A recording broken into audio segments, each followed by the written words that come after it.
Again, our judges for the All-American this year in the red ring is Brad Ellerbrock of Atkinson, Illinois. Brad is a salesman for Integrated Seed Solutions. They handle seed, chemicals, fungicides, and nutritional products. He's also involved with Ellerbrock Club Lambs. They raise sheep with his wife, Lisa, their son, Cole, daughter, Kendall, and his brother's family as well. In addition to Club Lambs, they also have a few Southdown and Dorsets. They've been nationally competitive with their Club Lambs over the years and numerous state fair and national show winners. In the white ring is Randall Van Krosig, Sioux Falls, South Dakota. Randall's territory account manager for New Generation Supplements. Randall and his family own Van Krosig Family Targhees, a registered sheep operation specializing in commercial ram production. Van Krosig Family Targhees has raised over 30 national champion Targhee sheep. His wife Cheyenne is a pharmacist at Sanford Health, and Randall has been the livestock judging coach at Northeastern Junior College from 2013 to 2017, the assistant coach at Kansas State from 2009 to 2012. And in our blue ring, we have Skip Anderson of Fargo, North Dakota. Skip is the shepherd at North Dakota State University, as well as an instructor of livestock sales and marketing. Skip's currently finishing a master's degree in livestock merchandising. Skip is a Hampshire enthusiast. In 2021, along with his family, they dispersed Baba Acres, and in the 31 years of existence of breeding Hampshires, Baba Acres had 5 national or reserve national champions. Skip's judged in 17 different states, including 5 breeds in Louisville, as well as the Big E and the Arizona National. Along with his wife, Kelly, Skip owns Anderson Consulting and Creative, a livestock promotional company. Skip is a big collector of livestock publications with a collection of over 3,500 publications. Skip is also a proud dad to his daughter, Wynn. Let's welcome our 3 judges to the All-American this year.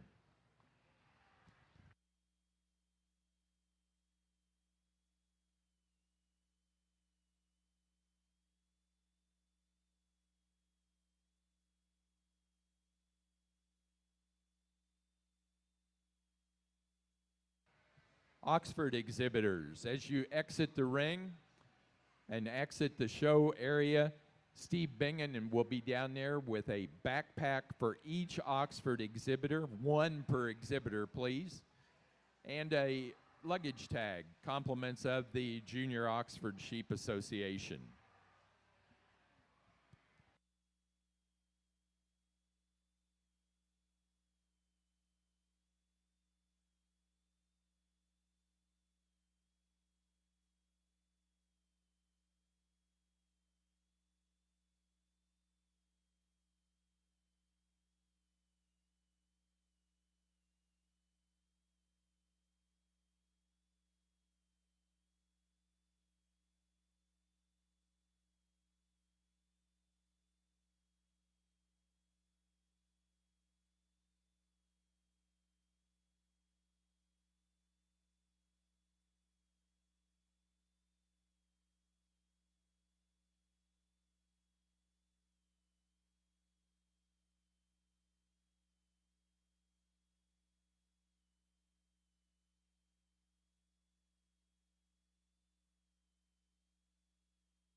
So we get out here and start out on the Oxford show and move from showmanship into evaluating the livestock. And certainly there's some difference in types and kinds out here. I think the two that I put to the top of the class, I think they're the most structurally correct.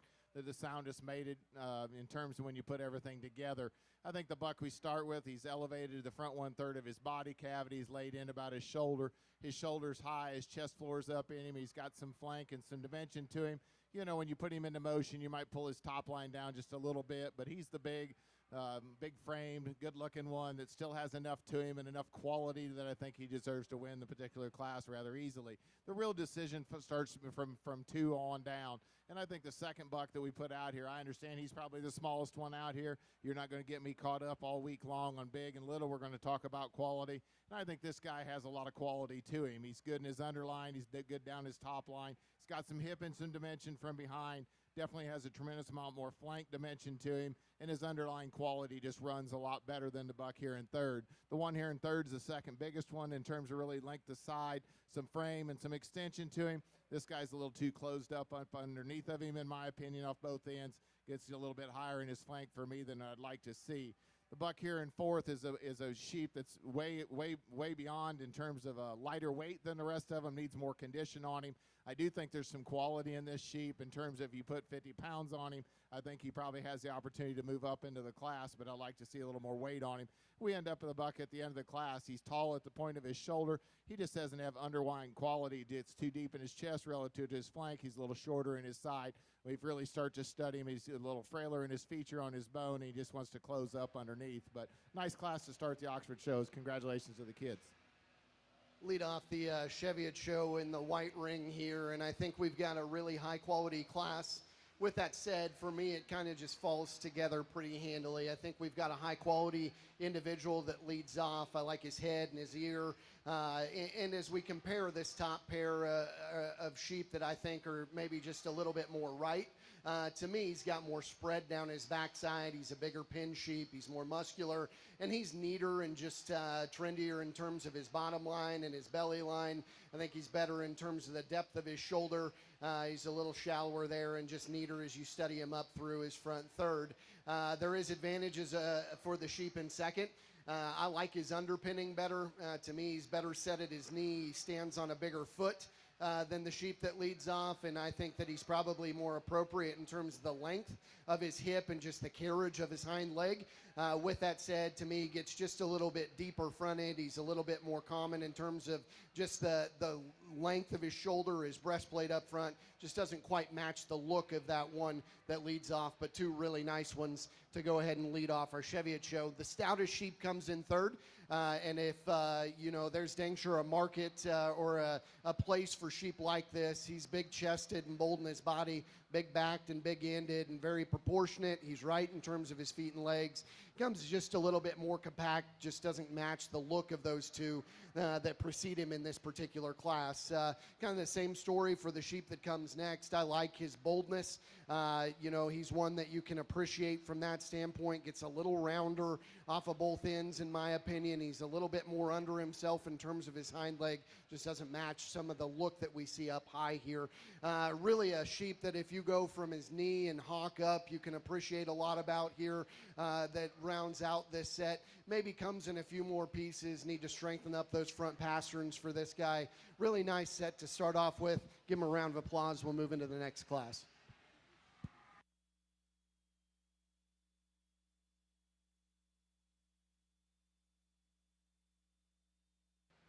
Placing on the Fall Ram Lamb class for the Oxfords, first place goes to D Hall 256, Jared Neumeister, Greenfield, Indiana.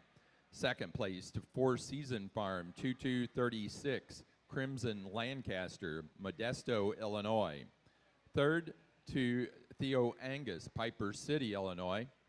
4, Kayla Lamb, Baileyville, Illinois. And 5, Isaac Erickson, Burlington, Wisconsin. Placing on the class of Cheviot Fall Ram Lambs, first place goes to Diamond C 0641, Cheyenne Clyde, Greenville, Pennsylvania. Second place to Blackacre 3, Caitlin Von Behrens, Stewartson, Illinois. Third place, Sophia Larson, Reedsburg, Wisconsin. 4 to Caden Murphy, Plymouth, Indiana, and 5 to J.W. Sims Reisner, Albion, Illinois.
Again, out here on the Oxford side, we got a buck lamb that I think, kind of wins this class rather handily. He's a big featured one in terms of big boned, and he's got a lot of wool and channel on him and just tremendous amount of shape to him in terms of when you get up on top of him. He's the one that handles with as much dimension as most any of them in the class. Extra length of side. Certainly appreciate a lot of things about this guy. He's high-headed, just well presented buck out here that's good in his underline in terms from that standpoint. The buck here in second, he's quite a bit lighter in terms of weight and body condition than our class winner, a buck that I think the challenge between second and third I've got to evaluate. I think this guy's just better fronted. I think he's a lot better in his shoulder. I think he's a lot higher in terms of his up-headedness standpoint. He's longer down his top line. I'd like to change him just a little bit on his front legs, but a buck that I think deserves to fall to second. I certainly would like to see him have more body condition. The buck here in third has more condition on him. I think in terms of that, I do think he has more muscle than the buck here in second. When this guy goes into motion, to me, he wants to look like he gets a little shorter sided. I'd like to change him in his hock. Wants to get a little bit choppy in terms of on his back wheels, but a buck that's probably the one that's got the second most muscle in this class. Then we end the class on a buck that's got some frame and some length of side. Just need to be smoothed up in terms of his quality, in terms of being a little better in his body condition, which might smooth him up, not make him look so deep in his chest for relative to his flank, but also might strengthen him down his top line just a little bit. But a buck that has some length and some growth, and we appreciate that about him. Congratulations to the kids.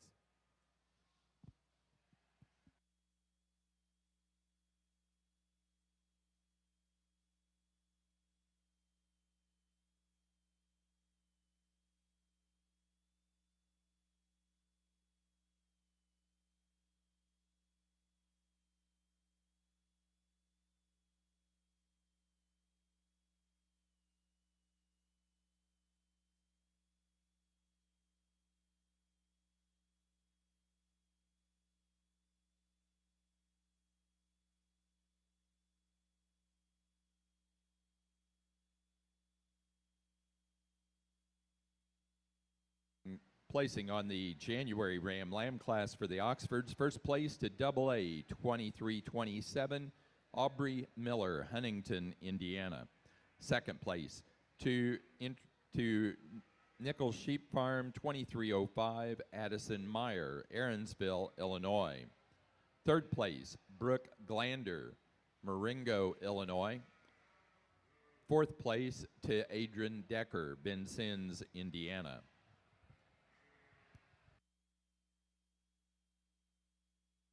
Here in the blue ring, and we start our Dorper show with these early fall ram lambs. And I'll be the first to admit, I think as we get into this top trio of rams here, I think there's some give and take in terms of some pieces that we like in each one of these sheep. And certainly as we get out here, I think when we talk about where these rams are going to be in terms of the next breeding piece, in terms of what they're going to do in terms of functionality and balance and usefulness and overall quality, and I think as we talk about them in terms of skeletal quality, that's where we need to start with, and I think that's why we're going to use the ram that we lead off with. I think he's just better in terms of his build, a sheep that I really appreciate when we set this one into motion. He sets down nice on all four corners. He tracks well and balances well up from the side. I think a sheep that you can appreciate him in terms of his overall look and appeal when we look at him from the profiling standpoint here. I think a sheep that when you get on top of him, he's got enough muscle for me today. He's probably not the most expressively muscled ram that we have out here. Maybe he's not even the heaviest conditioned ram that we have out here as well, but I think just in terms of pure skeletal integrity, foot size, bone, and the way he moves about the ring, he's the logical piece to move off with here. Ram that we've got here in second, big outline kind of a sheep, and a sheep we have to appreciate that for his weight per day of age. Certainly a ram that's got some growth and performance about him. A sheep that when you handle this one from his 13th rib back, he handles with a higher percentage of hind saddle. Maybe in terms of his structure, I'd just like to change him a little bit in terms of his hip design, the way he carries himself off his hind two when we set this one into motion. But I think a sheep that logically falls here into second place in terms of just sheer power and mass. Ram that we have here in third, a little more conventional made type one, a little more moderate in his build, but certainly one that's really powerfully constructed when you get on top of him. A sheep that's got some outward turn to the center portion of his body, a sheep that's got some rib cage and dimension about him, and one that really does have some true muscle shape about him. Maybe this one we need to make better at the ground when we set this one into motion, the way he travels off his hind two. I'd maybe like to make him just freer and easy when he gets out in strides, but certainly a sheep that has a lot of usefulness and pieces in him that I think falls here into third quite nicely. Another big rugged kind of a made sheep that we've got here in fourth, and one that I think as we study this one at the ground, he's big-footed, he's big-boned, one that we can appreciate him in terms of just sheer masculinity and testicular development and the way he's put together through the center portion of his body. He's got some natural thickness and some width about him, one that I appreciate how wide he is throughout his loin and throughout his hip. But again, we just need to make this one better in terms of structure, the way he moves about the ring, especially the way he tracks, especially when he gets out in strides. And then same holds true with the ram that we've got here in fifth, one that's really similar in type and kind to the ram that stood in third, a real powerfully constructed ram, a ram that's just really muscled up in terms of his look, a sheep that you really like him in terms of his top line. You like this one in terms of his hip structure and design. We just need to make him sounder. Nice class of Dorper bucks to lead off with. Thank you. Won the white ring. I think highly competitive class, and one that you can go a lot of different ways, in my opinion. Really nice sheep to lead off. And again, you'll hear this from me a lot, but all good livestock are built from the ground up. If you've seen me judge before, there's a lot of that discussion. And as you study these in this class, this is the best footed buck in class, the heaviest structured buck in class. And on top of that, he's a big, good-looking rascal, good-headed, certainly one that proportions well from the side, gets out and moves in a collected manner, and I think a nice place to start. I like a lot about the smaller buck that comes out in second. If your goal is stoutness and power, he's got that. He's wide-chested. He's bold in his forerib, really good in terms of his top line, good head and neck and carriage on that sheep. He's maybe just a little bit more compact, but more so than anything, where I would change him is at his knee and down at the ground. I just make him squarer in the way that he handles his front foot. Sheep that comes in next, a big extended sheep, and if we're just to measure these for long-term growth, I think this one certainly got that. In my opinion, he maybe comes in just a couple more pieces. He gets easy in his top, comes with just a little bit more lower shoulder, and he's another one that we could fix in terms of front feet a little bit. Really a good pattern sheep that comes out in four, extremely good fronted, very good in terms of his top line, just a little more juvenile in terms of his look. He's a little frailer in his bone work. He's just a little flatter in terms of his head and his jawline. Just one that needs to be just a little bit more manly and stouter out here in a class of this caliber. Round out the set with another one that has a lot of good pieces in terms of chest width, boldness of body, stoutness and power, be as good as anything in class here. On both ends, I think he could be just a little bit more coordinated in terms of his movement as we get out and set these in motion. Nice class here. Give him a round of applause.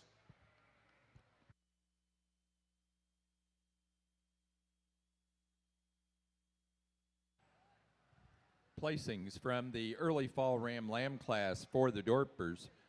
First place goes to BW3 Dorpers F220 Izzy Wade, Jamestown, Indiana. Second place to Lobdell F2301 Caleb Vissel Lobdell, Freeport, Illinois. Third to Hensley Horhats, Zephyr, Texas. 4, Vivian Stephenson, Verroque, Wisconsin. And 5th to Vivian Stephenson. Placing on the Cheviot class of January Ram Lambs, first to Blackacre 30, Caitlin Von Barron, Stewardson, Illinois. Second to TRC 2301, Annie Sailing, Caldwell, Ohio. Third place, Sophia Larson, Reedsburg, Wisconsin. 4, Sydney Peterson, Claypool, Indiana. And 5th place to Sophia Larson, Reedsburg, Wisconsin.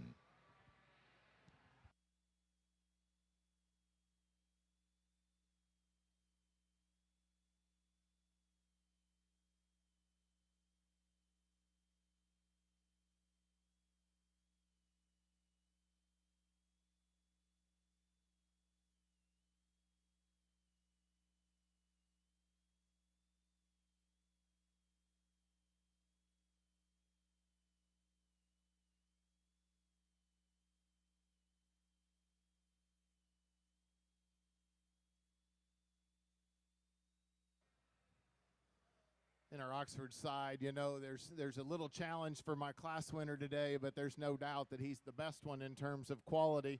You know, I'd like to change him on his back show side back leg just a little bit, the way he's wanting to hit the ground. But this one's got extreme quality in terms of the front 1/3 of his body, the rib cage, the top line, the hip, the dimension, and everything else that he brings with the table.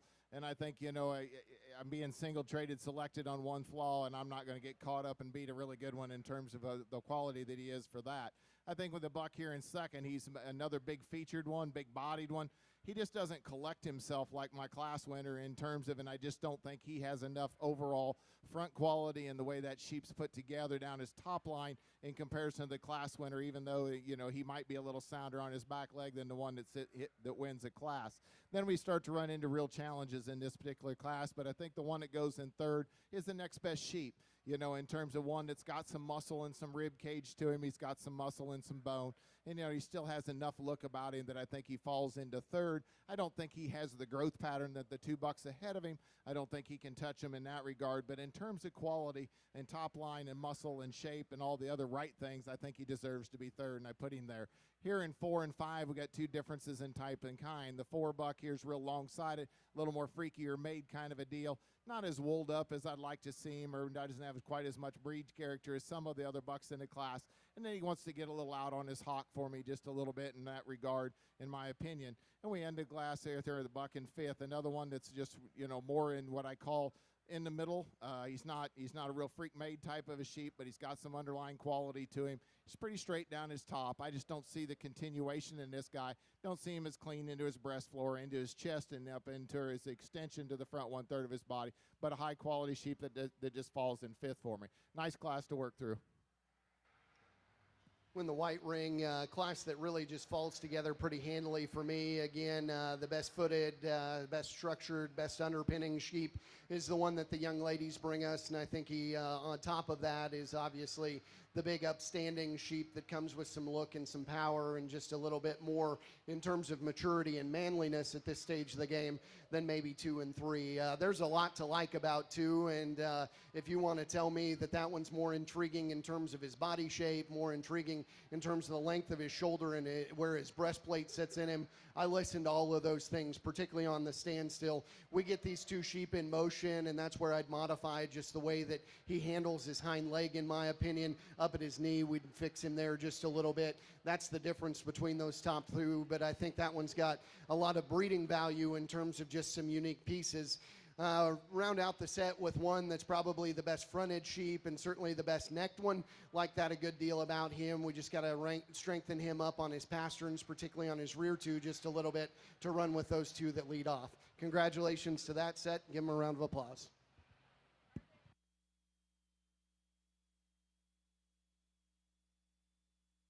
Placing on the class of February Ram Lambs for the Oxfords, first place goes to Edgewood Farm, 23033, Nicholas Angus, Ottawa, Illinois. Second place to Niemeyer, 2301, Bodie Niemeyer, Mulberry Grove, Illinois. Third place, Chad Hoover, Washington, Pennsylvania. 4, Chloe Decker, Vincennes, Indiana. And 5, Corbin Hitt, Carlisle, Indiana. placing on the class of February Ram Lambs for the Cheviots. First goes to Rinker 2675, Caitlin Von Barron, Stewardson, Illinois. Second to 23-15, Luke Mumm, Whiteheath, Illinois. And third place to Arabella Clifton, Greenfield, Indiana.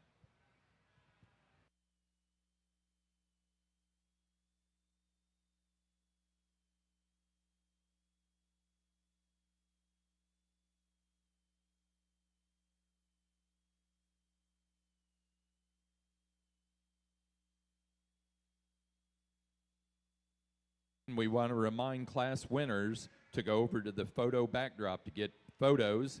Also, if you have a champion or reserve champion ram or ewe, we need those photos as well officially over at the backdrop.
Nice set of buck lambs here in the blue ring on our Dorper show, and we've got a trio of rams with some give and take as we talk about these individuals up here. And I think the ram that we're starting off with is just the most complete sheep to lead off with, in my opinion, just in terms of dimension and structure and power. I think a sheep that we can really appreciate.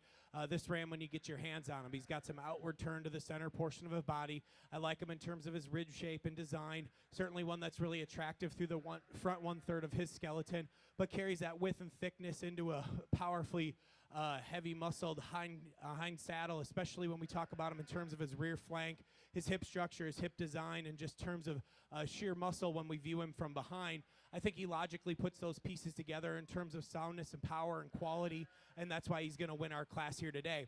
Ram that we have here in second, a real expressively muscled kind of a sheep, and one that you can appreciate that width and thickness he has down his top and sheer muscle that he's got through the lower portion of his leg. And certainly where this ram excels over the ram and in third is certainly in terms of his structure, the way he's built, and certainly some overall just sheer correctness about this sheep. And that's why I think he logically falls into the second spot. Ram that we have here in third, a really attractive ram to look at from the profile. One that I really like him in terms of his build down his top. I like him in terms of his hip.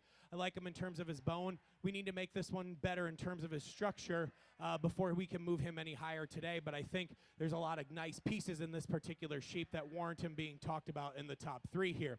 Big outlined, high-performing kind of ram here in fourth. One that we can appreciate him in terms of his bone work and structure. We just need to make this sheep more powerful in terms of the way he's built. We also need to make him better when we talk about him in terms of his balance and underline and outline when we talk about him. But certainly I think a sheep that we can appreciate for his growth at this stage of the game. And same holds true for the buck that we've got here in fifth. A big, heavy, pounds heavy kind of a ram. A sheep that's got some bone and width and thickness about him. We just need to make him better in terms of his structure and movement before he can go any higher. Thank you.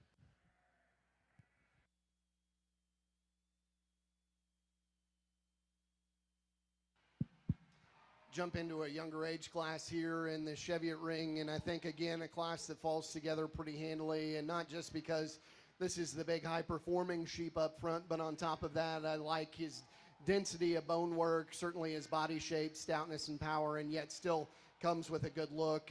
Really intriguing sheep that comes out in two. Like his height, the shoulder. I like his body shape, his depth of heart and forerib in relation to his flank, I think is already good and only going to get better as he goes forward. He's maybe just a little smaller footed than the one that we lead off with, just a little bit more juvenile in terms of his look. Doesn't come with quite the same bloom as we study him today at this stage of the game. Really a good looking sheep that comes in three. Love his shoulder, neck set, head. All of that stuff blends really well together. To me, down at his feet, we could make him just a little more square there. And as we get that sheep out in motion, make him just a little bit more collected on the move. Much is the same for the sheep that is going to round out our class here. I think one that comes with some spread and some power, particularly for one at this stage of the game, ultimately gets just a little bit more out of balance on both ends for this judge. Just a little bit rounder and needs to get out with just a little bit more mobility. Go ahead and give him a round of applause. Hello. On the Oxford side, let's put our hands together for the exhibitors for champion Oxford buck. I think it's pretty obvious there's a pair of bucks that I like, and I think that we can talk about those two bucks, and a lot of people can talk about differences in what they see and what they don't see. I think they're the two sheep that are the most collected in terms of what they really want to present, and it's positives for the Oxford breed. I think they're both sheep that when you start to study them, I think that they're long top, they're strong down their tops. I think when you start to study them, you start talking about the fall buck. You know, a buck that has a little bit more what I call the Oxford look in terms of wants to get just a skosh deeper in his chest than he is in his flank, but it's not a massive hook up or real hard cut up in that regard. But I think a sheep that as he matures, I think you're going to find that that buck's going to start to deepen up down into his heart, but a buck that's got some substance to him and he's got some length of top and all those things. When you put him in motion, I'd like to pull that sheep apart. I'm not going to lie to you. I think that sheep gets a little bit tightened up underneath of him for as much as what you see there, but I think that sheep needs to be pulled apart in his undercage off of both ends, but a sheep that looks beautiful when you put him in position. You know, we talked about him wanting to pop his top a little. Then you got the spring buck. Boy, there's a good looking one. I mean, he's up and he's out. He's long necked. Really laid in about his shoulder. I love him down his top line. I like his rib cage about him. We talked about him putting him in motion. You know, I'd change him a little bit on his back leg.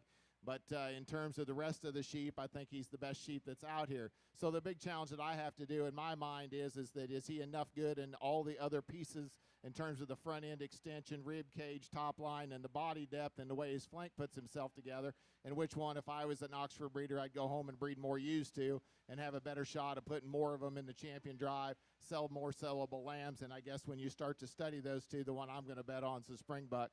I'm going to use him for champion and fall for reserve. Congratulations to these two kids. Those are the two best Oxford bucks in my opinion.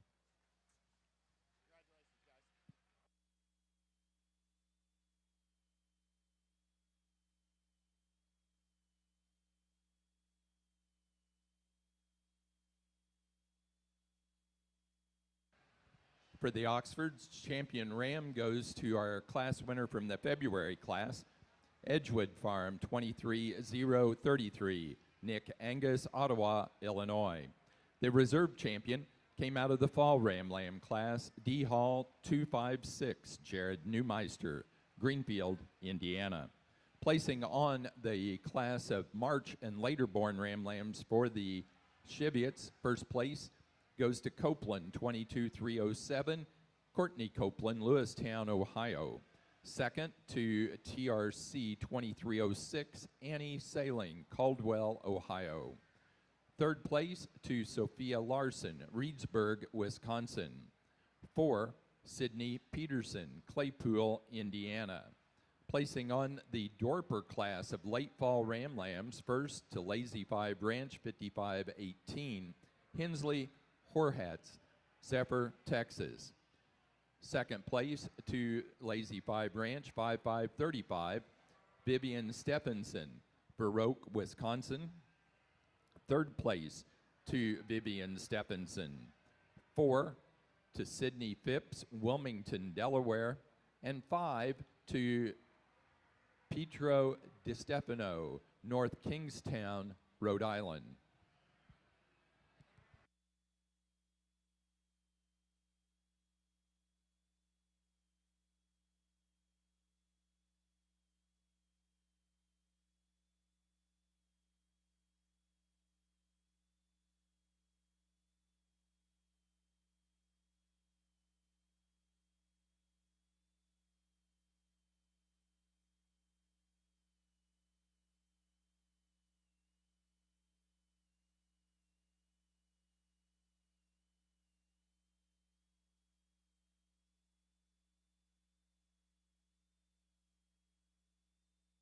Placing on the Cheviot class of pair ram lambs, first place goes to Caitlin Von Baron, Stewartson, Illinois. Second place to Annie Sailing, Caldwell, Ohio. Third, Sophia Larson, Reedsburg, Wisconsin.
Really a nice way to start my evaluation side of things in terms of sheep evaluation in the Cheviot division. High quality and certainly ones that you can appreciate for a lot of aspects. I think as you study out here and find ones that first and foremost are sound and good skeleton, and secondly build into balance and density and certainly some next level pieces, if you will. I think that's what you have to select, or that's what you have to come with the mindset if you're evaluating the All-American, that you better be using ones that are pretty high level and pretty intriguing. And so with that said, in my opinion, the most intriguing sheep that we've seen is out of the yearling ram class. Or out of the fall ram class. It's going to be our grand champion to these young ladies right here. I do think that it gets just a little bit closer as we get into the junior ram lambs for reserve between one that I think is just extremely good-legged and productive and sound, and one that I think's got just a ton of future, but maybe just not quite there yet. And so with that in mind, as we study them today, the next best one, in my opinion, comes out of the Januaries. He'll be your reserve. Congratulations.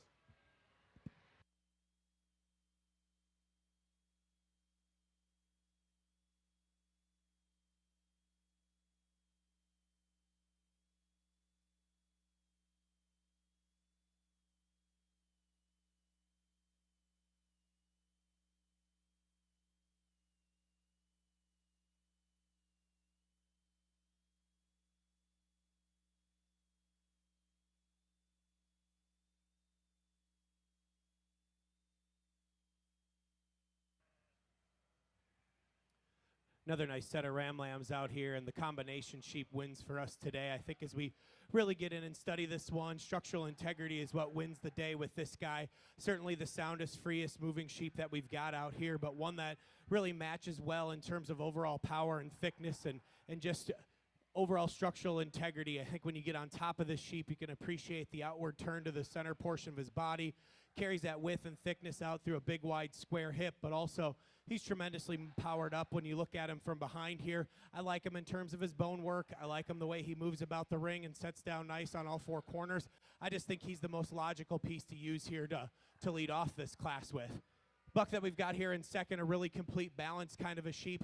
Maybe one that just isn't quite as long-sided compared to the ram that wins today, but I think a sheep that we can appreciate him for his overall muscle and mass and volume, but also certainly appreciate how clean and attractive he is through the front one-third of his skeleton, one that really ties neat from his neck into his shoulder. And I think as we look at him in terms of a profiling standpoint, he just comes together with a lot of balance and eye appeal, and that's why I like him here in this second spot. Ram that we've got here in third, big outline kind of a sheep, big high-performing kind of a sheep, and one that you can appreciate that and how much he squashes the scales down. A sheep that weighs a lot and has a lot of natural thickness about him. We just need to make this one better at the ground when we set him into motion, especially off his hind two and his hock and pastern when he moves out and goes, but certainly a sheep that you can appreciate him in terms of his growth and performance. Real rugged kind of a designed ram here in fourth, and one that we can appreciate that in terms of the size of foot and bone that this ram stands on. One that I really, really like him in terms of his outward turn to his rib cage. I like him in terms of his center body and dimension and just sheer muscle and mass. Maybe we need to make him better in terms of his structure to run with the rams in front of him, but I think a sheep that logically falls here into the fourth hole. And then same holds true with the ram that we've got here in fifth. A long-bodied, deep-sided kind of a sheep, a high-performing kind of a sheep, one that does have some outward turn to the center portion of his body, one that I like the way he blends from his neck into his shoulder and shoulder into his forerib. Maybe just not the sheer muscle shape and mass in him compared to the rams in front of him, but I think a sheep that offers too much good not to talk about today. Nice set of buck lambs. Congratulations.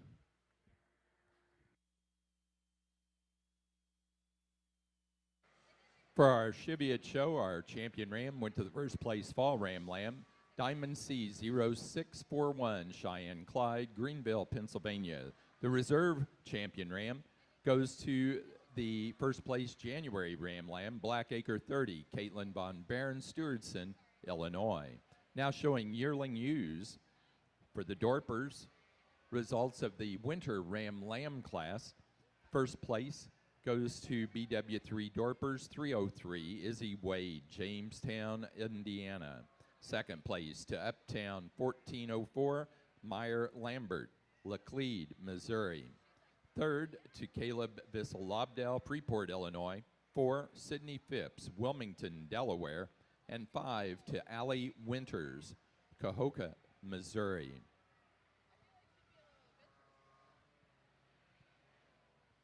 Exhibitors, we want to remind you, unless your breed requires it, the owner does not have to be on the head. However, we do limit the number of kids that can be in the ring with any one animal to 2, and one of those 2 has to be the exhibitor.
little more give and take here in the Dorper show on this spring buck lamb class. But I think we've got a combination sheep to lead off with. I think as we talk about just sheer power and mass and dimension of muscle and natural thickness and structural integrity, this guy puts those pieces together. One that we can appreciate, that added style and balance in this particular sheep. I really like him in terms of down his top line when you get your hands on him. Certainly has some natural thickness throughout his loin and throughout his hip. I like this one when we set him into motion, probably the most of any that we have out here. Just certainly a little more sound when it sets out and moves, and certainly as we forecast these young ram lambs forward, I think there's a lot of structural good and structural integrity in this particular individual that certainly can warrant him going on and being a breeding piece as he goes forward and grows and matures. Buck lamb that we have here in second, a real rugged design kind of a sheep, one that I think we can appreciate in terms of his structural correctness as well. Certainly a sheep that we set this one into motion, he's one of the sounder rams that we have out here. I like him in the way he comes together from his neck into his shoulder and shoulder into his forerib. And certainly a sheep that when you get behind him, he's got some base width at the ground. He's got some natural thickness down his top. A sheep that just has some sheer muscle and dimension about him that I think logically falls here into the second spot. Ram that we have here in third, a more expressively muscled kind of a sheep, but one that just comes at us in a little smaller, more tighter package. A little one that's a little more conventional in his build, but certainly one that is really powerful in the way he's put together. A sheep that when you get right on top of him and you study him in terms of his rib cage and you study in terms of his top line, a sheep that has some real natural thickness and power about him. Maybe we need to make him better through the last 1/3 of his skeleton when we set this guy into motion, especially the way he handles himself from his loin into his hip and then his hip into his hock. But certainly I think a sheep that has some good about him. Same holds true with the buck that we've got here in fourth, a real straight spine kind of a sheep, one that's really dead level down his top, and one that I like him in terms of his hip structure and design. He's a wide top, wide pin kind of a sheep, but one we have to make better in terms of his structure and overall movement before he can go higher. And then the ram, we're going to round out the top five with a real youthful appearing kind of a sheep, one that certainly has brighter days in front of him, one that's maybe giving our exhibitors a little more challenge to show today. But I think a sheep, as we study this one in terms of his build, he's got some width and thickness about him. He's got some outward turn to his center body, one that does have some expression of muscle. We just need to make him better on the move. Nice class of buck lambs. Congratulations. Get into the Cheviot females, and boy, the heat's kind of ramped up a little bit. As you study along the edge of the ring over there, there's a lot of really high-quality females that sit ringside over there, and so I guess that speaks to just the quality, in my opinion, that you find in the top five that come out here. And with that said, from the point that the young ladies in the purple come into the ring with, I guess I just never really deviated from her. I think that is a really good built one that is exceptionally good in terms of feet and legs. She patterns very well. She's certainly stout enough. She's certainly good enough headed and good enough eared, and I think just a nice one to lead off with. I like the pieces that come in the one in second. She's actually taller at the top of her shoulder. She actually comes with more stoutness and power in terms of chest width and roundness of body and stoutness of pin.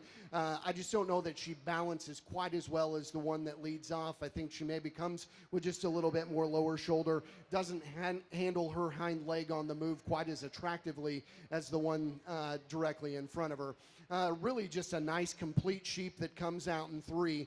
Very good in terms of her top line, hip and hind leg, front end structure is very good. She proportions very well. She's a little flatter and plainer in terms of her body shape than the two that precede her, in my opinion. Doesn't come with quite the same front end design as those two ahead of her.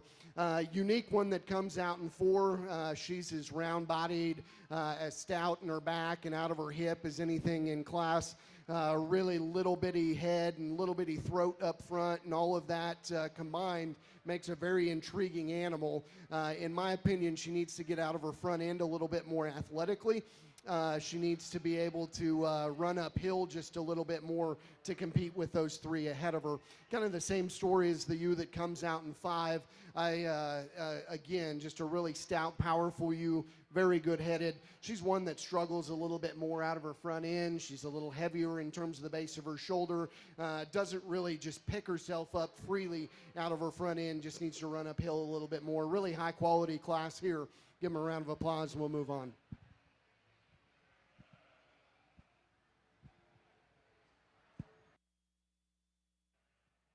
Placing on the class of Dorper Spring Ram Lambs, first place went to Lobdell F2332, Caleb Vissel Lobdell, Freeport, Illinois. Second place to Cinterdale Farm 0396, Sydney Phipps, Wilmington, Delaware. Third place, Vivian Stephenson, Baroque, Wisconsin. 4, Vivian Stephenson. And 5, Hensley Horhats, Zephyr, Texas.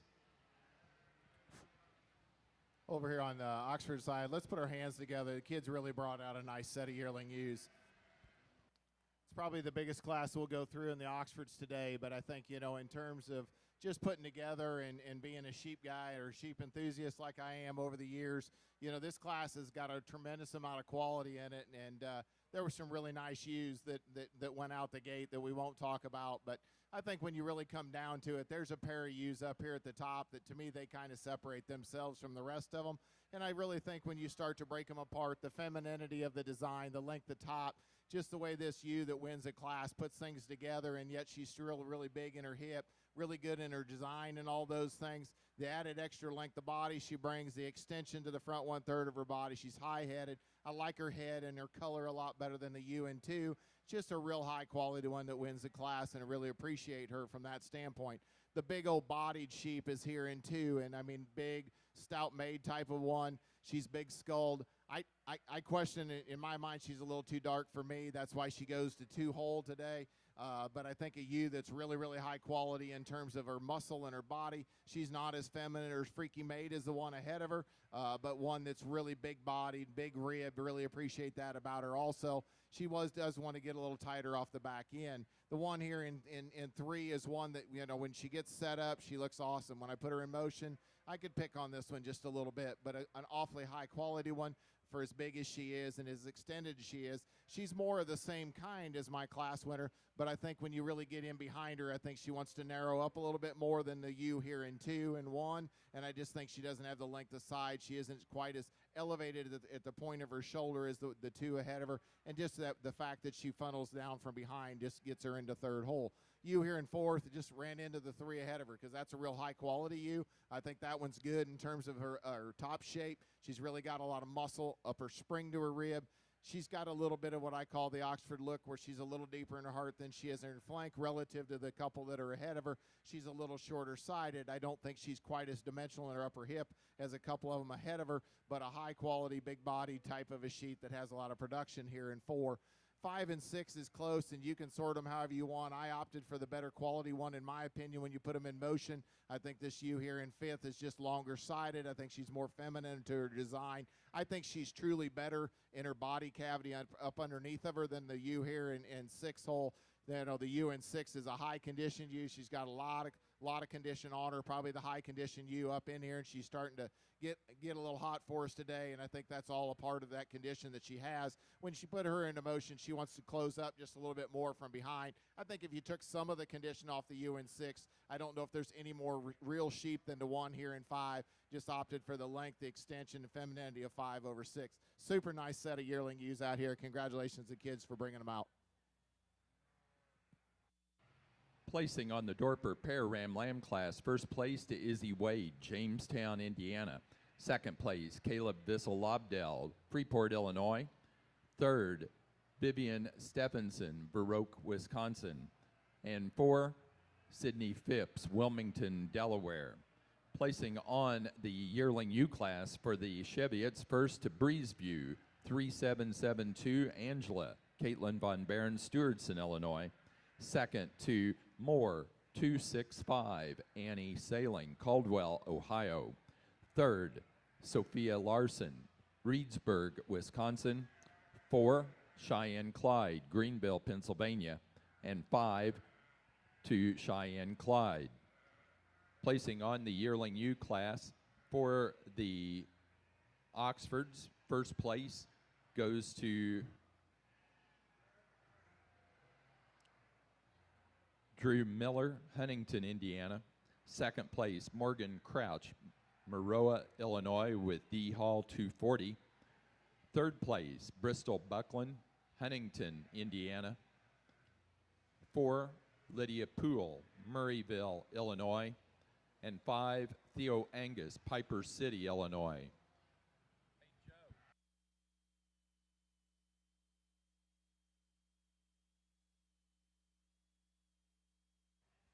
Here in the blue ring, let's put our hands together for our junior exhibitors with our Dorper show here today. I think we've got a set of bucks out here that are really good in terms of the way they're built. I think they've got pieces about them that are going to go on and make impacts in the breeding programs when they go back to their respected farms. I think as we step back and look at the 8 that we have out here, we found a set of uniform rams that have plenty of natural thickness and power about them, but also sheep that I think just come together with some overall structural integrity, and sheep that are going to go on and have some longevity and do that what they're supposed to do in terms of breeding pieces. With that being said, I'll go out and show you the 2 that I like best. Let's put our hands together one more time for these exhibitors. Congratulations. On the Oxford side, I've been told this will be the class that I get right today, and I appreciate them comments, but this one's got some quality about it. Could have withstand some competition. She's big in her muscle shape in terms of in her rack, back into her hip. You know, I'd pull her down in her flank, tuck her up in her chest a little bit, but a big, bold, stout-made, slick-sheared Oxford yearling ewe. Congratulations to the kids. Nice class of slicks over here on the Cheviot side, and I think a class that really comes together pretty handily, in my opinion. Really a good built one to lead off that I think patterns exceptionally well from the side. Very good in terms of her top line, hip and hind leg design, and yet still, as you get your hands on her, she's very, very firm in terms of her handle. Like that a good deal about her. She's a little maybe longer in her face and her ear than maybe I would prefer, but I think outside of that, that's a really nice sheep. Better headed, better eared one that comes in 2, and I think one that's very good in terms of feet and legs. Again, we've talked that several times in terms of just soundness of structure and practicality of build. I think that's why this one gets into 2nd. She's a little leaner than the one in 3rd, and certainly handles with as much back and top line as anything in the remaining 4 here, and so I think that's a nice place to go in 2nd. Really a stout featured one that comes out in 3rd, really a big skull, and certainly one that you like in terms of just her head and her ear. I think, again, foot and bone work, you like a good deal about her. She's stout, she's wide-chested. She's the heaviest conditioned sheep that we have, perhaps in the entire class. Need to lean her up just a little bit and peel some of that condition, starting to show the effects of that condition up in her breastplate and in her neck. Just needs to be a little bit daintier and just a little bit more feminine up there. The one that comes out in 4 is better in that area. From her back rib forward, I like that sheep a great deal. She gets a little high in terms of her loin, and then she's a little off out of her hip, just a little uncoordinated in terms of her hind leg step. But from her last rib forward, she's a contender to be way further up in this particular class. And again, another big-footed, heavy-structured one that's very basic in terms of her build. Comes in just a few more pieces. Again, she's a heavier conditioned sheep, and because of that, she's coming with just a little bit more plainness in terms of her breastplate and neck and out of her pins. And so if we could clean her up from a condition perspective, maybe we ride her up just a little bit further. Nice class there.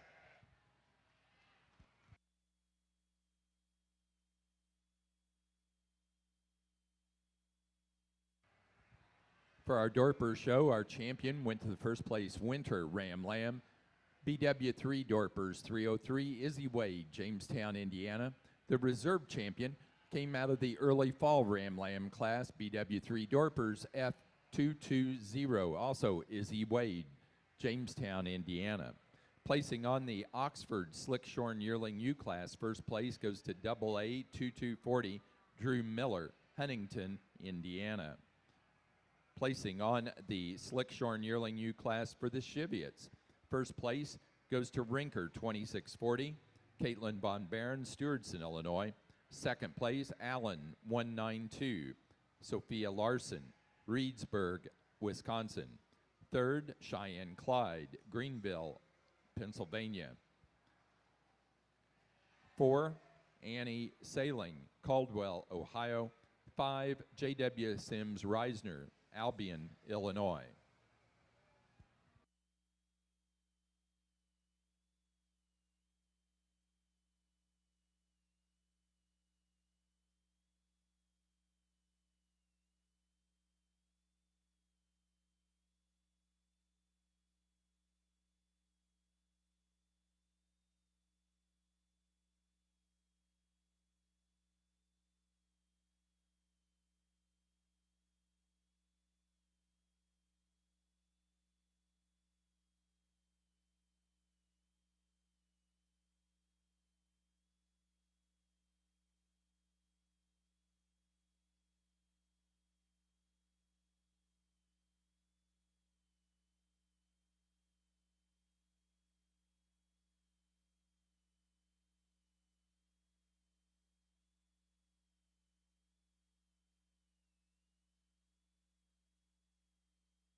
Placing on the pair of yearling U class for the Oxfords, first place goes to Addison Meyer, Aaronsville, Illinois.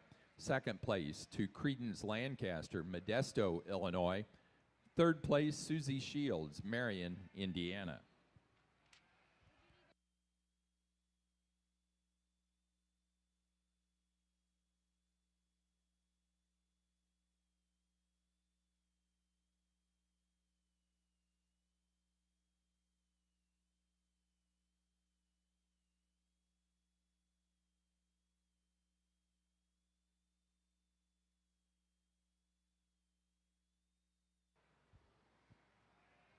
Purina has selected its first drawing winner. The winner of a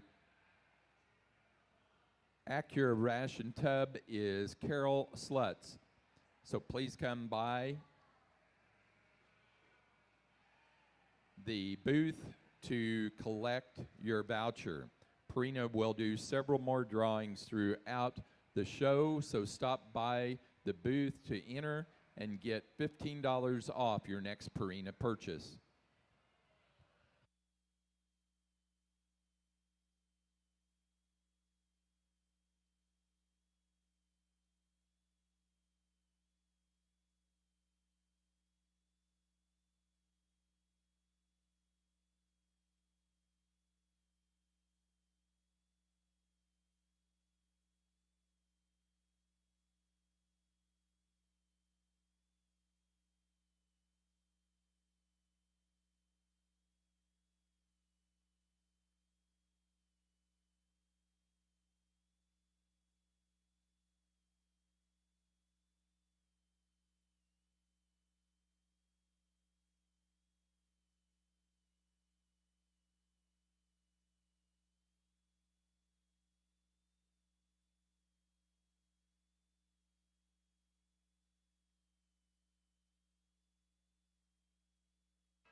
Placing on the class of pair yearling U's for the Cheviots, first place goes to Caitlin Von Baron, Stewartson, Illinois. Second, Sophia Larson, Reedsburg, Wisconsin. Third place, Cheyenne Clyde, Greenville, Pennsylvania. 4, Annie Sailing, Caldwell, Ohio. And 5, to Arabella Clifton, Greenfield, Indiana.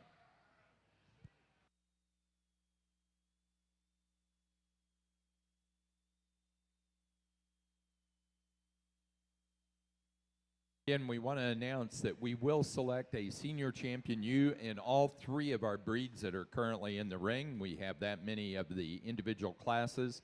If we have more than 6 individual U classes, we will do a senior champion and a junior champion. So Cheviot exhibitors, Oxford exhibitors, after the classes that are currently in the ring, will select senior champion and reserve senior champion U.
Here in our Dorper show, we've got a really neat ewe to lead off with. I think that one hit me pretty hard when she came into the ring.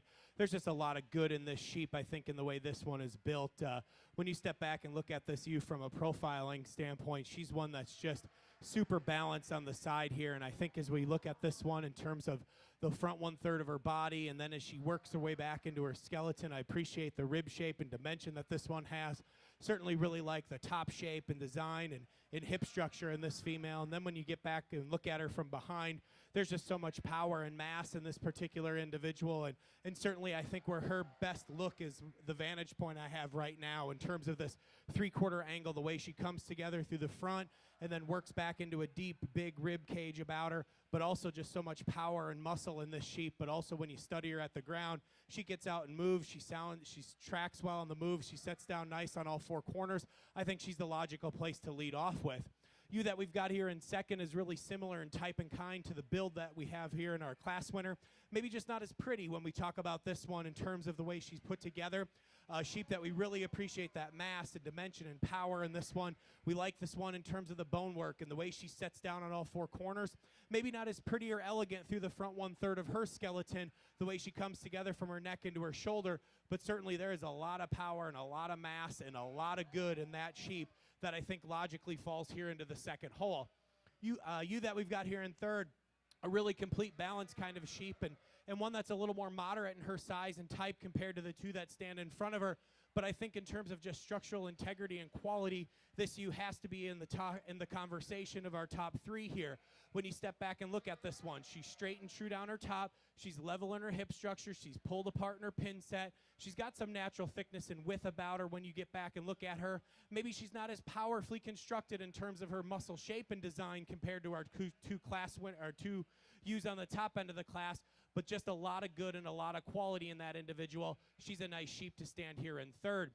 Same holds true with the ewe that we've got here in fourth, a bigger outline kind of a sheep as we compare her to the one that stands directly in front of her, one that's just really powerfully and designed, and one that's really rugged in her overall makeup. I really like this ewe in terms of the rib shape and capacity that she offers us. Certainly in terms of the outward turn to her rib cage, the center portion of her body, the width and thickness she has throughout her hip. Maybe we'd like to change her just ever so slightly when we set this one into motion. I'd like to see her track just a little bit longer and a little bit freer when she gets out and moves. But certainly I think a nice sheep that stands here in fourth. And then a real complete balance kind of a sheep here in fifth, one that we can appreciate that added length of body and length of spine. We just need to give this one more muscle before she can go any higher. Congratulations. Really a good class over here in the Cheviot arena, and I think as you are on the outside looking in at these top 5, it speaks to just the quality, particularly in these top 2 represented. And with that said, there's good sheep over on the fence, maybe just some feet and leg issues or some performance issues within a particular class of this caliber. These top 2 are awfully good. And I'll tell you how I see them. You may like them a little bit different, and I wouldn't argue with you. I think that the sheep that leads off is just so good in terms of her basic skeleton. Very good in terms of her shoulder angle. She's naturally taller at the top of her shoulder. She's naturally more elevated through her front third. She's naturally better in terms of her top line. And I think all of those things are a result of her getting out with just more flexibility and ease. Now, if you want to start the 1 and 2, it's because she's the outlier in here. She's little bitty in terms of her neck. She's really, really good in terms of being shallow chested and short in terms of her blade length, really robust in terms of her forerib shape. I don't know that she runs uphill quite like the sheep that leads off. And then as we set these in motion, I'm just not sure she gets out with the same kind of fluid ease that the sheep that leads off does through her front third. But 2 very nice sheep in this particular class. Really just a broody, stout one that comes out in third. Doesn't match the look of those top 2. More breastplate and more lower shoulder in that sheep. A nice sheep that comes out in 4 that I think's just got a ton of future in this particular class. She sits at a performance disadvantage. I'd like to set her back in her shoulder angle just a little bit. Young lady's had her hands full with number 5 here. Doing a good job, hun. That sheep is the biggest scaled, the most extended, and certainly the best fronted sheep in class. It's the rear third on that sheep that she just gets a little bit flat and narrow as we compare her to this set ahead of her. Nice class there. over on the Oxford side. Again, another really exciting class of high quality up here at the top end of the class, and I think it was worth some discussion. I think the 2 ewes ago, that 1 and 2, they're the most fault-free females in this particular drive. I'm not going to tell you, I guarantee they're the biggest ones at the end point next year as yearlings. But as it sits today, I believe the ewe that wins. I think she's the feminine fronted. She's the long-necked one. You know, she's really extreme in terms of the front 1/3 of her body cavity. But yet, when you get underneath of her, she has underlying quality. She's not high in her flank relative to her chest. I think she's one that's very feminine in her design. Lots of length of side, really good down her top line, and has a lot of continuation of growth if I study that one. The ewe here in seconds may be a little stouter in terms of just a handle, and maybe a little bolder in her upper rib as you study her out here, but I don't think she's as quite as goosey or freaky made as the ewe that wins. I don't think she's quite as long in her stride and as fluent in her movement as the one that's ahead of her, and I'm not sure she's any bigger footed, but I think a ewe that's real high quality, handles really well. She's the next one that's good underneath of her body cavity, in my opinion. The ewe here in third might be the one that gets real big next year as a yearling. I'll give you that. But as I study her today, I just don't appreciate the depth of her chest relative to her flank in comparison to the 2 that are ahead of her, and I don't think she's as good in her movement when you put her into motion. I think she gets pretty tight off the back end. But a ewe that looks like she could grow to be a really, really big yearling ewe. Real feminine design one here in 4 that's really, really cool to look at. She just really, to me, really wants to get off in her underline. Gets a little deep in her chest. She gets a little high in her flank, gets a little harsh in her go. And then when you put her into motion, just don't appreciate the way she sets her hocks down in comparison to the top of the class. But a ewe that's very feminine, well presented, and looks very nice out here when she's set. This ewe here in 4, she needs more body condition on her, I think, in terms to make her feel and look a little bit better. At the same point in time, I get just a little bit concerned about her breastplate and how that depth will look as she matures into a yearling ewe. But this is the kind of ewe that I could see where she could get maybe real big, too, in terms of her growth pattern, her length of side, and the additional things that she has about her. Just like to change her in her underline and give her a little more stoutness as it sits today. The ewe we end the class with is kind of one of those that just is the odd man out. Just different in its kind, doesn't look like any of the rest of them. But I do appreciate in terms of the quality that she does bring to the table. She does have more wool and fleece on her, particularly back into her hip and into her leg than some of the other ones, so that adds to some of the shape that she does present to us. But a high-quality, well-balanced ewe. She's a little shorter in her makeup, a little thicker in her kind, maybe not the continuation when you study her in her cannonbone length that I don't know if she'll get to be a big yearling ewe, but a high-quality, well-balanced female that deserves to be talked about. Congratulations to this group.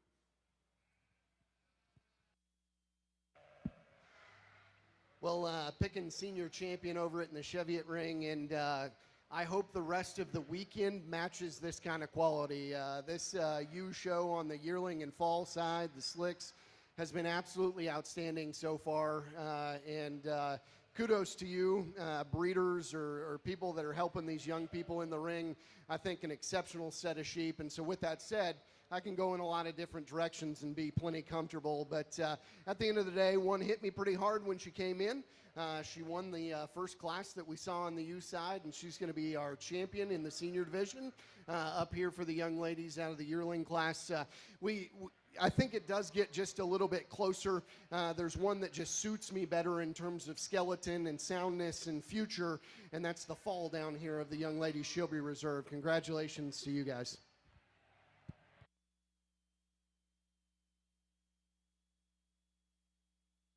For our Cheviot show, the fall ewe lamb class, first place went to Spildy, 5366, Claire Spildy, Stoughton, Wisconsin. Second place to Cheyenne Clyde, Greenville, Pennsylvania, with Diamond C0626. Third place to Caitlin Von Barron, Stewardson, Illinois. 4 to J.W. Sims Reisner, Albion, Illinois. And 5 to Arabella Clifton, Greenfield, Indiana. For the senior championship, our senior champion ewe was the first place fitted yearling ewe, Breezeview 3772, Angela, Caitlin Von Barron, Stewardson, Illinois. The reserve senior champion went to our first place fall ewe lamb, Spildy 5366, Claire Spildy, Stoughton, Wisconsin.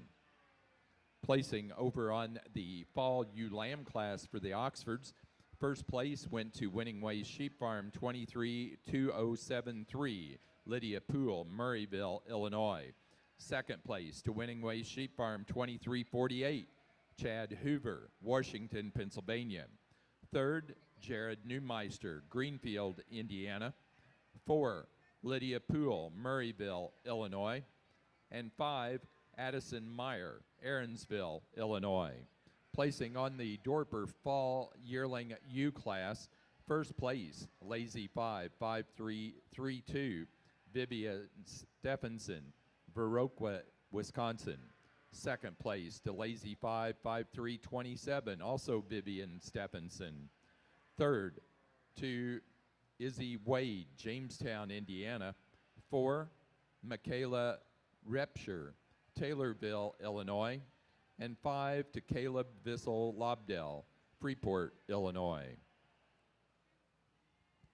On the Oxford side, senior champion U. Really happy with the ones that we got out here, and I think the top end of the classes were really high quality. I think when it gets out here, I think for me there's a pretty easy decision, and then I have to kind of sort just a little bit more in my mind as you start to look in terms of trying to evaluate for the reserve. Yearling U will be your champion. I think that's a real feminine design, long-sided one. She's straight down her top. She's got some dimension to her and really feminine about her design and high-headed. I think it's just contrasting in types and kinds in our top pair of those yearling U's, and we talked about her just a little bit. The second yearling U is a bigger bodied one, a little stouter featured, maybe a little darker in her color than I prefer as I look at her, but one of those that has a tremendous amount of muscle. And then we've got a real feminine design, a little more freakier made one in the ewe lamb. I think it's really close in my mind, and I think it's really difficult to sort those two out in terms of which way I think the best one would be as you study her as a yearling ewe. You know, it's sometimes you look at them ewe lambs and you think she'll get there. It's awful hard to pull the two yearlings apart. I'm going back on the second for reserve. I think that yearling ewe's awful high quality too. She's there, she's grown, and she's matured and hold her underline and really massive in her muscle. Congratulations to the yearling ewes.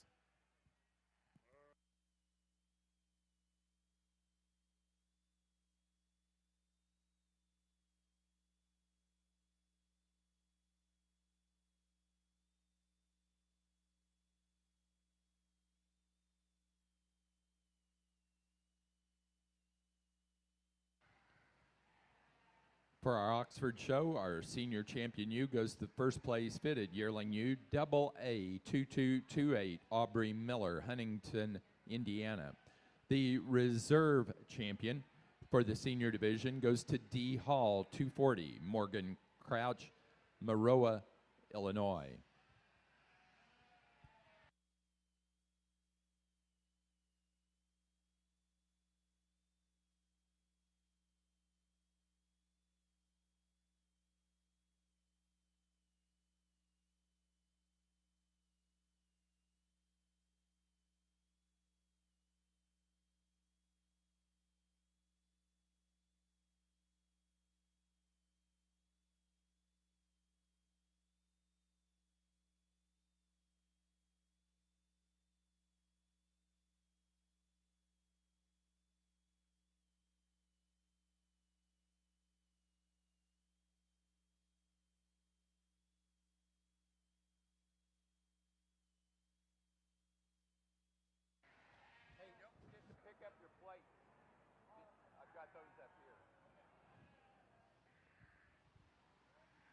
Again, we want to remind our Oxford exhibitors that the Junior Oxford Association has provided backpacks and tags that they are requesting that you pick up as you exit the ring. Also, we want to remind you, if you have a class winner, we definitely need photos of them. We also need photos of any breed champions and reserve breed champions, rams and ewes. So make sure you get those official photos over at the backdrop.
Another fun class to sort in our springborn yearling ewes here in our Dorper show. And I think we got a trio of ewes here that we've got some give and take on each one of these individuals. But I think as we talk about each one of these females, each one brings a lot of good to the table.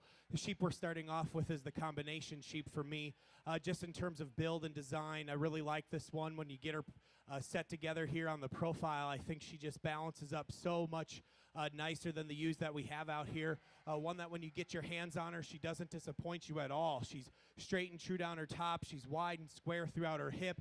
One that's really wide-based at the ground. And when we set this one into motion, she's probably the soundest ewe that we've got out here. And I think that's where her real competitive advantage comes to us when we talk about this particular female. I like her in terms of her type. I like her in terms of her build.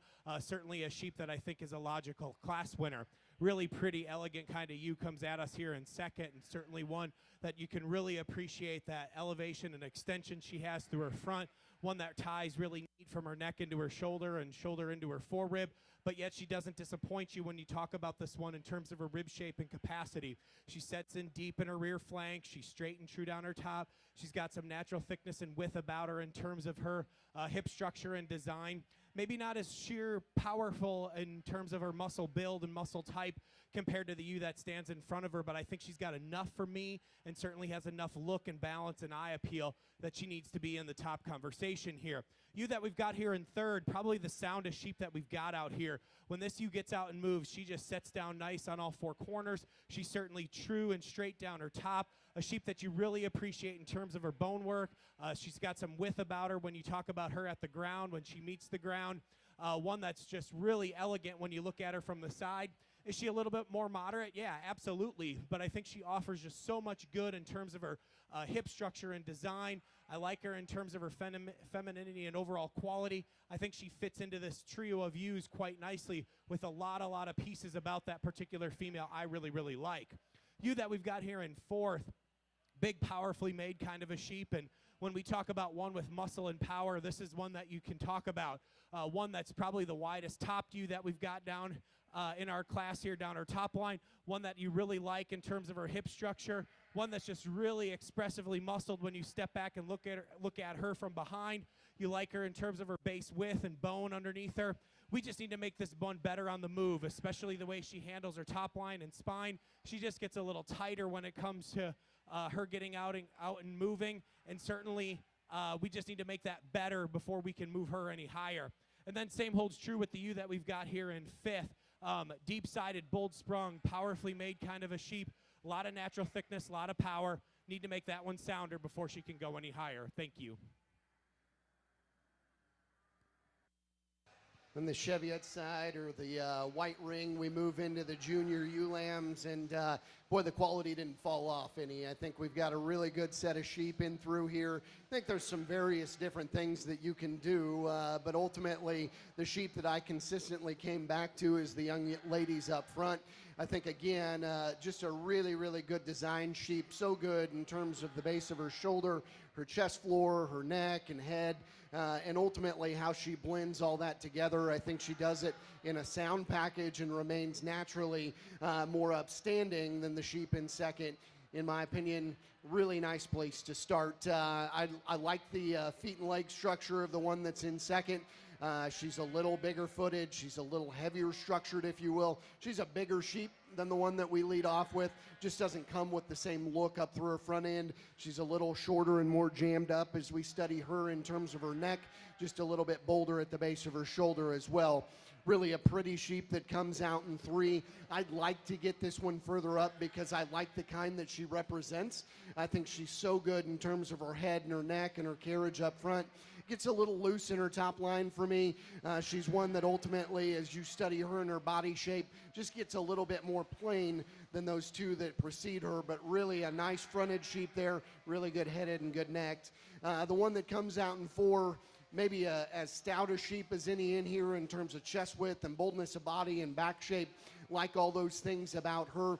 She needs to be more coordinated in her movement, particularly off of her rear two. Kind of the same story as the big bulky ewe that rounds out this this January ewe lamb set. She's as stout and as high performing as anything in here. We put these sheep in motion, and she probably starts to lose herself as much as anything in here. Gets a little deeper in her chest and her breastplate. Needs to be more coordinated in her rear two. Congratulations.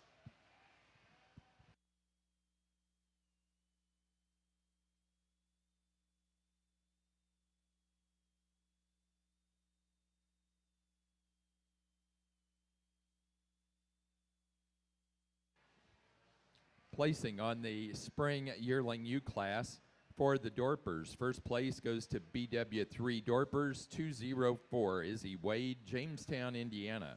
Second to Lobdell F 2213 Caleb Bissell Lobdell, Freeport, Illinois. Third to Sydney Phipps, Wilmington, Delaware. 4, Cade Beckmeyer, Morrisville, Illinois. And fifth to Vivian Stephenson, Viroqua, Wisconsin. Placing on the January ULAM class for the Cheviots, first to Diamond C 0636 Cheyenne Clyde, Greenville, Pennsylvania. Second to Rinker 2665 Caitlin Von Barron, Stewardson, Illinois. Third, Sophia Larson, Reedsburg, Wisconsin. 4, Annie Sailing, Caldwell, Ohio. And 5, Cheyenne Clyde, Greenville, Pennsylvania.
Nice class in the white arena over here. I think one that falls together fairly handily for this judge.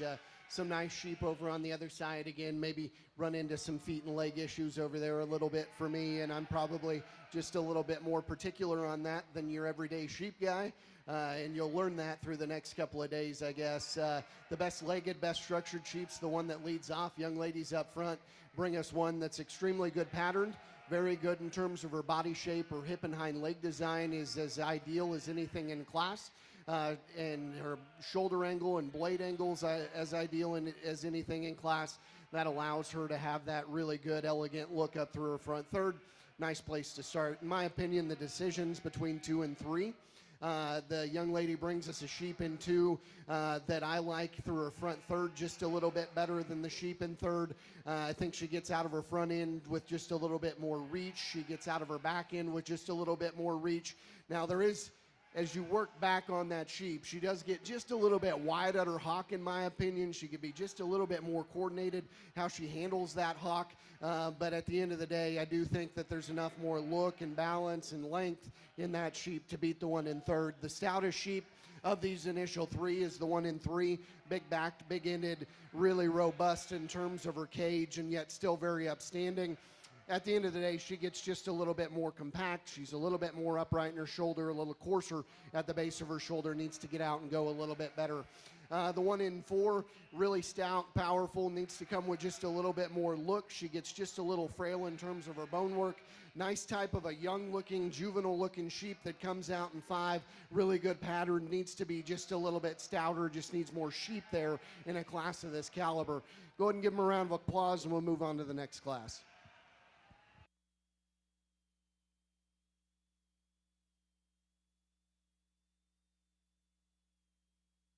Placing on the class of Dorper pair yearling ewes, first place goes to Vivian Stephenson, Viroqua, Wisconsin.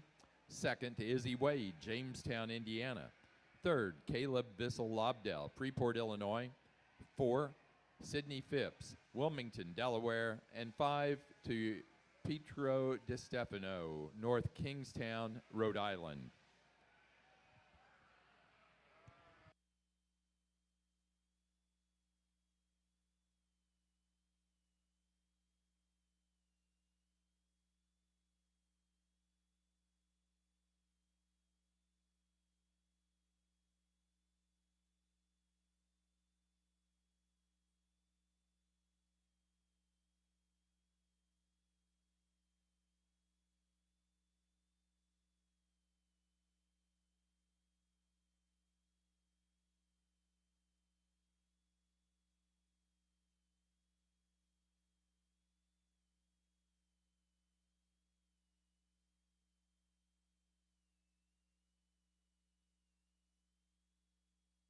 On the Did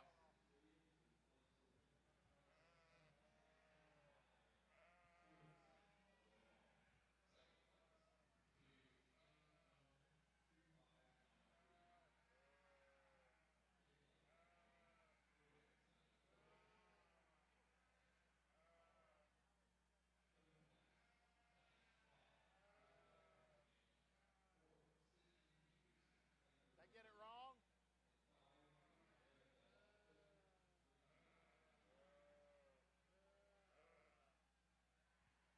On the Oxford side, I've been told I got it wrong by the young lady, but I don't think so. But it's my day.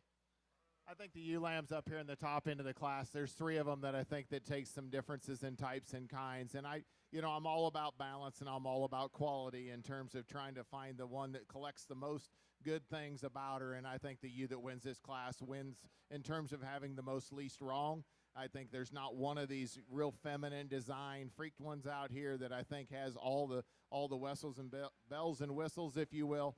But I think this ewe is stout featured. She's big bone. She's feminine design. She's really good when you put her in motion. She's better in her top line. She's better in her heart. She's better in her flank, and I'm confident that she's better in her hip and her hind leg than the other ewes that are behind her. I think this ewe that wins, you know, is she going to be the biggest yearling ewe? I'm confident the biggest one's in third. There's no doubt in my mind. I'll give them all that. The ewe here in second, she's the short-fleeced one, you know, and a disadvantage at that, but she's very short-bladed. She's very feminine-fronted. She's good in her chest floor. She's good enough out to her hip shape. To me, she could use a little more condition on her, and she could use a little more fleece, and that might change the way things look. At the same point in time, I'm going to tell you she's shorter bladed than my class winner. She just isn't as Oxford in her appearance, and I don't think she's as stout-boned as the one that's in front of her. The ewe here in third, she's a big, long-bodied, you know, big-footed Oxford, really wool-capped up one, really good down through the channels of her nose. When I put this one in motion, I can break her apart pretty easily, in my opinion, in terms of being a little broken in her top line. She's a little off in her hip and back into her hind leg, but there's no doubt I'm confident that that looks like the one that's going to be the biggest as she goes into a yearling, and I might be wrong about that, but in terms of quality, I don't think she wins today. I think the ewe here in fourth needs more body condition. She needs more weight. She needs more pounds on her, and I think that could change a lot of things about how that ewe looks. At the same point in time, she just has a frailer nose, a frailer head, and a smaller foot, and that could be part of the harshness or the shallowness of body and a little bit narrower made type of a female that sits here in four, and I just don't know if she has the ability to really open up in her body cavity like the ones that are ahead of her, but she's cool, she's long top, she's feminine fronted. I just need to see a little more substance, a little more stoutness. High quality one here in five. You know, but to me, she runs out of steam in terms of looking like a ewe that won't get as big as a yearling ewe. She's not as tall in terms of her length of her cannon bone. She's not as long in terms of her body width, and she doesn't have as much width and dimension from behind down low, but she's one that's very well balanced, high quality, hard to pick a hole in her, other than I'd say I'd like to make her longer bodied and bigger in her framework. We end the class on another one that's really cool to look at. To me, she gets a little closed up in her knees. She gets a little closed up from behind. You know, she wants to pop her top or get a little high in her hip relative to the front 1/3 of her body, but she's a very nice ewe lamb that sits down in 6-hole. Another real nice class on the Oxford side. Congratulations. Well, in the white ring, we move into another age group here in the Cheviettes, and the quality has not fallen off any. In fact, I think the one that leads off this class is exceptionally good. Really good patterned, extremely good on her feet and legs, and you know, she gives up some performance to some in class here, but as you study her face and study her bone work, she's more lammy, she's more juvenile, if you will, very youthful, and I think that sheep just continues to get better because I think she's very, very good in her build, her balance, her design. I think the tools are there for that one to continue to just get better and better and better. I guess I don't hold her lamminess against her in this particular division. The really big high-performing sheep's the one that's in two, big-bodied, as stout as anything in class in terms of bone work, gets a little plainer in terms of her shoulder. She's a little bit more upright and just plainer off both ends, if you will, from just a look standpoint, just a little deeper.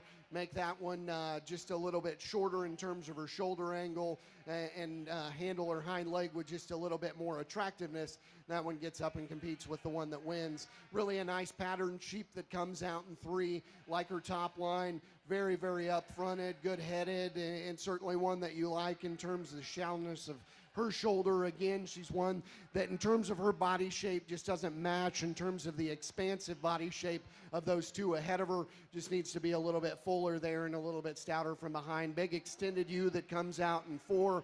Needs to handle her top line better, needs to be a little bit more coordinated in terms of her rear leg placement. The stoutest sheep in class is what we end with, big-backed and big-ended, big-chested, like all of those things about her, and yet with that, she's still very good in terms of her neck. As we set these sheep in motion, she's the one that struggles the most, in my opinion. She gets just a little bit more uncoordinated off of both ends. Nice class.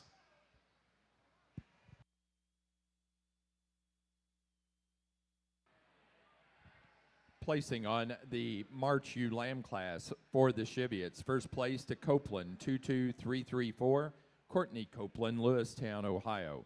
Second to Rinker, 2683. Caitlin Von Barron, Stewartson, Illinois. Third, Sophia Larson, Reedsburg, Wisconsin. 4, Arabella Clifton, Greenfield, Indiana. And 5, Sarah Wilson, Dansville, New York. Placing on the class of January ewe lambs for the Oxford show, first to AA 2311 Aubrey Miller, Huntington, Indiana. Second, Brockman 1684 Credence Lancaster, Modesto, Illinois. Third, Aubrey Miller, Huntington, Indiana. 4, Emma Miner, Reelsville, Indiana. And 5, Crimson Lancaster, Modesto, Illinois.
Nice class of slicks over on the Cheviot side, junior slick ewe lambs over here. And I think a lot of differences as you work all the way through here. Really a good patterned, hard-handling sheep that we're going to lead off with here. I think one that runs uphill, very good in terms of her back shape and shape from behind.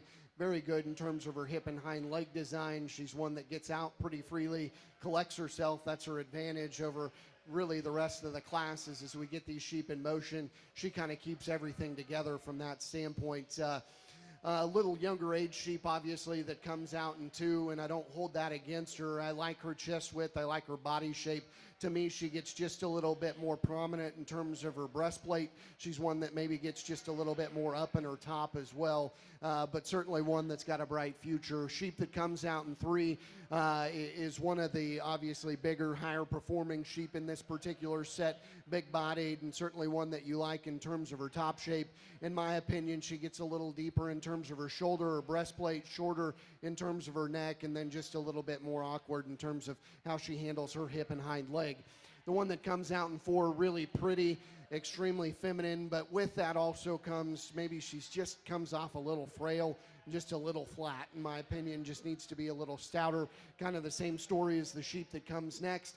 Maybe could get her to use her right back leg. I don't know if she's on an injury or what, but just needs to get out and go a little bit better. But really a pretty sheep that's got a really nice presence from the side, just needs to be a little stouter. Big sheep that comes in 6 down here, longest pattern, most extended, and certainly you like a lot of things about that one. In my opinion, she gets a little too high in terms of her top line and awkward in terms of her hind leg movement. I think she's one that we could stouten up as well as we get in on top of her. Nice class there.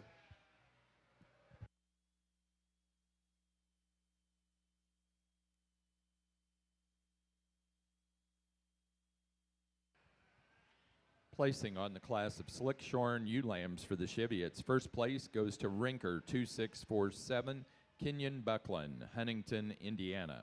Second place, Diamond C0634, Cheyenne Clyde, Greenville, Pennsylvania. Third, Annie Sailing, Caldwell, Ohio. 4, Arabella Clifton, Greenfield, Indiana. And 5, Lindsay Peterson, Claypool, Indiana.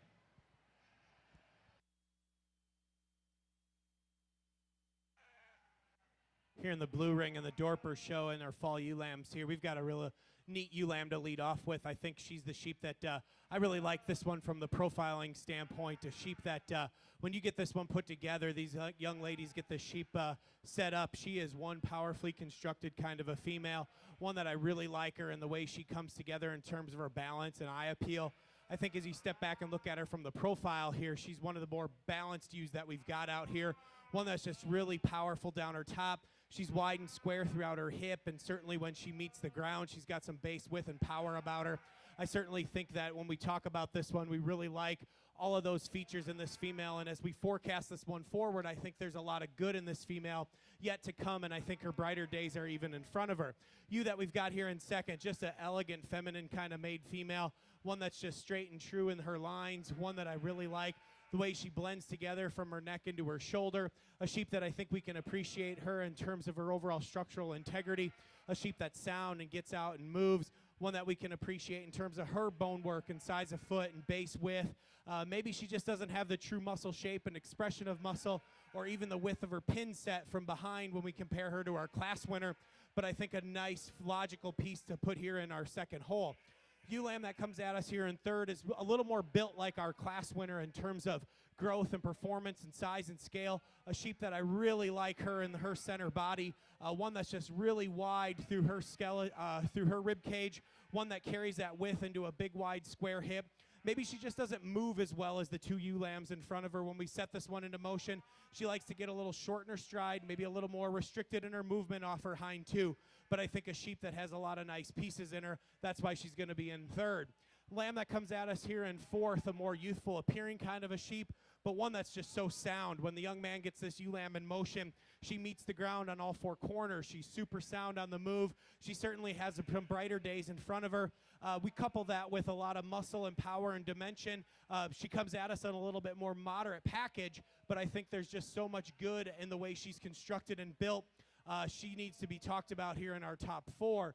And then a bigger outline kind of a ewe comes at us here in 5th. And I think as we talk about one with growth and performance and weight per day of age, this is one that you have to appreciate. And she really doesn't disappoint you when you get behind this one. She's got some width down her top, throughout her loin, and throughout her hip. I just want to make this one better when she moves about the ring. Nice class of fall ewe lambs. Thank you. On the Oxford side, we've got a pair of ewe lambs that are very unique in terms of the rest of the class, and I think when you really study them, just study the front 1/3 of their body in terms of the way their shoulders are short, their necks are high, and they're very, very feminine about their design. And yet when you really get off of them, you know, they're good up in their chest fore. They come down into their flank development. And I think there's some differences in these two. I think the balance and the quality of the one that wins, I think, does so in terms of why she's there. It's really about her hock set and the width and dimension that she shows me from behind. I think she just is a stouter made, a little more well-balanced one, a little more complete one. I'm not going to argue one bit that the UN2 is just longer neck. She's freakier made from that standpoint. And as a yearling ewe, if you can get that ewe to get enough base width from behind, maybe stouten her up in terms of give her and just want to turn them hocks out of her, there's the ewe that's a little more feminine design, a little freakier made, you know, real feminine design. I just think she closes up as I get behind her, and I just like to see her just be a little bit more open in that area. But I think she wins the front 1/3, even though I think both of them are elite in terms of their front 1/3 of their body in comparison to the rest of the class. The ewe here in 3rd, the reason she goes over the ewe in 4th, in my mind, she's just better balanced, okay? She's not longer bodied. She's not bigger framed. I just think she's more complete in terms of structurally correct. She's leveler in her hips. She's better in terms of her design. She runs downhill towards her front 1/3 of her body. I don't see this ewe, the kind of female that's going to grow and be a great big one. I put her here because of balance and kind, and there's not a lot wrong with her. I just like to make her a little freakier front and make her a little more feminine in her design. Real long-sided ewe in 4. I mean, she's probably the next, maybe the longest one in the class. To me, when you put her into motion, she comes in pieces. She comes in a front 1/3, a middle 1/3, and a back 1/3. And to me, you know, maybe as a yearling ewe, you can get enough condition on her and you can hide some of the things about her, but she's just one of those ewes that, to me, she gets a little deep in her heart relative to her flank, just gets a little closed up in her entire body cavity from front to rear. The ewe in 5th is one that when you set her up, you don't move her. I like her a lot. She's got some femininity to her design. She's got some rib cage and some shape down her top. When we put her into motion and you watch her walk out of the ring, she wants to kind of get up in her top, off in her hip just a little bit, a little harder and harsher in her look, but a very feminine designed one. She's way more immature looking than the rest of them, and she could be quite a bit younger, and I don't know that. The ewe we end the class with, young ladies do a great job of showing her. She stands perfect. I call this one just a little bit more common, a little bit more less feminine in her design, a little shorter statured. A ewe that wants to funnel from when you get behind her, I think she gets a little closed in at her hock, and she gets a little more deeper in her body, and I don't know if that one has as much grow as some of the other ones ahead of her, but a really nice class again from front to rear. Congratulations to this set of kids.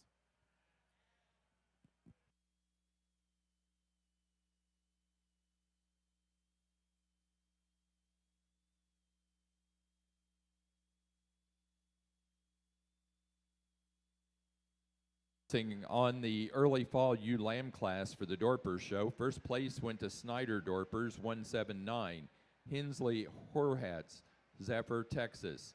Second place, BW3 Dorpers F230, Izzy Wade, Jamestown, Indiana. Third place, Vivian Stephenson, Viroqua, Wisconsin. 4, Carson Lobdell, Darlington, Wisconsin. And 5 to Caleb Bissell Lobdell, Freeport, Illinois. Placing on the pair of ewe lambs for the Cheviots, first place to Caitlin Von Baron, Stewardson, Illinois. Second place, Cheyenne Clyde, Greenville, Pennsylvania. Third, Sophia Larson, Reedsburg, Wisconsin. 4, Annie Saling, Caldwell, Ohio. And 5 to Arabella Clifton, Greenfield, Indiana. Placing on the February class of ewe lambs for the Oxfords, first place goes to Edgewood Farm, 23011, Nick Angus, Ottawa, Illinois. Second place, Edgewood Farm, 23029, Nick Angus. Third place to Addison Meyer, Aaronsville, Illinois. 4, Bodie Niemeyer, Mulberry Grove, Illinois. and 5 to Owen Trone, Stockton, Illinois.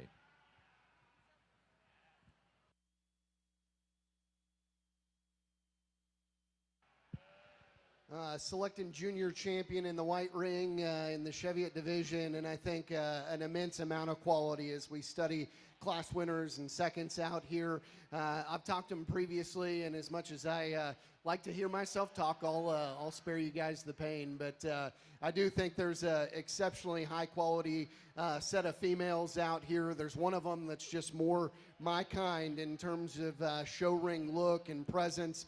And then I think it gets relatively close for reserve between the second out of that class and a couple of class winners. But there's one of them that just today just comes with just more punch and more show ring presence again. So with that, we're going to go ahead and use our young ladies out of the Januaries for our junior champion. We're going to follow that up with the February. Congratulations.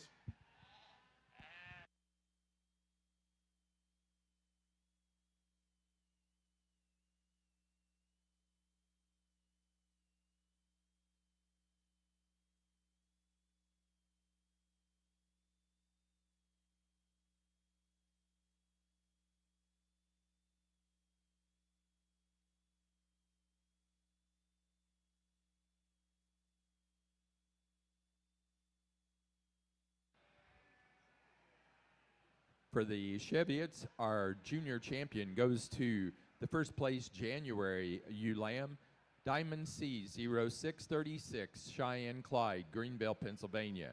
The reserve junior champion to the first place February ULAM, Rinker 2676, Caitlin Von Behrens, Stewardson, Illinois. Now showing for overall grand and reserve grand champion U.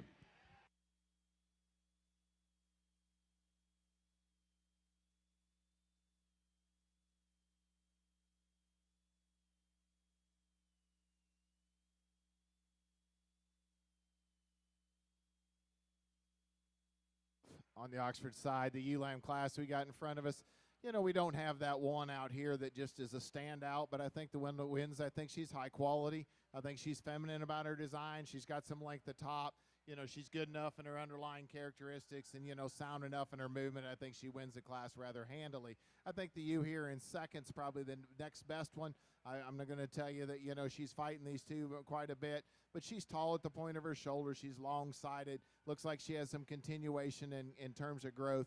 Certainly like to lighten her up in her feature, in my opinion. The U here in third's one of those stout-bodied, big-ribbed, a little more muscular shaped, you know, a little bit more compact type of an individual that doesn't have a lot wrong with her. She just isn't as feminine fronted. She's not as pulled up in her breastplate, doesn't have the continuation of growth, in my opinion, as the rest of the class. Then we start to run into 1 and 4 that, you know, she's got the long neck, the long side. She's just too closed up, too frail in her design, and we end the class on one's little shorter body, just not as strong in its top line, certainly not as wide and dimensional in terms of when you get up over the top of it. Congratulations to the set of kids out here.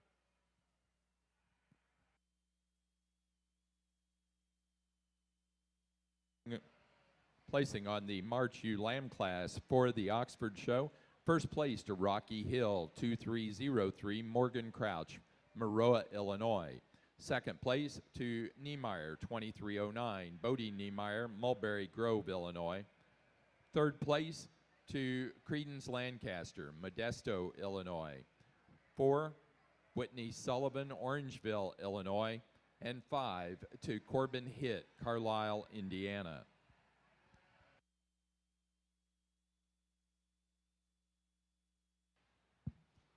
Extremely high quality show on the female side in the Cheviot division, and truth be told, I came here expecting it obviously to be very good. This is probably the largest junior sheep event that is happening in America this year, and there's a bunch of sheep here, and the first breed has blown away my expectations. It's very, very good, and so kudos to you. With that said, like I said earlier, I'm just as well keep it short and sweet and to the point. There's one that came in and I thought she was pretty good, and I'd be pretty silly not to use her. That's the young ladies out of the senior division. That's going to be your champion. I think it does get a little bit closer as we study reserve. I think both of these sheep are wildly good. One's a little bit more safe in my opinion. One's a little bit more unique in my opinion. We're going to keep our seniors together. That fall over there is going to be reserved. Congratulations.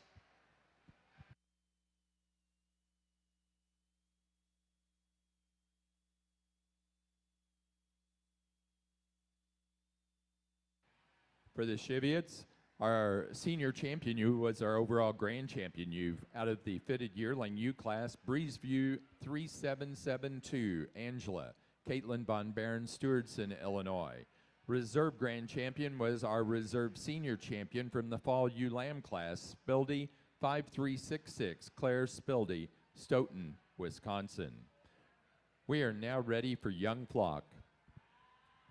Oxford side over here, we got 3 slick shears, and I think the one that wins it pretty handily, in my opinion, in terms of quality, balance, structural correctness, and just a tremendous amount of shape when you get up on top of her. Really like the white feature about her. She's kind of unique, and she stands out, in my opinion, to win this particular class. I think the ewe here in second's another one that's good body, good in the rib cage, got a little more dimension, a little more opened up underneath, particularly better up in its upper 1/3 of its rib cage up high, and just a lot square and leveler back through its hip than the one here in third. The one in third's, very Oxford in its appearance, big featured, lots of bone. Comes into me in a little bit of what I call pieces. A little broken in its top, a little down in its hip-loin junction, just a little different on its back leg, but a ewe lamb that's got some quality sitting in third. Thanks.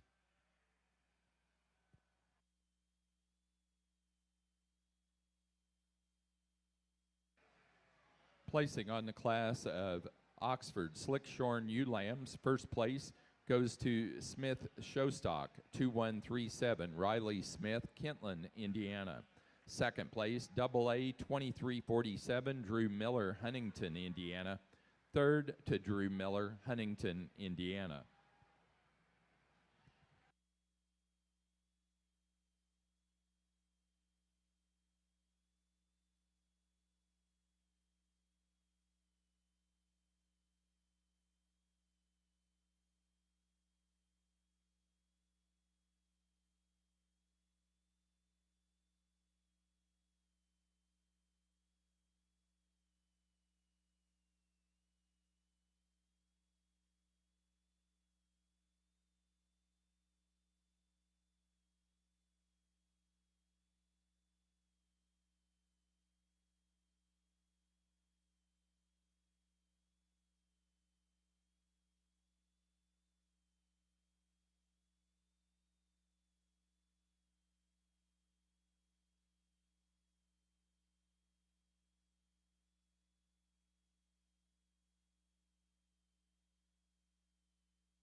Good set of late falls here in our Dorper show, and I've got a really nice ewe lamb I think to lead off with here. I think she's the combination sheep of the trio when we got down through in our final sort here.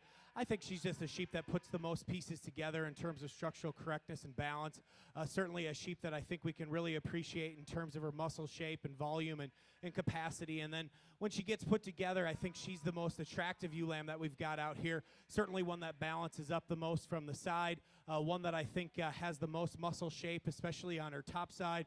And then as we work her back into the lower portion of her leg, I think she puts the most pieces together and logically falls into being our class winner here today. I think as we talk about this one going forward and talk about her as a breeding piece going forward, I think she's probably got the highest advantage of going on and being the most structurally correct, best balanced yearling ewe next year. Ewe that we've got here in third probably has a nickel's worth advantage when it comes to having a more length of body and length of side. And when we dig in and handle this one from the 13th rib back, when we compare her to the ewe lamb that beats her today, she does handle longer in her hind saddle. Certainly, I think a sheep that we can appreciate in terms of her lines. I really like her when we talk about this one at the ground. She's straight and true. I like her in terms of her underline. I like her in terms of her front 1/3. Maybe not as much muscle shape through the last 1/3 of her skeleton, especially specifically over her hip and into her pin set. That's why she's going to be second today. Big rugged outline kind of a sheep comes at us here in third. One that we can certainly appreciate, that outward turn to her rib cage. One that when you get right on top of her, she's got some natural thickness. She's pulled apart through the center portion of her skeleton. She's wide and powerful through her hip. Maybe just not as sound or maybe as balanced when we look at this one in comparison to the two that beat here today. But I think a sheep that offers a lot of good, and the exhibitors did a nice job getting her presented. Ewe lamb that comes at us here in fourth was kind of the problem sheep for me. One that I can appreciate in terms of the expression of muscle this ewe lamb brings. I really like her in terms of her just natural shape. Certainly one that's just powerful in the way she's built. But we got to make this one better in terms of her hind two, especially the way she comes together from her hip into her loin, and then her loin and the way into her hip and the way she handles herself off her rear hocks and her hind two. We just need to make her better that way. And then a big outline, pounds heavy kind of a sheep comes at us here in fifth, and one that we can certainly appreciate the growth and performance in this individual. I really like the depth of side and capacity in this sheep. We just need to give her more muscle shape, especially from behind when we really study her in terms of her hip and in terms of her pin set. Really nice ewe lamb to round out the group. Let's put our hands together for a great class.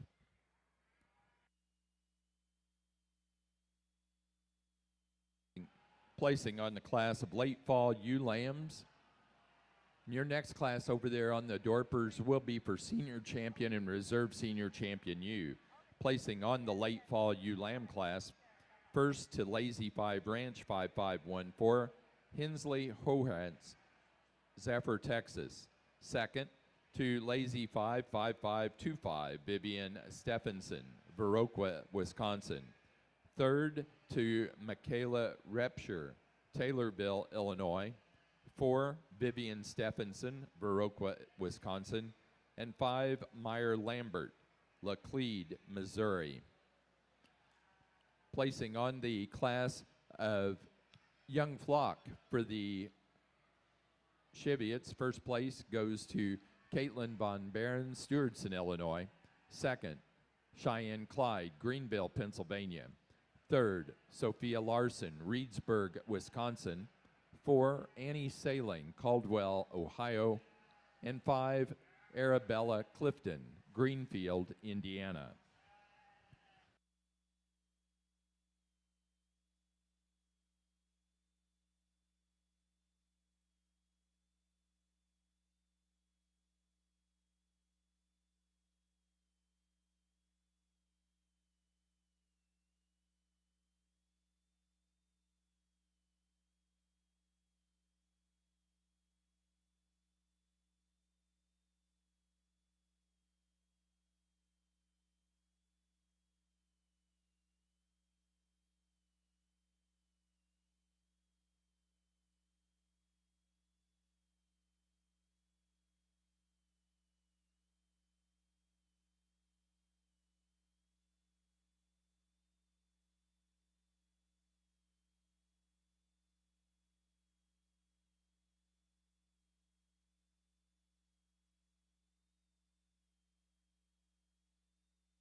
Placing on the best 4 head of ewes for the Cheviot show, first place goes to Caitlin Von Barron, Stewardson, Illinois.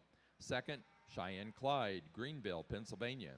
Third place, Sophia Larson, Reedsburg, Wisconsin. 4, Annie Saling, Caldwell, Ohio. And 5, Arabella Clifton, Greenfield, Indiana.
Here in the blue ring, when you get into the senior lineup here in our Dorper female show, the quality ran incredibly deep in our first 4 classes that we had out here, our early and late yearling ewes and our early and late fall ewe lambs. And I think as we look at the 8 that we have out here, we found a uniform set of females that are tremendously made in terms of their build. I think they've got a lot of structural integrity and quality about them, but I think they've also got some power and muscle and dimension. And I think as we look at these 8, I'm pretty pleased with the set that we were able to assemble for our senior champion lineup. I'll go out and show you the 2 that I like best. Let's put our hands together for this group.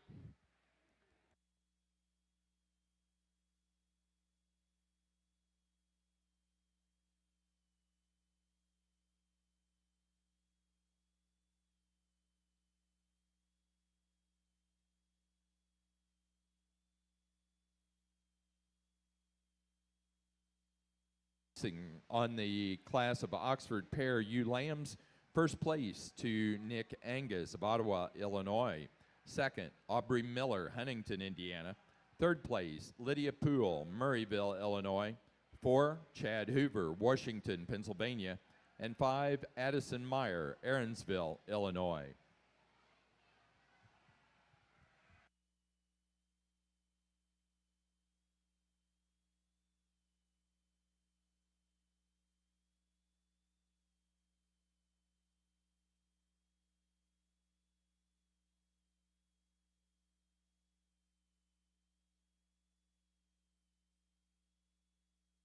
Out here for junior champion in the Oxford show. Let's put our heads cans together for the kids out here. They've done a really nice job. I really appreciate the quality that they brought out here in the junior divisions in this show. And, you know, there's a little bit of contrast in the 2 that I'm going to use for champion and reserve. But I think when you really study these 2 animals, I think there's one that's just real stout-featured, big bone, lots of body and ruggedness, and real long-sided. Tremendous amount of breed character to her, and just real stout made when you get up on top her. Then you go back and you got a real feminine design, real cool made one. Maybe like to just change her just a little bit in her hock region, but we're going to use the first class here for champion, and we'll step back to our second class for reserve. I would be remiss if I didn't talk about the slick shear, because I think that one's pretty good. I just don't think she can beat the wooled ones today, but that's a high quality slick sheared ewe lamb. Cheviot Market Lambs, and I think as we work through this set, really falls together pretty handily for me. Again, foot, bone, stoutness, and power lays within the young lady's weather up front here, and I do think that in terms of proportionality, he probably does that as well as anything within this particular class. Is he going to wow you in terms of his smoothness of shoulder or tightness of hide? No, he's not, but I do think that he's got a nice turn to the edge of his top line. He's gotten some flatness to his loin and certainly some muscle as you work down into his thigh and down into his lower leg. Like that sheep from that standpoint. Better pattern sheep that comes out in 2, and certainly a bigger loin sheep. He's just a little bit too fragile in my mind, comes in a few more pieces from just a build perspective. Really a hard handling sheep that comes out in 3, and if we're just going to carcass him out, this is probably the sheep that you land on, because he's big backed, certainly high enough in terms of cutability, really good in terms of pin width. It's from the side that his build is just maybe a little bit more questionable, particularly his hind leg design. Fix that in him, he can get further up. Ewe lamb that comes out next has as much spread down her top side as anything. That's probably aided by the fact that she's the heaviest conditioned sheep in class as well. But I think that one does proportion well. Just need to peel back some of that condition on her. The best balanced sheep is the one that comes next. Like him a good deal in terms of his top line, like him a good deal in terms of his look. He just needs to pack a bigger punch out here to run with those sheep ahead of him. Then we round out the set with one that I think, again, you can appreciate in terms of his firmness of handle. His build needs to be better in order to compete further up in this class. Go ahead and give him a round of applause, and we'll send them out. Placing on the market lamb class for the Cheviots, first place goes to DC 0469, 119-pound lamb, Cheyenne Clyde, Greenville, Pennsylvania. Second place to 2314, 124-pound lamb, Sydney Peterson, Claypool, Indiana. out here on the Oxford side. Let's put our hands together. There's 4 real high-quality females out here. Much like some of the other judges have said, you know, it's a first breed that I've got to work through, but certainly not disappointed. Really, really excited about what the weekend could be like. And, you know, you put together this many sheep from around the country and collect some of the best ones that probably can go to Louisville and win on the green chips. And, you know, I would expect these kinds of females to go on and have a really, really bright summer. I think it's really, in my mind, a pair of females that are just out in terms of just being more complete, a little stouter featured, just a lot femininity in their design, but still have a tremendous amount of to them. I'm going to use the pair of yearling ewes. I think they're both really, really high quality. I'm going to stick with them. I thought they've been good all day. You know, we talked about the color on the reserve, but I think in terms of the quality, I think she deserves to go to reserve whole. Congrats to the guys showing these yearlings over here.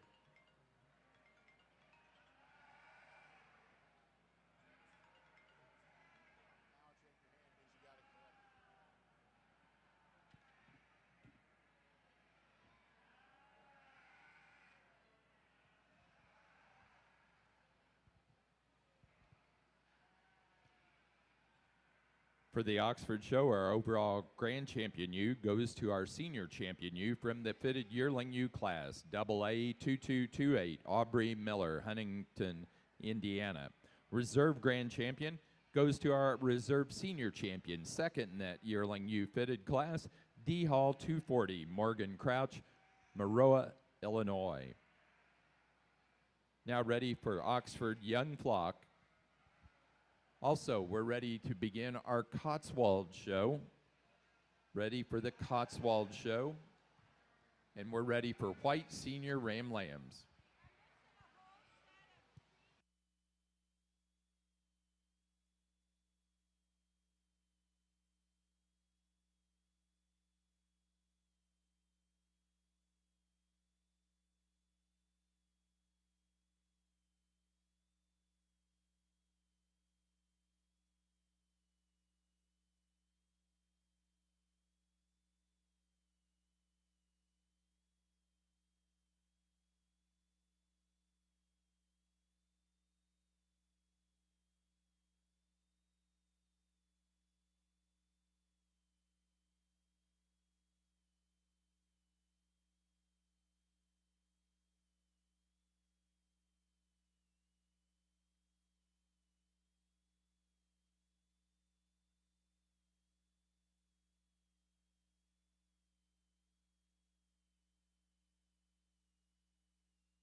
outstanding way to start the Cotswold show here, and really a nice individual the young lady brings us to lead off. And again, so much of high-quality livestock starts at the surface, and I think he's good there.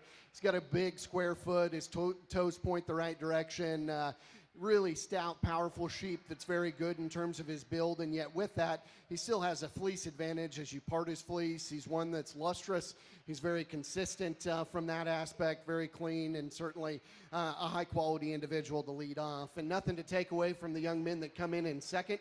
Actually, a buck that comes with just a little bit more testicular development. He's a little taller standing buck, maybe not quite as lustrous or clean as we start to get into his fleece. Doesn't match with quite the same power as that buck that leads off, but two very nice individuals. Congratulations.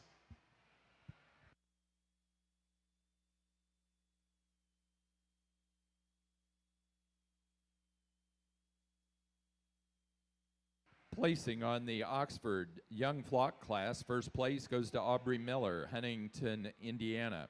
Second place, Chad Hoover, Washington, Pennsylvania.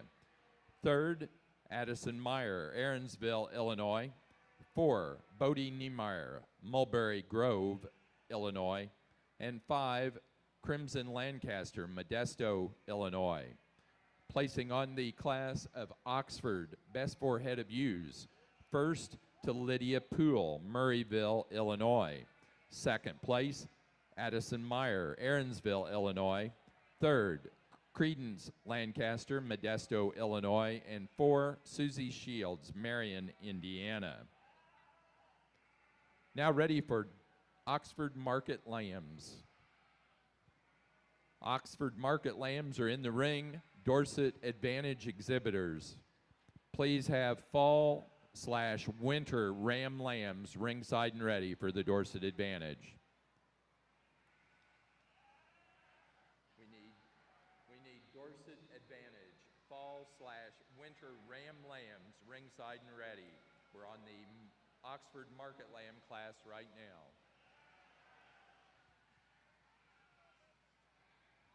Placing on the Cotswold class of white senior ram lambs, first place goes to Meyer, 2303, Kinsey Meyer, Aaronsville, Illinois.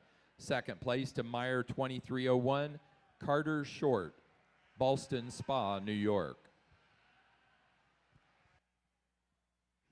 Nice class of January ewe lambs in our Dorper show here, and I think we've really got a complete balance type of sheep to lead off with. I think as we get in and study this one, I really appreciate a lot of the good things that this ewe lamb offers us. I think as we look at her from the profile here, she's the kind of sheep that we can really appreciate how much natural thickness and balance she has. When the young man gets her set up and we look at her from the profile here, she's just really pretty and elegant.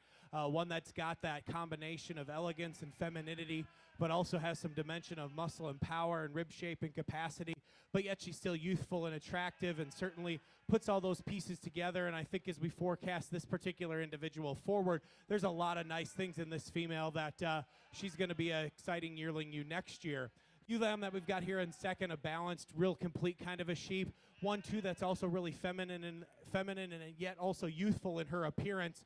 A sheep that's really straight and true down her top.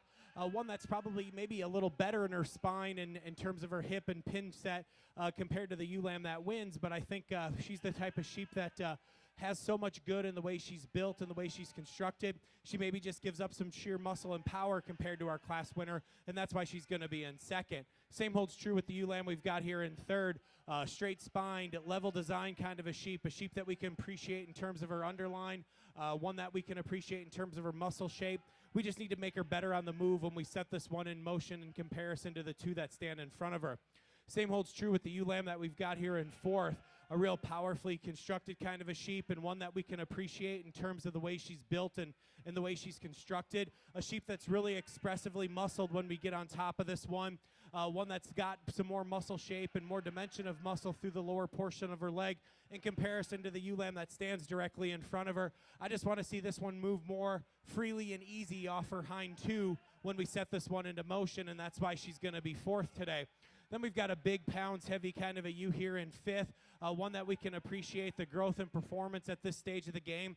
A sheep that just doesn't balance up well enough for me when we look at her from the side profile. A sheep that gets heavier through the front 1/3 of her skeleton in relation to their chest floor and her rear flank. We just need to make this one better in terms of her design before she can go any higher. Congratulations. Single entry in the Cotswold ring. Young lady brings us one that I think really has some neat pieces. First and foremost, his fleece, I think, is pretty neat. Certainly one that's consistent, very lustrous, and one that's very soft as you get in to the touch. He's one I think that's very unique in terms of his body shape and how he connects his head and neck to the top side of his shoulder. Not the biggest boned rascal in the world, but I think one that you certainly wouldn't necessarily criticize from that standpoint. Nice individual. Could have stood some more competition. Congratulations. To end up on the Oxford show over here in the Market Lamb class. You know, there's two up here, and there's a little give and take in these two, but I think the one that I start with is just the better one in terms of its cutability, in terms of the way it handles up over its top line, better in its blade, higher at the point of its shoulder. You know, I think it's actually square over its loin edge. I know it's wanting to drop its loin edge just a little bit, but I think there's actually more real natural width in this one. I know when you watch them walk out, I think that one's just more pulled apart, both off of front and back ends. The ewe lamb here in second, you know, she's big racked and stout in terms of that feature, in terms of up on the upper skeleton of her body. I just don't think she's as truly wide and as dimensional as the one that won. The Weather here in third, he's the thick-looking one. To me, he's a little jammed up in his neck. He's a little deep in his overall body width, in my opinion, but he's one that's probably more mature, more further along in his end point. Probably needs to be ripped down and pull some fat off him and maybe make him look a little more athletic.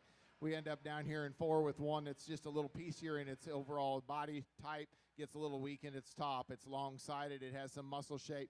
It's shortened in terms of its blade and shallow enough in its body. I just need to see this one collect up better, pull him apart in his pins and stout him up. The one in 5th is really, really thick, really, really stout from that standpoint. Just too straight off both ends for me. Doesn't get up any higher in the class. You can see just a little bit straight in his overall muscle. He's no doubt he's the thick one in the class. We end up with the one that just doesn't have as much muscle as the top end of the class. Congratulations, kids.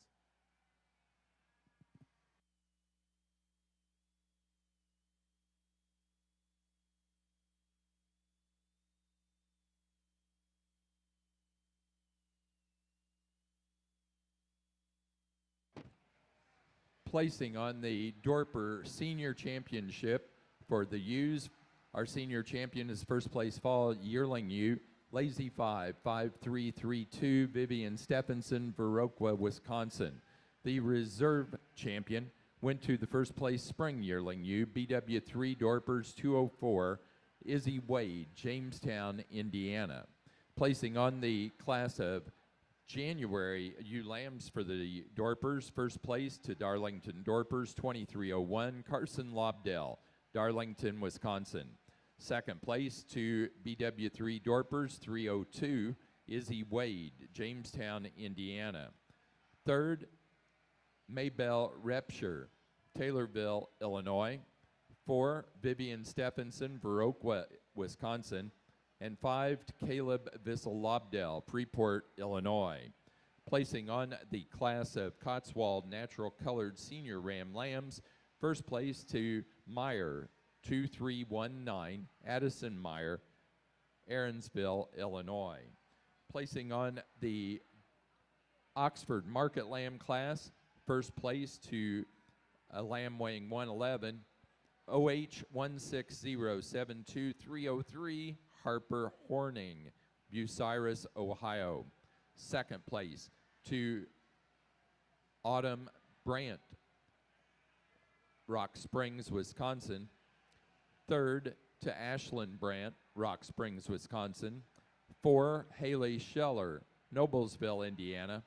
And 5 to Laney Mendenhall, Sheridan, Indiana. That does conclude our Oxford show. Ready for fall/winter ram lambs for the Dorset Advantage.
Really a nice class in the Cotswold ring, and I think one that comes together pretty handily for me. Again, if your basics are certainly feet and leg design and structural correctness first and foremost, I think there's a couple of sheep that do that exceptionally well. Obviously, a little bit of differences in terms of maybe some age or how they're brought to us, but I do think that the big stout sheep is the one that leads off here. Really like his body shape. I think he's one that spreads with a lot of muscularity in his top line. He's big pinned and certainly stout and burly and muscular. And when she gets him propped up right, he sure gives you a good look from the side. Very lustrous and clean fleece. Again, there is some variation there. Actually might prefer the fleece type of the sheep that comes out in second. Really a good built sheep in second. Obviously just a little bit more lammy in terms of his look, more juvenile in terms of his look. But I think that sheep's exceptionally good in terms of his pattern, his proportions. I don't know that he comes with just as much stoutness and power and bulk as that sheep that precedes him. That's really the difference, in my opinion, is the one up front's just a little bit more burly and manly, but two very nice sheep there. Big extended sheep with some muscularity that comes in 3, needs to move just a little bit better, in my opinion. His shoulder angle's just a little straight, and as a result, his neck comes out a little bit more horizontal up there, but that's a big, stout, certainly high-performing sheep that's got a lot of future. Sheep that comes next, really an interesting fleece here, and certainly one that's consistent. Like that a good deal about him. Has some luster to it. Sheep that needs to balance probably just a little bit better for me. Could be just a little bit stouter. The sheep that comes in 5, I think, is intriguing from this angle right here as anything in class. He's just very young in terms of how he's presented. Just needs to be more sheep there. But I do think that that one is tall-fronted and very good in terms of his top line. His proportions are good. It just needs to be stouter and come with just more substance and circumference of bone as we study him out here. Nice set. Give him a round of applause.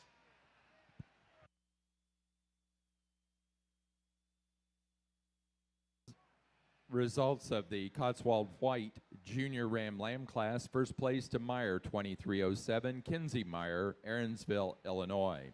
Second to Four Season Farm, 2306, Lauren Moore, Carlock, Illinois. Third, Kinsey Meyer, Aaronsville, Illinois. 4, Wyatt Short, Ballston Spa, New York. And 5, Carter Short, Ballston Spa, New York. Here in our February ULAM class and our Dorper show, a little more challenging as we work through this group of 5 that we've got out here. And I think we've got the combination sheep to lead off with, a sheep that I really appreciate in terms of the way this one is built. And as we study this one at the ground, she's got some base width about her. I like her in terms of her top line. I like her in terms of her rib cage and capacity. And I think this ULAM just has some more future in terms of the way she's put together. I really like her in terms of the outward turn that she has to her rib cage. And when you get on top of her, she carries that width and thickness into a big, wide, square hip. And I think she's just the combination sheep of soundness and balance to lead off here with. ULAM that we've got here in second, one that's a little more expressively muscled in the way she's put together, one that when you get your hands on her, she really does have some more shape to her rack and shape to her loin, but certainly a sheep, I think, as we study this one in comparison to our class winner, she just doesn't balance up quite as nicely in relation to her chest floor and her rear flank. She just gets a little tighter in terms of her rear flank and maybe doesn't move quite as well off her hind two compared to the ewe that wins today, but I think she logically fits here into the second hole. A real rugged kind of made ULAM comes at us here in third, and certainly one that we can appreciate the growth and performance at this stage of the game.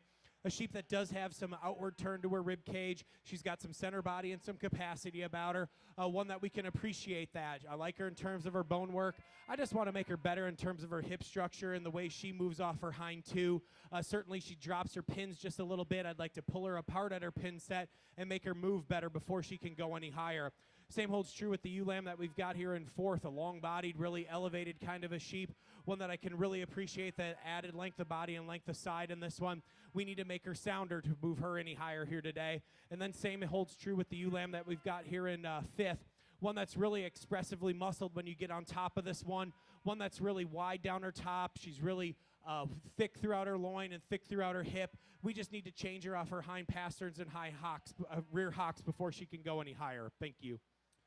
Over on the Dorset Advantage side, we start out with a class of buck lambs out here. I think the class winner wins pretty easily for me. He is big-backed, and he's very dimensional through his loin, really, really big and pulled apart in his upper hip.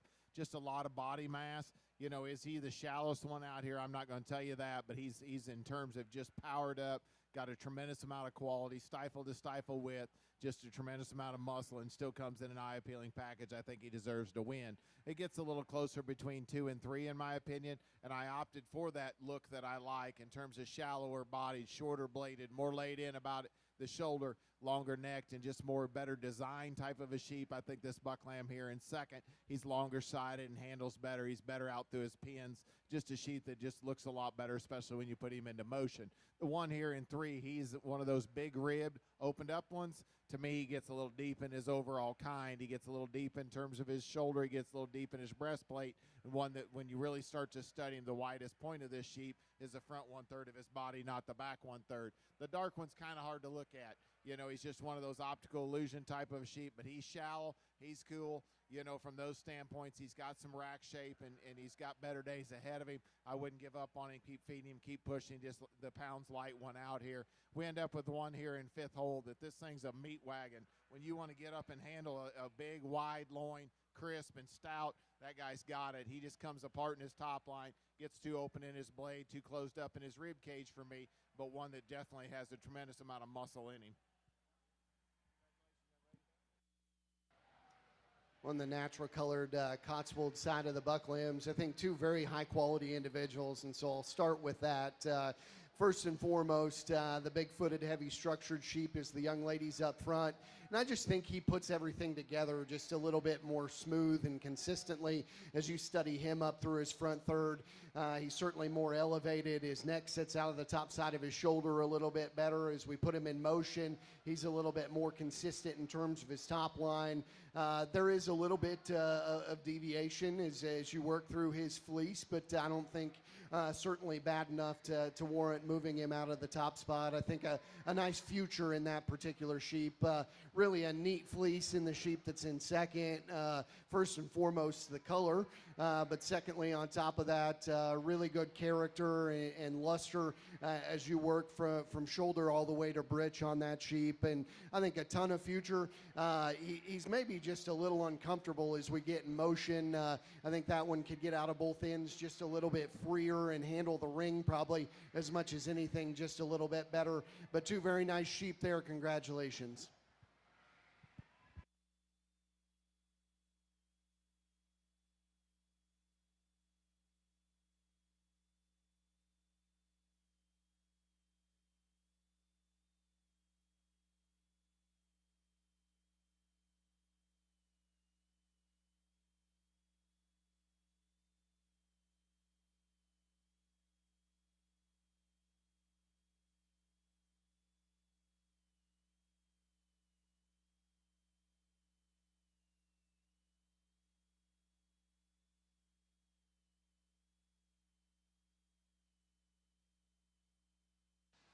Placing on the class of February ewe lambs for the Dorper Show. First place goes to Uptown Farms, 1403, Meyer Lambert, Laclede, Missouri.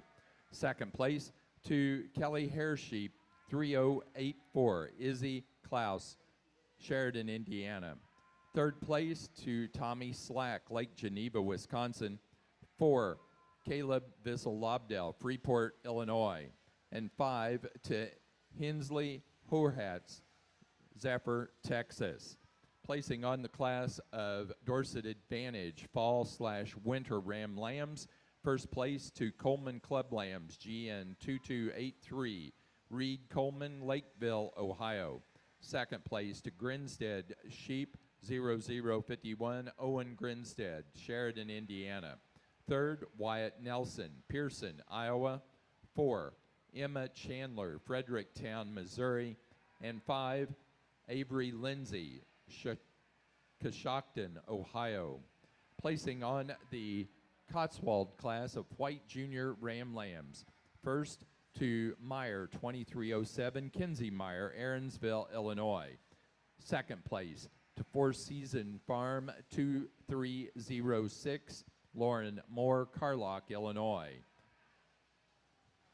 over here on the Dorset Advantage side. There's some give and take in this top pair, and you might want to argue with me on this one, but I think really when you study this one, I think the one that wins, he's just better hearted. He's better and more open and more true in terms of being more opened up in the lower 1/3 of his rib cage. He's laid in better about his blade. He's shorter bladed. He's better breasted. You know, he's not the levelest hip one of the group, but he's got more wedge shape. When you get behind him, he's bigger in his stifle than he is in his front. He's big in terms of the shape to his rack, and he's little necked, and he just has a little cooler look.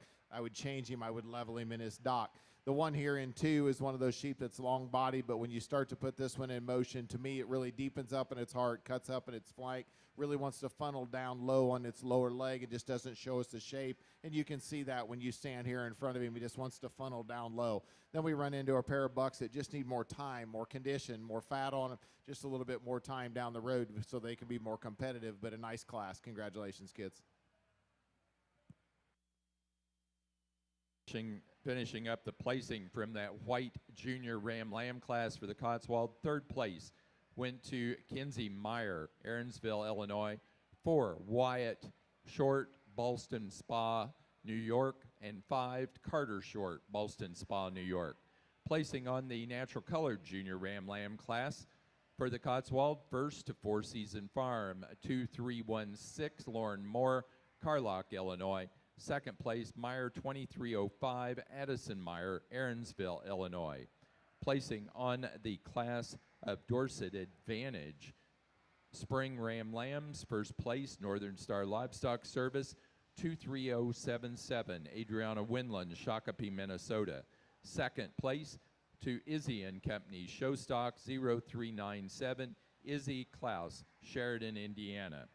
3rd to Eloise Ream, Hillsboro, Ohio. 4, Anna Mickelson, Stoughton, Wisconsin.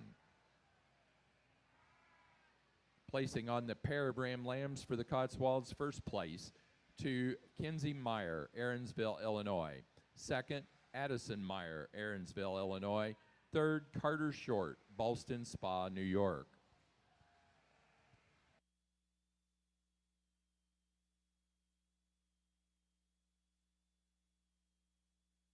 Over for champion Dorset Advantage buck. I think that when you really study him, the big buck needs to win. We talked about how stout he was and big backed and big hipped and lots of stifle in that sheep. Is he the coolest fronted, the shallowest one? I'm not going to tell you he is, but this guy is just chucked up full of muscle, shows us a lot of forearm, really open cage, really wide from stifle to stifle. There's a lot of quality in that guy.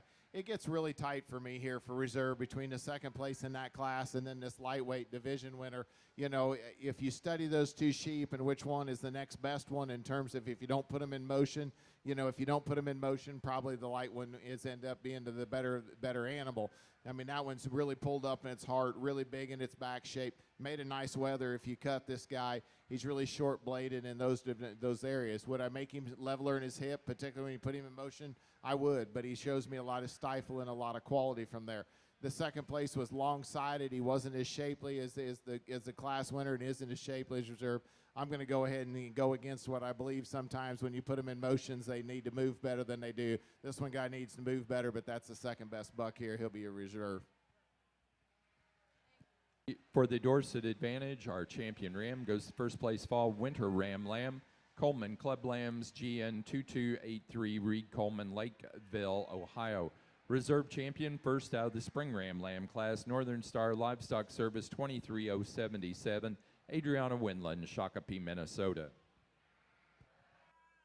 Real fancy ewe lamb to lead off here in our March ewe lamb class on the Dorper side, and a ewe lamb that just puts all the pieces together here. One that really straight and true down her top, one that balances up nice from the side. And I think as we talk about this one in comparison to the ewe lamb in 2nd place, she just puts together so much more balance and eye appeal from the side, I think, is where their true advantage comes. I think a sheep, as we talk about this one in terms of going forward, she's the kind of sheep that's got all the pieces that's going to go on and make a nice yearling ewe, and then certainly has the rib cage and the capacity and volume to go on and be a nice brood ewe as well. I just think she's the right sheep to lead off with here. Same holds true with the ewe that we've got here in 2nd. Again, one that we can really appreciate how much mass and volume that this one has. Probably has a notch more muscle shape when you get on top of this one, and maybe even more base width when we study this one at the ground.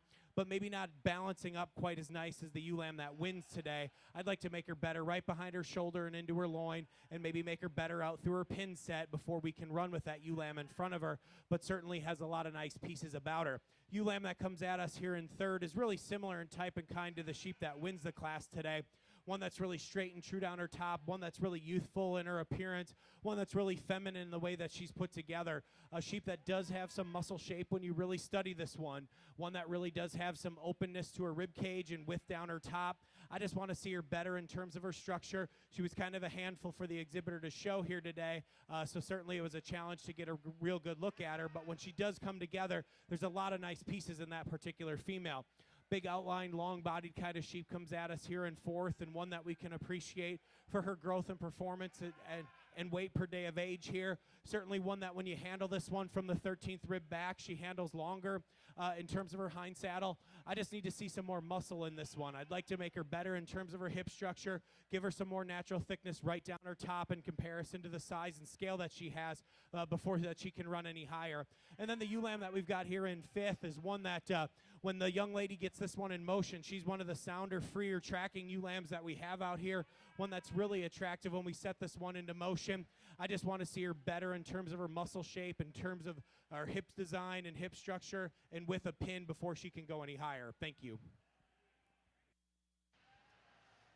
Well, selecting Cotswold champion ram over here, and high quality, not high in numbers, but they're definitely good what's out here. And so with that said, I've talked to them. I won't spend a whole lot more time talking in. I think an easy place to start in the fall buck lamb. Young lady's going to have your champion. I think it does get closer from there, because there are things that you would like to change about every one of the others that are in contention here. I guess I'm maybe getting out my crystal ball a little bit, but I do think that there's a ton of future in the one I'm going to use for reserve. I do think he's the second best sheep, and that's the natural colored that comes out of the youngest division. He's going to be reserved. Congratulations to both of you.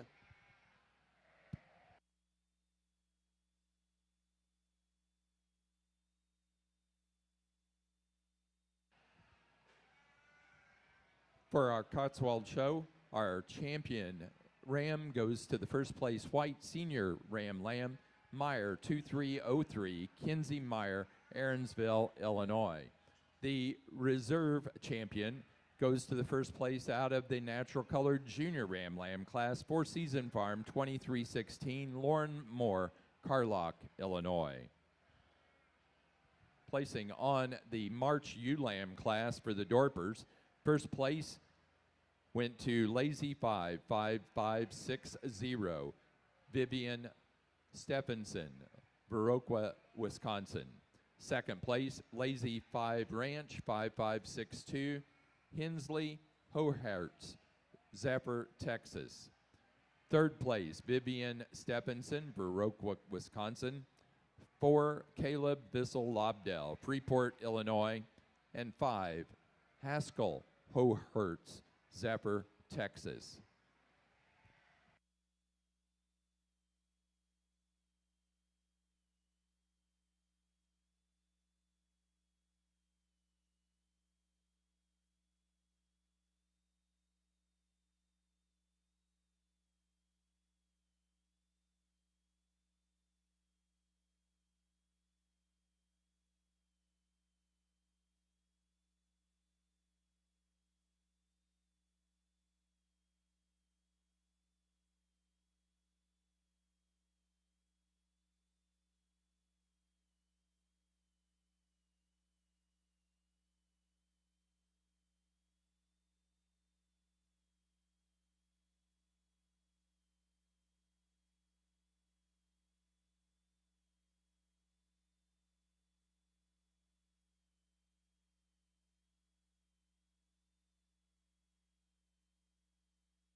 really high quality set of Cotswold yearling ewes in the whites here, and I think all the way down we have just a tremendous amount of quality and certainly good fleeces as we work in through here. And with that said, there's an outlier to lead off. This ewe is big in her kind. I don't care how big we make them as long as we make them good, and she is big and good. She's up on her toes point the right direction. She's got the right shape of hooves and foot. She's big and stout and powerful and good looking, and then yet she still has a very lustrous and consistent fleece once you get in and start to handle her. I think a nice place to start. The decision for me is between 2 and 3. I do like the pattern and the build of the ewe that's in second. I think she's extremely good from that aspect. In my opinion, she's just a little smaller in terms of her kind. We could make her a little more elevated and a little bit more extended if we're going to compete with that beast that wins this class. In 3 is a really, really stout one. This is the stoutest sheep in class. Big back, powerful from behind, really big in terms of her foot and her underpinning. I like that a lot about her. To me, she gets just a little more coarse and round off both ends because of that added stoutness and power. That's what gets her down into 3rd. Big extended sheep that's in 4. Like her a good deal from that aspect. I think she's one that runs uphill, struggles a little bit more as we get out in motion, in my opinion. Doesn't balance quite as well as the 3 that precede her, and then probably has just a little bit more variation as we get in, start to handle her. Nice sheep that rounds out the top 5 here. A consistent sheep in terms of fleece quality. It's one that's very lustrous and bright and white as you get in on it. A sheep that balances okay, gets out and moves okay, just needs to come with more look and power to get further up in this class. Congratulations.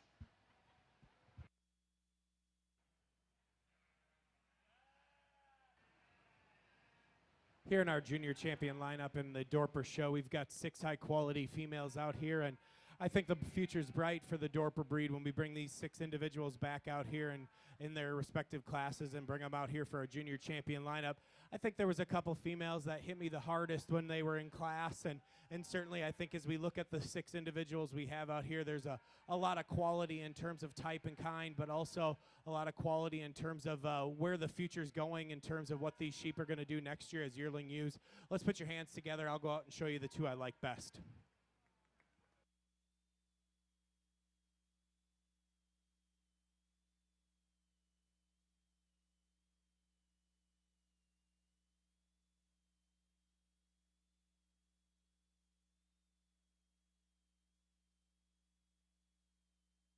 For the Dorper show, our junior champion went to first place January ewe lamb, Darlington Down, Dorpers 2301, Carson Lobdell, Darlington, Wisconsin. Reserve was second in that January class, BW3 Dorpers 302, Izzy Wade of Jamestown, Indiana. Now ready to show for overall grand and reserve grand. Placing on the pair of ewe lamb class for the Dorpers, first went to Izzy Wade, Jamestown, Indiana. Second, Vivian Stephenson, Viroqua, Wisconsin. Third, Hensley Hohertz, Zephyr, Texas. 4, Caleb Bissell Lobdell, Freeport, Illinois. And 5, Malie Repsher, Taylorville, Illinois.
Let's put our hands together for our Dorper exhibitors out here in our champion lineup. As we bring our seniors and junior champions back together, I think we've got 4 high-quality individuals out here that are going to be competitive on any level. I think as we sort through these 4 females, we found sheep that are going to go on and have some use and function to them that will go on and certainly make impacts in their breeding programs. I'll go out and select the Grand and Reserve. Let's put our hands together and show our support to these junior exhibitors.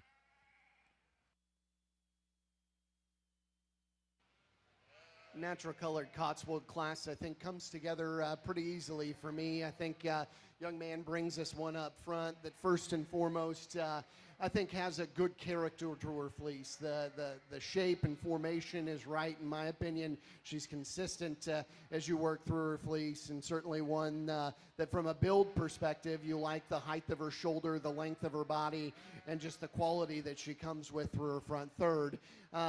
Change speeds a little bit, different type of fleece as we work into 2. Nothing wrong with that necessarily. In fact, there's more density here. There's more variation as you work from shoulder to breech. She's a stout, powerful sheep. Like that a lot about her. Doesn't have the look of the sheep that leads off. Nice sheep that comes in third, and certainly one that, again, in terms of luster and consistency, you can appreciate that as you get in and start to part her. I think soundness of structure is very good in that one. Just doesn't come with as much look and stoutness and power and performance as the 2 that precede her. Probably as neat a fleece as anything is the one that sits in 4.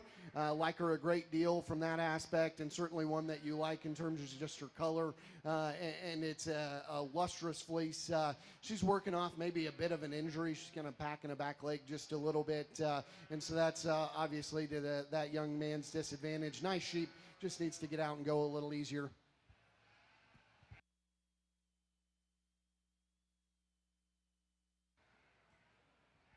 For our Dorper show, our grand champion ewe was our senior champion ewe, Lazy 5332, Vivian Stephenson, Viroqua, Wisconsin. The reserve grand champion was our reserve senior champion. Out of the spring yearling ewe class, BW3 Dorpers 204, Izzy Wade, Jamestown, Indiana. For the Cotswold show, our white yearling ewe class first went to Meyer 2262, Kinsey Meyer, Aaronsville, Illinois. Second to Meyer 2201, Cora Lee Taylor, Vermilion, South Dakota. Third, Kinsey Meyer, Aaronsville, Illinois. 4, Cora Lee Taylor, Vermilion, South Dakota. And 5, Ansley Mendenhall, Sheridan, Indiana. Placing on the natural colored yearling ewe class for the Cotswold, first to Short Hill Farm 2225, William Wilds, Farmington, Connecticut. Second place, Short Hill Farm 2219, Beyonce, Carter Short, Ballston Spa, New York. Third, Wyatt Short, Ballston Spa, New York. 4, Wyatt Short,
Placing on the pair of yearling ewes for the Cotswold Show, first goes to Kenzie Meyer, Aaronsville, Illinois.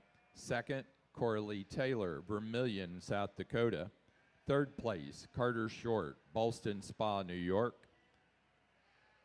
And fourth place to Wyatt Short, Ballston Spa, New York.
Dorset Advantage yearling ewes, really a good setup here at the top end. I think the ewe that I win with is just a massive muscled type of a sheep. She's really big and open in her back shape, and really good in her upper center rib, really good in her flank, really square in her loin edges, and really blows out and big and dimensional back into her hip. She's got plenty of cover on her. If it was a little less, it might make her look a little cooler fronted, but I think she collects with the most balance and the most type that I appreciate in terms of having that big back, big hip, lots of shape from behind. The ewe here in second just collects herself around the ring and walks so nicely. I appreciate that about her. I just like to maybe see this one just a little square up into her loin edge, be a little bit bigger in her pin to beat the one ahead of her, but one that really appreciate when she moves around the ring, both a pair of high quality ones. The ewe here in third looks like to me she has more muscle than what when I really get up on top of her, I don't feel the muscle in that particular individual as I do as the top two ahead of her. I do believe that she's smoother, and that smoothness comes from body condition.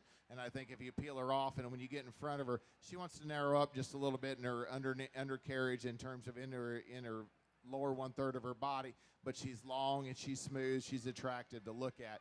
Young lady's one here in 4 is really a cool one when she finally can get that thing presented. Hasn't been cooperating with us, but I do think there's a lot of quality in this individual. I don't think she has the muscle shape that's in front of her, but I do think she's a good-looking one from the side. A lot can be said about the 1 and 5. I mean, that girl can really get up and show that one, drive it. When you put her in motion, I think that one closes up, really doesn't show me as much shape. When she gets her up and presents her and really gets that elevation, she gives you an awesome look. I just like to see more muscle shape in that ewe. Congratulations to the kids. White Cotswolds, very good class here, and I think one that comes together really easily for me. Ewe Lamb up front that I think at this stage of the game is just the best. Again, she's up on her toes, she's wide-chested and bold-bodied and comes with look and enough fleece quality, in my opinion, to go ahead and lead off. We get into 2 and 3, and I think these are both sheep that down the road next year at this time could make a judge look silly because they're both extremely good built. They're both very good in terms of feet and legs and underpinning. They're just not quite there yet from a bloom standpoint, but really a nice sheep that comes out in second. That gal is really long-fronted, extremely good in her top line. She sits down on the right kind of foot and bone work, and then on top of that, that's maybe the best fleece in this particular class. Very consistent, very lustrous. Like that a good deal about her. We move into 3, lot the same here. Extremely good in terms of her build. Again, one that you like in terms of her front third, and down the road, her days are just going to get, or she's just going to get better as she moves through her maturity pattern. Today, she's just a little flat and a little narrow as we compare her to a couple of stout ones ahead of her. And then we round out the class with one that's very consistent in terms of fleece quality and character. Like that a good deal about her. Just doesn't come with quite the same look and pattern as the three that precede her. Nice job, guys.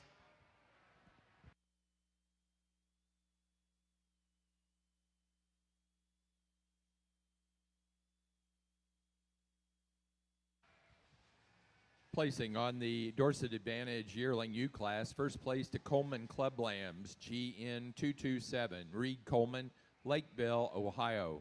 Second place to entry double E 2129, Clayton Hesse, Annville, Pennsylvania. Third, Sally Everhart, Carlisle, Indiana. 4, Riley Smith, Kentland, Indiana. And 5 to Lauren Andrews, Plymouth, Indiana. Placing on the class of pair yearling ewes for the Dorset Advantage, first to Justin Lindo. Second place, Anna Mickelson, Stoughton, Wisconsin. Third to Janice LeFou, Waldron, Michigan. Placing on the class of Cotswolds Senior ewe lambs in the white division, first to Meyer 2300, Kinsey Meyer, Aaronsville, Illinois. Second to Meyer 2317, also Kinsey Meyer. Third to Coralie Taylor, Vermilion, South Dakota. And 4 to Carter Short, Ballston Spa, New York. Placing on the young flock class for the Dorpers, first to Izzy Wade, Jamestown, Indiana. Second, Vivian Stephenson, Viroqua, Wisconsin. Third, Caleb Fizzle Lobdell, Freeport, Illinois. 4, Hensley Horhertz, Zephyr, Texas.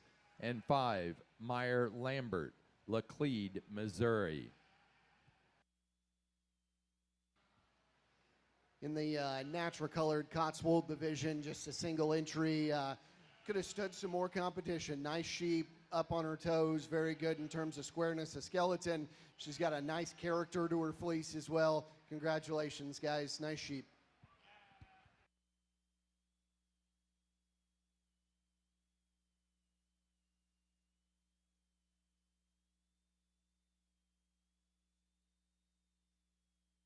Placing on the Cotswold Natural Colored Senior ewe lamb class, just one entry. First, Short Hill Farm, 2341, Charcoal, Carter Short, Ballston Spa, New York.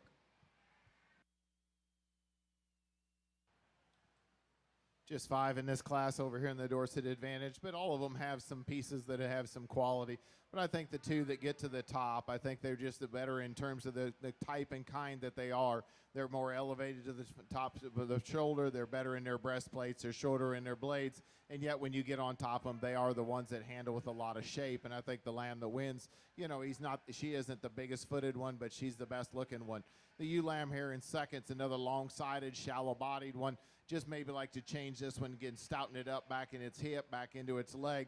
But a ewe lamb that certainly has length of body, certainly appreciate that about it, has some rack shape to her, go from there. The ewe here in third, she's the real thick one, real massive backed one. She's just too deep in her kind, a little too short fronted for me, but one that has a tremendous amount of muscle shape, and you have to appreciate that about her.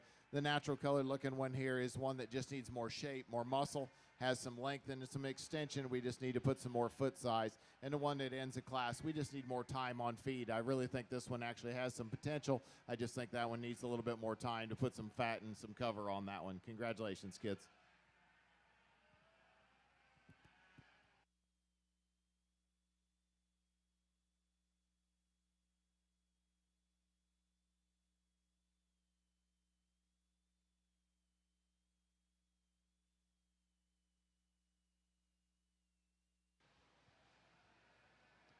Placing on the early/late fall ewe lamb class for the Dorset Advantage, first place, Coleman Club Lambs, GN 2275, Reed Coleman, Lakeville, Ohio. Second place to Northern Star Livestock Service, 22235, Adriana Winland, Shakopee, Minnesota. Third to Owen Grinstead, Sheridan, Indiana. 4, Conley Hoagland, Glendive, Montana, and 5, Avery Lindsay, Coshocton, Ohio.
Junior ewe lambs in the Cotswold division, we just got a lot of differences in terms of just physiological age or where they're at in terms of just maturity pattern out here. I think we've got a lot of nice sheep that are just maybe a little bit too juvenile in terms of how they present today, but long-term have a lot of future. Young lady brings us one up front here that I think first and foremost paints a really nice picture.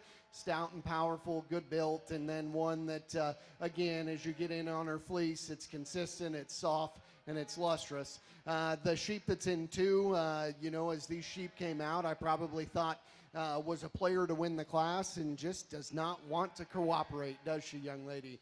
Unfortunately, a sheep that just needs to handle the ring just a little bit better out here, but I think one that's got a ton of future as well.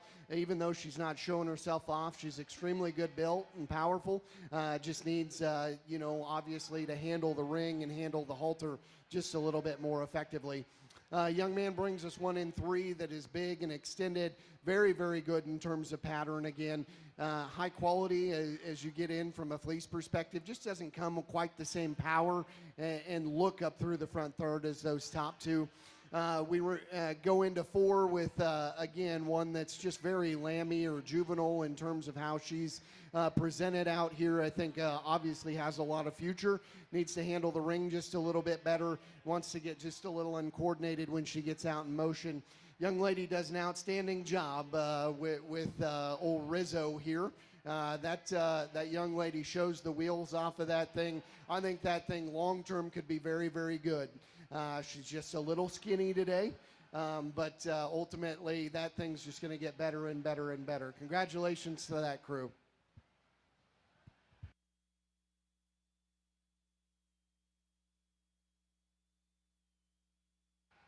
Placing on the class of white junior ewe lambs for the Cotswolds. First place to Four Season Farm, 2304, Lauren Moore, Carlock, Illinois.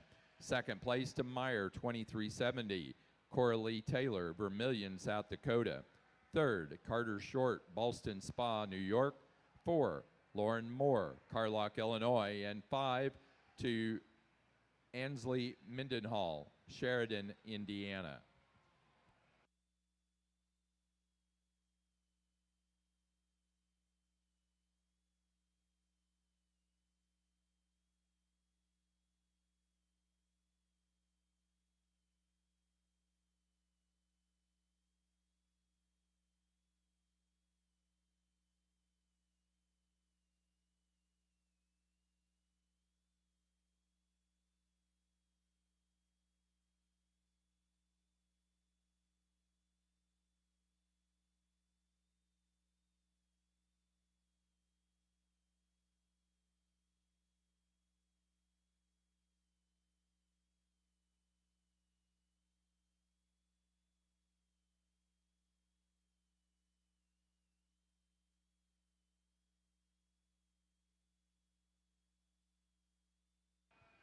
We have our second winner of one of Purina's giveaways, Rose DeFries. Congratulations, come on down. You have won a bag of Wind and Rain sheep mineral.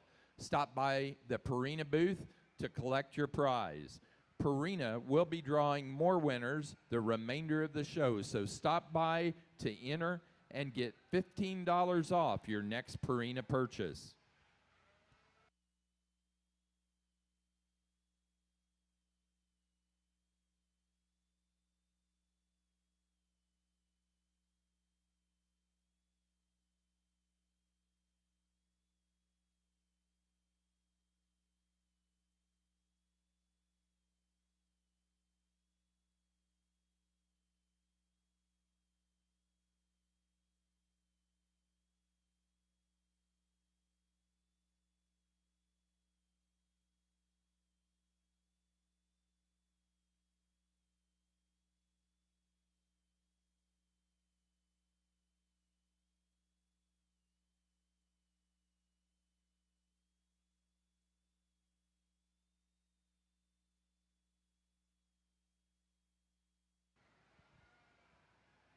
Holly.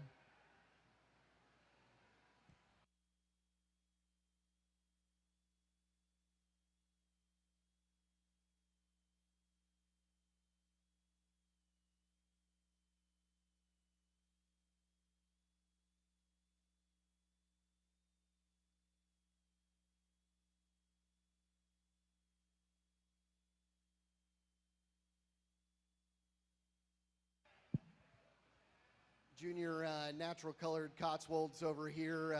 Two very nice ones. They're very different in terms of how I see them maturing long term, and that's probably where I favor the young ladies up front in terms of just her height and length and quality that she presents with through her front end. I do think that she's probably a little bit more consistent in terms of just fleece character as she works from shoulder back to britch. She's pretty green. I think she'll grow into her center body and flank. Right now, she's maybe just a little hard looking. That's an advantage for the sheep that's in second. She's stouter, bigger bodied, and certainly has more curvature to her rib and stoutness in her chest floor. Maybe just a little plainer in terms of her neck and shoulder. Has some more variation as you work from shoulder to britch, I guess. And then certainly one that as we get get them out here, just a little shorter, more compact than the big extended one up front. But two very nice sheep there. Congratulations.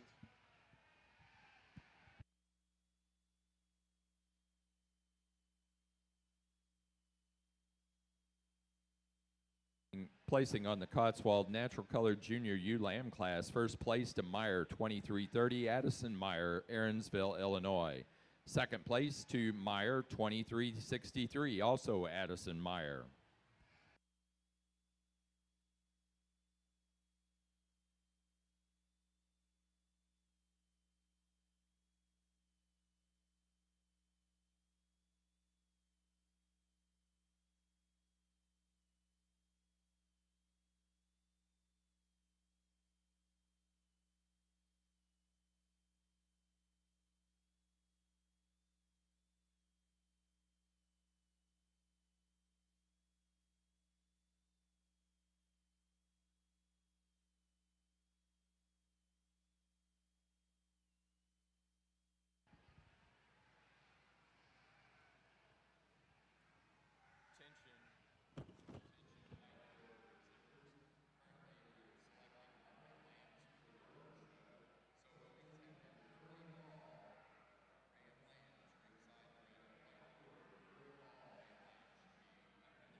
In our Dorset Advantage side, I think the ewe lamb that wins, she's not the thickest one, but she's got more than enough muscle, and she brings a tremendous amount of eye appeal.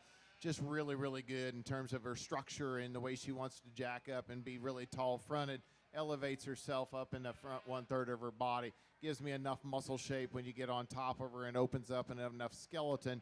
Just really appreciate the time and effort that's been put in terms of making leg wool look as good as she does. You here in second, she's the most shapely one of the next two. She's a bigger back. She's a little more expressive in her leg. I think she's a little better in her breastplate in terms of being truly right in the breast point.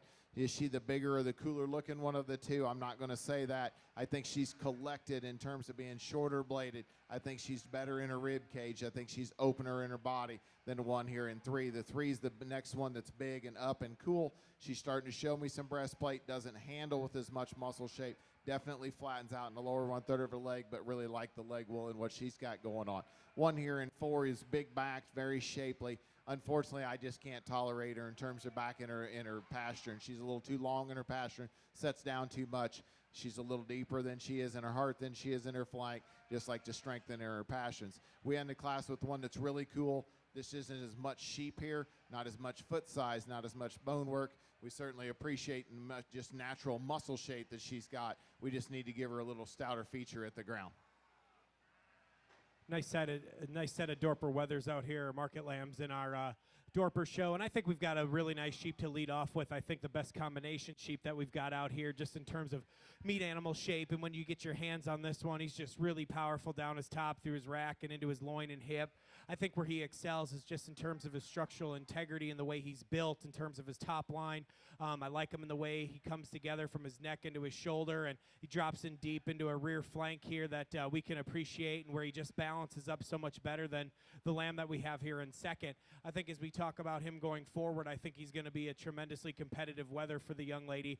Congratulations with your champion lamb here. Lamb that we've got here in second is really similar in type and kind to our class winner, a sheep that when he hits the ring and we set this one into motion, we can really see the true muscle shape that this guy brings to us. Certainly a lamb that's really expressively muscled through the lower portion of his leg when we view him from behind. One that when you look at him from the profile here, you really like how he comes together from his front 1/3. Maybe we just need to make him better in terms of his structure when we talk about him in terms of his top line, but certainly one that I think we can appreciate. Maybe gives up just a little bit of length of body and length of spine compared to our class winner, but I think that's a powerful sheep here in second. Lamb that we've got here in third is really more the commercial type of sheep, I guess, if we're going to talk about this one. We look at this guy, and he's just really powerful. He's chocked full of product.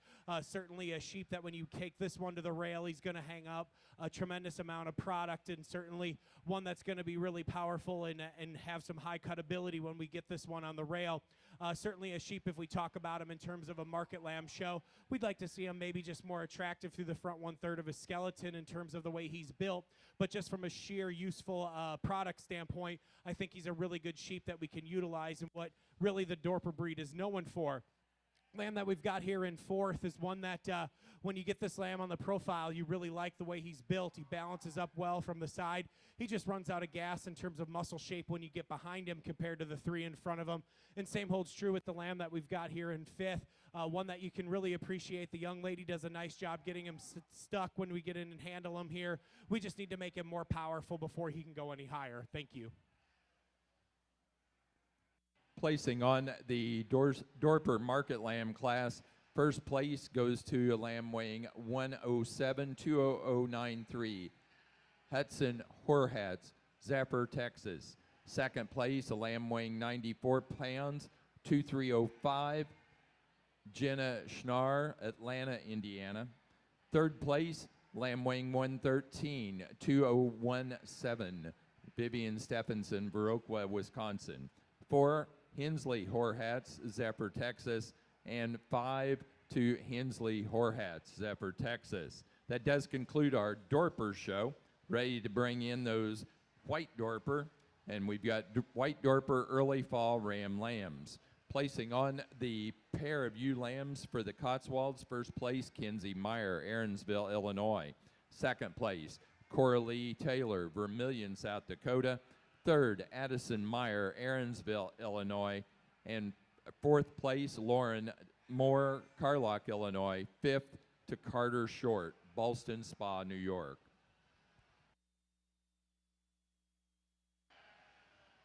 Exceptionally high quality Cotswold show over here. It's one of my favorite breeds to get through and sort, and I like the way the sheep are built, and I like the way they come together, and certainly as you come out here, there's some very high quality, nationally high caliber sheep, and so it's been fun sorting through these. I won't take any more time than I need to. Fairly logical place, in my opinion, to start. The young lady's yearling ewe will be our champion. From there, I think maybe it gets just a little bit closer as we start to analyze some of our class winners and the second out of that yearling ewe class. But in my opinion, the second best one comes out of the older age ewe lamb whites class. She's going to be a reserve champion.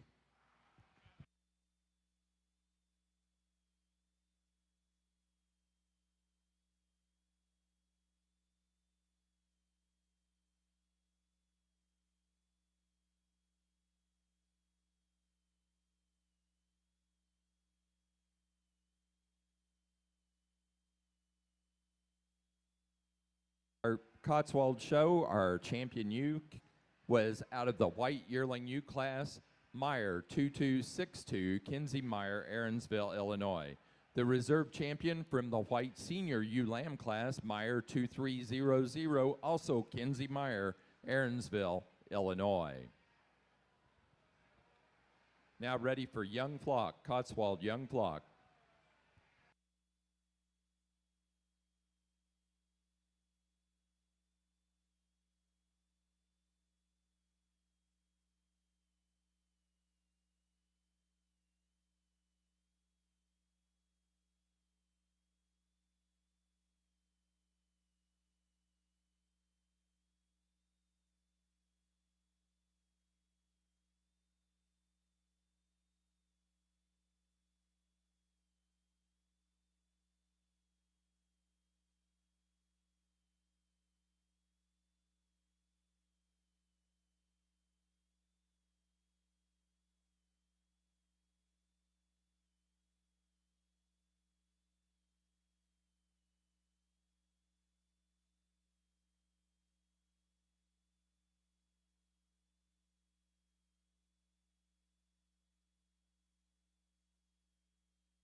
Placing on the Dorset Advantage class of early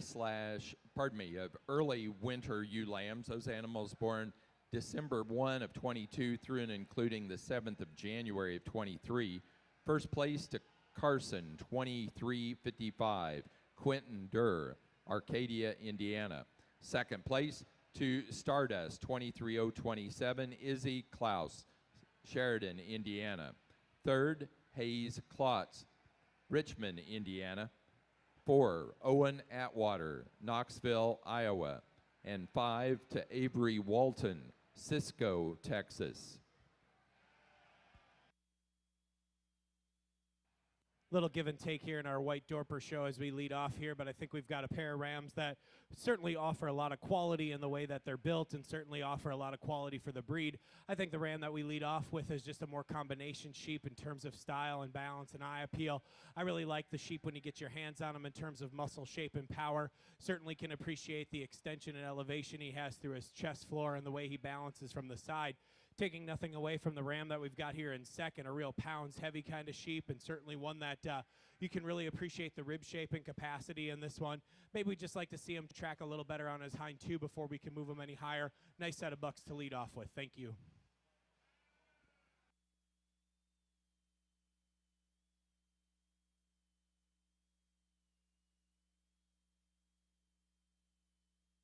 Placing on the white Dorper class of early fall ram lambs. First place goes to Dorset's and Daylilies 235. Hainsley Hatfield, Zanesville, Ohio. Second place to Twin County Dorpers TCD 1100, Vivian Stephenson. Viroqua, Wisconsin. Placing on the Cotswold Young Flock class, first place to Kinsey Meyer, Aaronsville, Illinois. Second to Lauren Moore, Carlock, Illinois. Third, Addison Meyer, Aaronsville, Illinois. And 4 to Carter Short, Ballston Spa, New York.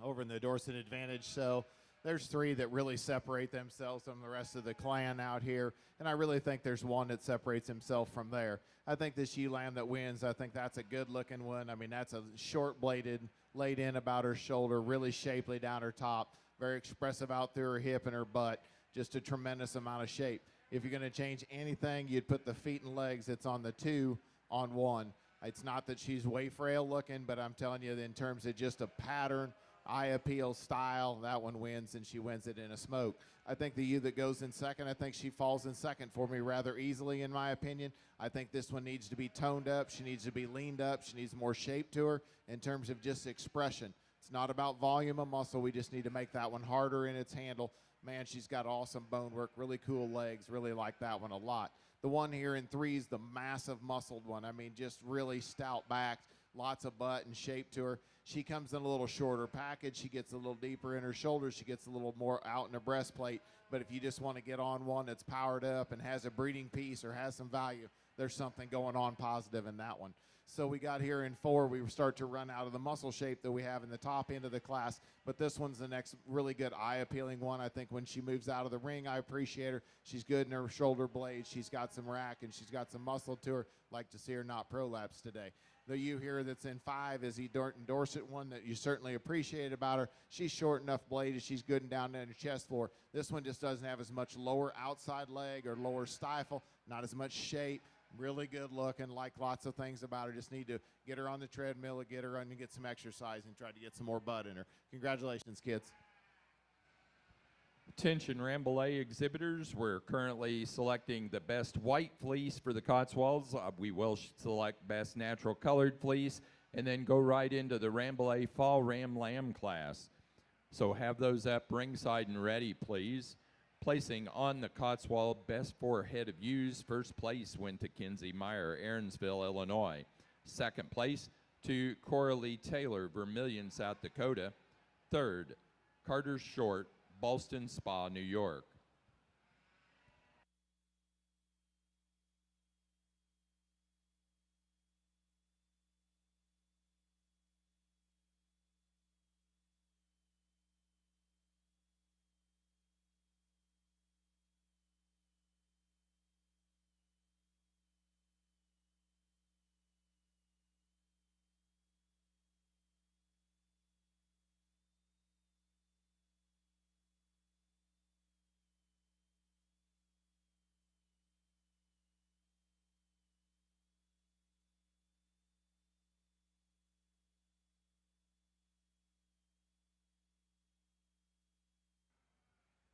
Big rugged buck to lead off this class with, and certainly one that we can really appreciate the power and dimension in this sheep. And when you get your hands on this sheep, he doesn't disappoint you. He's certainly big backed, he's big hipped, one that you can really appreciate the muscle shape, that when you step back and look at him from behind, you can appreciate that outward flare he has to his hind leg. Certainly one that you can appreciate in terms of the build at the ground. He's a wide base kind of a sheep with a masculine head on him. I really like him in terms of the way he's put together. Ram that we have here in second, a really cool pattern one to look at. Certainly one we can appreciate in terms of his lines. One that I really like when we set this one into motion. A sheep that we can appreciate him in terms of his overall movement and his skeletal build. Maybe just gives up a little bit of power and mass compared to the ram that wins, but I think he logically fits here into second.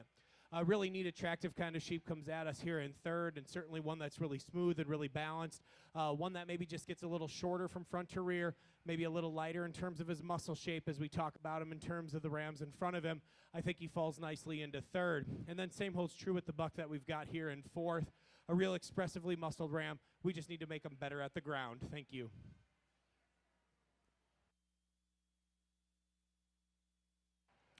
Placing on the class of White Dorper Late Fall Ram Lambs, first place to S-Bar T Livestock, 1803 BK, Caleb Welty, Evansville, Indiana.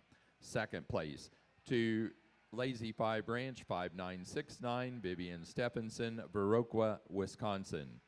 Third place, Colin Anderson, West Carlton, New York. And fourth place to Vivian Stephenson, Viroqua, Wisconsin.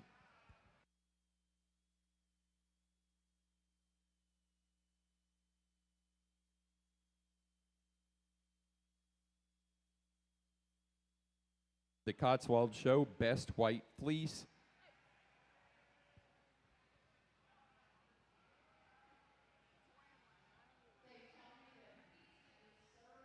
goes to Lauren Moore, Four Season Farm, with 2306,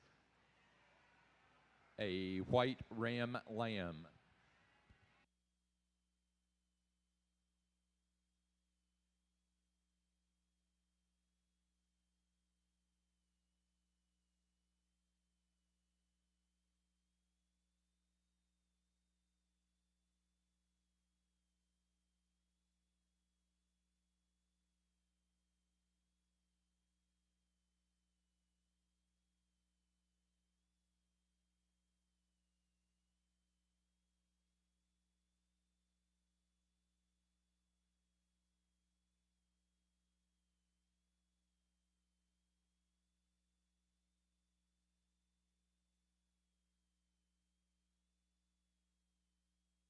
Best natural colored fleece for the Cotswold Show goes to Meyer, 2319, a senior ram lamb, Addison Meyer, Aaronsville, Illinois. That does conclude our Cotswold Show. Rambouillet exhibitors. Rambouillet exhibitors, you're up next. We need Rambouillet fall ram lambs.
start the Ramblay show with a nice pair here, and I think there is some give and take. And so I'll just tell you what I see from the outside. The one that I lead off with, I think in terms of this view right here, has an advantage. I like his height to shoulder, his consistency at top line, and certainly his levelness out of his hip. I like that a good deal on that sheep. He's one that actually, as you get in and start to part the fleece, probably has a little bit of a character advantage over the one that sits in second. And certainly, you know, both of them could probably be just a tick finer as we get in and start to break down fleeces. But at the end of the day, I do like that one's look and build and pattern from the outside. I wish he got out of his hip and hind leg just a little bit better. He's just a little tentative in terms of his hock movement, and that's an advantage for the young man's buck in second. Nothing taken away from here. This is a wide-chested, bold-bodied buck. Certainly one that's soft to the touch as you get in and start to handle that buck's fleece. He's stout out of his hip. He actually has more correct set to his hock down to the ground than does our class winner, in my opinion. Just doesn't quite come with the same look, the same extras, if you will, up through his front end, and certainly from just a show ring presence standpoint is that one that leads off. Two very good bucks here. Congratulations. Real nice class of buck lambs here on the white Dorper side. And I think as we got the two out here, I think these were kind of the two that were runaways in terms of this class where we really had to make the decisions when we studied these two. I think we're going to go ahead and use a buck that's just a little bit more complete, and certainly one that I really appreciate in terms of a balance standpoint, a sheep that when you get your hands on this one, he's long from that 13th rib back. I like him in terms of his hip shape. I like him in terms of his base width, and when we set this one into motion, I think he's super sound on the move and one that just really puts all those pieces together that logically comes out to be our class winner here. Ram that we've got here in second has a lot of good things about him, and certainly things that I can really appreciate. I love the depth of side. I like how deep he is in his rear flank, and certainly a sheep that has a lot of outward turn to the center portion of his body. He's got some width and thickness throughout his hip and into the lower portion of his leg. He's a big boned, heavy structured kind of a sheep as well. He maybe didn't show the best today and really get a true good look on this individual. There were certainly some times where we come together. You could certainly appreciate him more, but we never really did get a great look on him. You do have to admire the buck from terms of a testicular development standpoint. I certainly think there's a lot of nice things in that sheep and probably has a bright future as a breeding piece. I think he fits nicely in here in second. Ram that we've got here in third, a more youthful appearing kind of a buck, and one that we can really appreciate the length of body and length of spine in this individual. One that's really straight and true down his top, one that's really square and level throughout his hip. He just runs into two really powerfully constructed kind of a bucks to lead off with here. There just needs to be some more muscle shape and pure true dimension to this ram before he can move up any higher. Neat, attractive kind of a ram that we've got here in fourth, and one that's really attractive from the profile here, and one that's really neat through the front 1/3 of his skeleton and the way his neck and shoulder comes together. I like him in terms of a profile. Where he disappoints me is when we get behind him. We need to make him wider at his hip. We need to change him in terms of his pin set, give him just some more shot of muscle when we really look at him from behind before he can run with the rams in front of him. Then we've got a real youthful appearing kind of a ram, and certainly one that's probably got brighter days in front of him. He just needs some more power and mass before we can move him any higher. Thank you. Dorset Advantage ring. We got two contrasting end types, but I'm confident that they're the best two that are in the ring. It's just a function of which way do you want to go. And I'm going to opt to go ahead and use this more opened up bodied one. Just tremendous amount of muscle shape in its back, upper center rib, tremendous upper hip, and lots of lower ass, and tremendous amount of stifle in it. She's not the shallowest. I think this one's a little shallower, but I actually study the flank in the one that class winners, and I think the flank's a little bit better on that one. There's contrast in these two sheep. I just think there's just way more sheep in my class winner and just way too much more shape to not utilize it today. I really appreciate the lines, the quality, the upfrontedness, the bone work, the leg work in terms of wool and everything. The second place used an attractive female that has a lot of bright future in terms of I think she can grow and I think she can be utilized as a breeding piece. I just like to see her with a little more maturity, a little more muscle and shape today, but a really nice pair at the top of the class. There's where it begins when I start to have my trouble then, because trying to put together the rest of the class. The 1 and 3, I think they do a great job of presenting, and that probably helped you get to 3, okay? Because, I mean, you guys hold it, you get it all in the right spots. But I think this ewe lamb's the next one that's got some frame and some muscle shape to her. I think she's good enough looking. I think she's smooth enough in her blade. She needs more muscle shape too, but I think one that's long and level down her top. She's got some good pieces about her. This one here is really green in 4. I mean, that thing doesn't have much body fat on it and much internal fat. I don't know if it's a maturity thing or if she's just that much later maturing. Don't give up on her. I think with 25, 30, 40, 50 pounds, I think you've got a really nice sheep there. Where I would change her is I'd change her in her hock. I'd make her leveler in from hooks to pins, but man, her upper cavity, she's good looking. She's really got a neat bone work and a really nice forearm in her that's got potential. We end the class with a real stout muscled one, lots of muscle shape. We just aren't cool enough. We don't have enough look. We don't have enough extension. Like to maybe square up and make her a little bit better from her hooks to her pins. Rambouillet junior buck lambs up here, and I think a lot of different ways you could go at the end of the day. I opt to go with the high-performing kind of burly buck to lead off here. I think he's one that you like a good deal in terms of stoutness of feature. His foot size is right. His feet and legs go the right direction. Big-bodied sheep. He's not going to wow you in terms of look from the side. He's kind of a meat and taters type, but, you know, I raise Targhee commercial rams for a living, and so I can appreciate kind like that. He's big-bodied, stout, powerful, and I don't know that there's anything in here that can beat him in terms of just having that much more look and design and power, and so that's where we lead off. The 1 and 2 is the best fleece sheep in class, extremely good from that standpoint. Like him in terms of how he's built up through his front third. He's very good from that aspect. It's just from behind. That guy just needs to pack a bigger punch. He needs to be a little bit stouter, needs to be a little bit more pried apart in terms of his skeleton. The 1 and 3 is the one that, again, I said earlier in one of the classes in the Cotswolds that could make you look silly long term, because I do think his height, the shoulder, and his proportions are good. He's just skinny, skinny, skinny out here. He's, you know, behind the 8 ball from a grocery perspective, but I do think there's a nice sheep there in terms of height and length and levelness. He's just got to have more to him as we study him out here. Nice job, guys.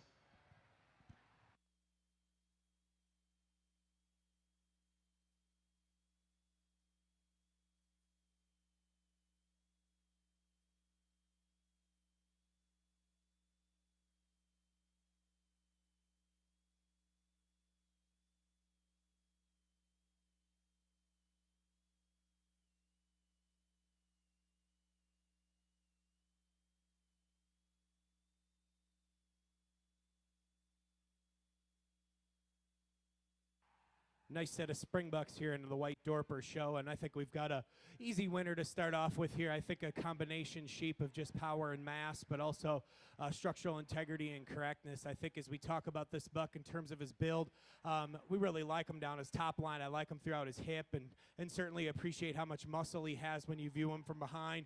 When you set this one into motion, he's wide base and tracks wide and sets down nice on all 4 corners. I think as we talk about this ram going forward, he's got a really bright future in front of him. Ram that we've got here in second, a little more bigger outlined kind of a sheep compared to our class winner. One that you can really appreciate the extension that he has through the front 1/3 of his skeleton. Where I'd like to change him is when we really dig in and get behind him here, I'd like to change him in terms of his hip structure. I'd like to widen him out at his pins, give him some more true muscle shape and dimension from behind to run with the buck that stands in front of him. And then we've got a young, youthful appearing kind of ram here in third, and certainly he didn't want to be out here today in terms of showing, and the young man did all he could to get him presented to us. But I really appreciate a lot of nice things in this ram, and I do believe that his better days are going to be in front of him.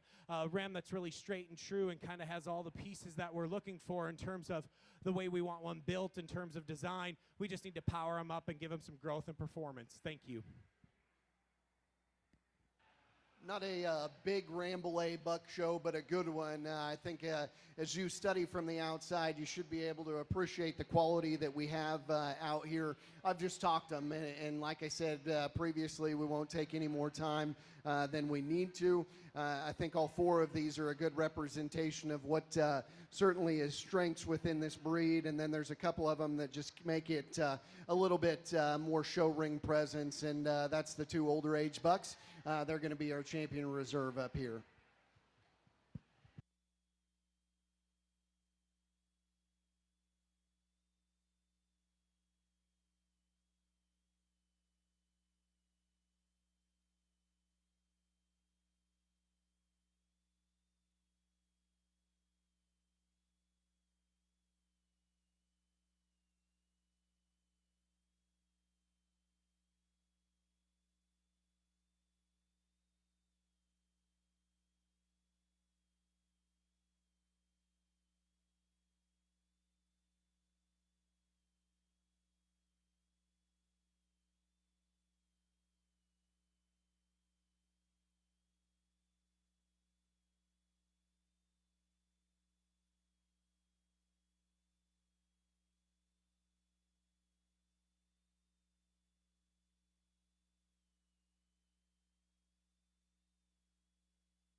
on the Rambouillet class of Fall Ram Lambs, first place and also our champion ram for the Rambouillet show, Dewdrop Farms 2294, Vivian Stephenson, Verroque, Wisconsin. Second place in the Fall Ram Lamb class, and our reserve champion ram goes to Marshall BM 2-93-Hague, Shepherd, Montana. Placing on the spring Ram Lamb class, first to ALAM 409, Addison In-Body, Bluffton, Ohio. Second place to ALAM 406, also Addison In-Body. Third place to Posey CeeLo, State Center, Iowa.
Dorper show, placing on the winter Ram Lamb class, first to S-Bar T Livestock 1816 BK, Caleb Welty, Evansville, Indiana.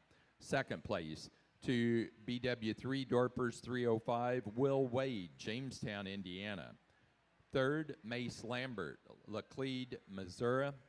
4, Irene Moore, Greensburg, Indiana. And 5, Mace Lambert, Laclede, Missouri.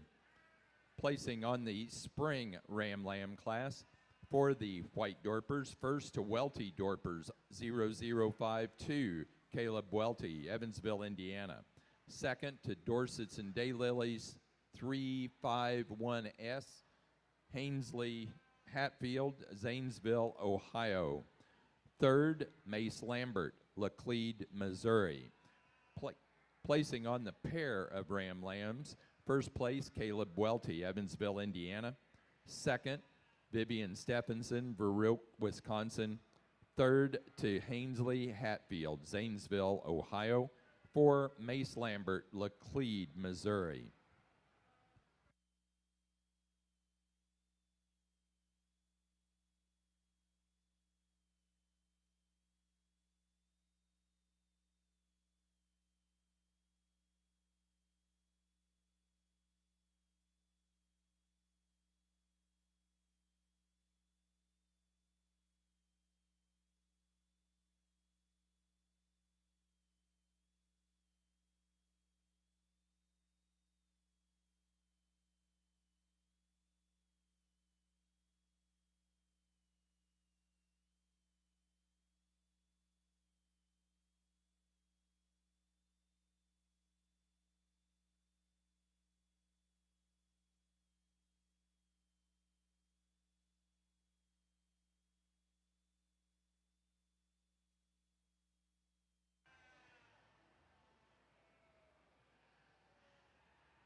Let's put our hands together for our White Dorper exhibitors.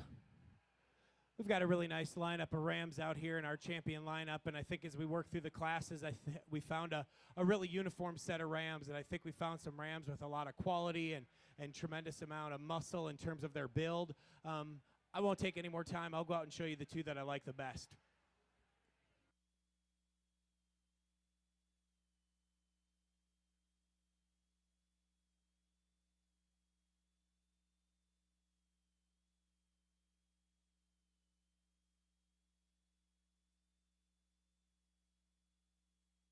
White Dorper show, our champion goes to the first place spring Ram Lamb, Welty Dorpers 0052, Caleb Welty, of Evansville, Indiana. The reserve champion to the first place winter ram lamb, S. Bar T Livestock, 1816 BK, also Caleb Welty, Evansville, Indiana.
Placing on the late winter ewe lamb class for the Dorset Advantage. First place went to Schrock, 23019, Caden Durr, Arcadia, Indiana. Third place, Elizabeth Schiff, Jamestown, Ohio. 4, Levi Willman, Hartford City, Indiana. And 5 to Ainsley Balfance, Waterford, Wisconsin. Placing on the early spring ewe lamb class, first place to Carson, 2385, Katie Anderson, Atlanta, Indiana. Second, Theo Angus, Piper City, Illinois, with Daniels, 23036 AI. Third, Emily Taylor, Jeffersonville, Ohio. 4, Peyton Harker, Mountain Grove, Missouri. And 5 to Bryson Bays, Ashland, Ohio.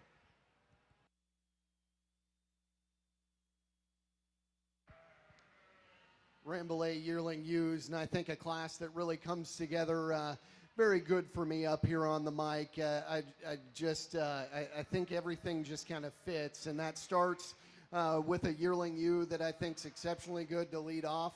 Obviously, a big, extended sheep that's got plenty of size, but like I said earlier, I'm good with making them bigger as long as they come with more to them, and she definitely does that. Stout, powerful sheep with look and design and balance. Nice place to start. Two similar sheep that come in 2 and 3, and certainly if you were to go home and look at our ewe herd in terms of the Targhees that we raise, this is kind of in the realm. Stout, powerful sheep with proportion. I like both of them from that aspect. The ewe in second actually has a tremendously fine fleece, extremely, extremely fine, good character to that fleece, and certainly the stoutest sheep in class. I mean, that thing is big-backed and big-ended.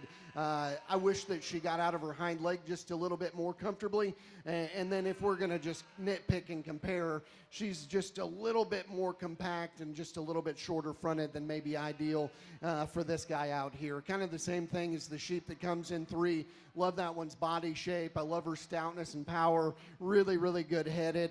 That's a sheep that ultimately, as we start to break her down, to me gets just a little bit shorter up front, a little bit plainer in terms of the base of her shoulder and her neck shape at this stage of the game. The outlier is the one that comes in 4. This is the big sheep in class. She is extended and large, and like I said earlier, I don't hold that against her. I think she's big-footed, she's tall-fronted, plenty extended. It's in motion that I wish she just handled her top line a little bit better. Needs to get out of her hip and hind leg just a little bit freer in this particular class. Nice sheep that rounds out the top 5 here. Very, very good in terms of being stout and powerful. Doesn't come with quite the same look and design as some of these that precede her up here, but certainly a nice sheep in her own right. Good class there. Over on the Dorset Advantage side, there's some differences in types and kinds out here, and trying to find some rib and some muscle and some substance and some foot size and some real forearm in them. I think the pair that it sits up here in 1 and 2 do that for me quite readily. They've got bone work to burn with. They've got a lot of shag, and you appreciate all those things about them. I think the ewe lamb that wins, I just think when the young man gets it up, driven, and set, I just think she's more open and true rib shape, both over the top of her body, and I think when you get down behind her, I think she's just more open. She shows me a tremendous amount of forerib. I think she's better back into her hip, and from hooks to pin, she's wider and stouter in that department. I just think she's the one that has to win the class. The 1 and 2 is a real expressive, real cool looking one in terms of that. I think it's an odd shape. She's really cool fronted, but then she funnels out from hooks to pins back into her dock.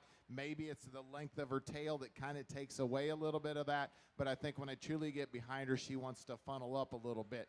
The ewe here in third is one that's got a lot of muscle shape. The reason that she goes in third is when you put her into motion and start walking her, she gets a little bit off in her type in terms of watching her. She gets really tight in her back legs. She gets a little short stride and just doesn't really flex out and go for me, but I think when you get her up and set, she looks good.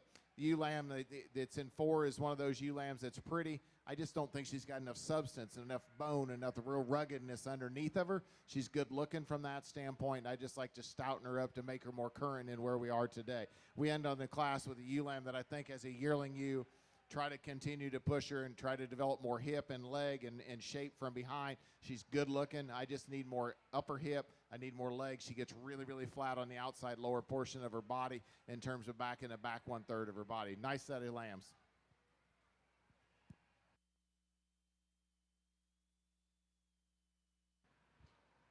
Placing on the class of yearling ewes for the Ramblets, first to Dewdrop Farms, 2242, Vivian Stephenson, Roque, Wisconsin.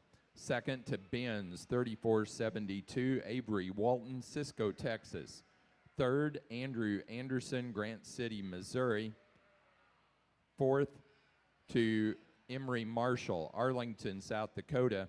And fifth to Dash Haig, Shepherd, Montana.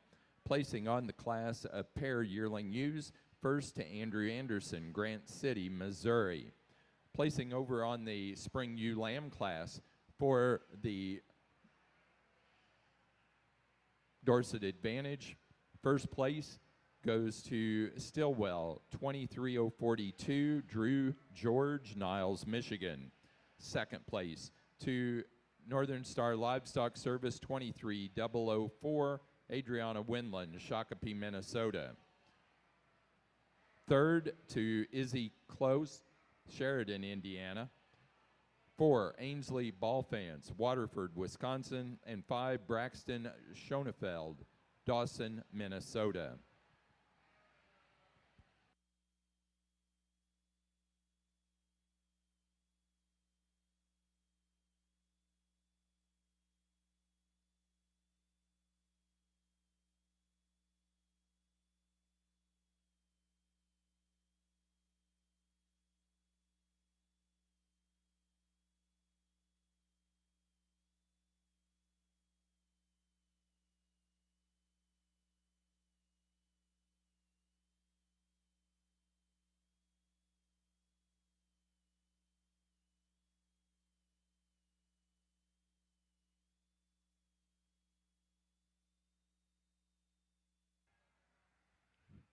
Nice yearling ewe to lead off in our white Dorper show. Just a really powerfully constructed kind of a sheep, and one that just really balances up well when you step back and look at this one from the side.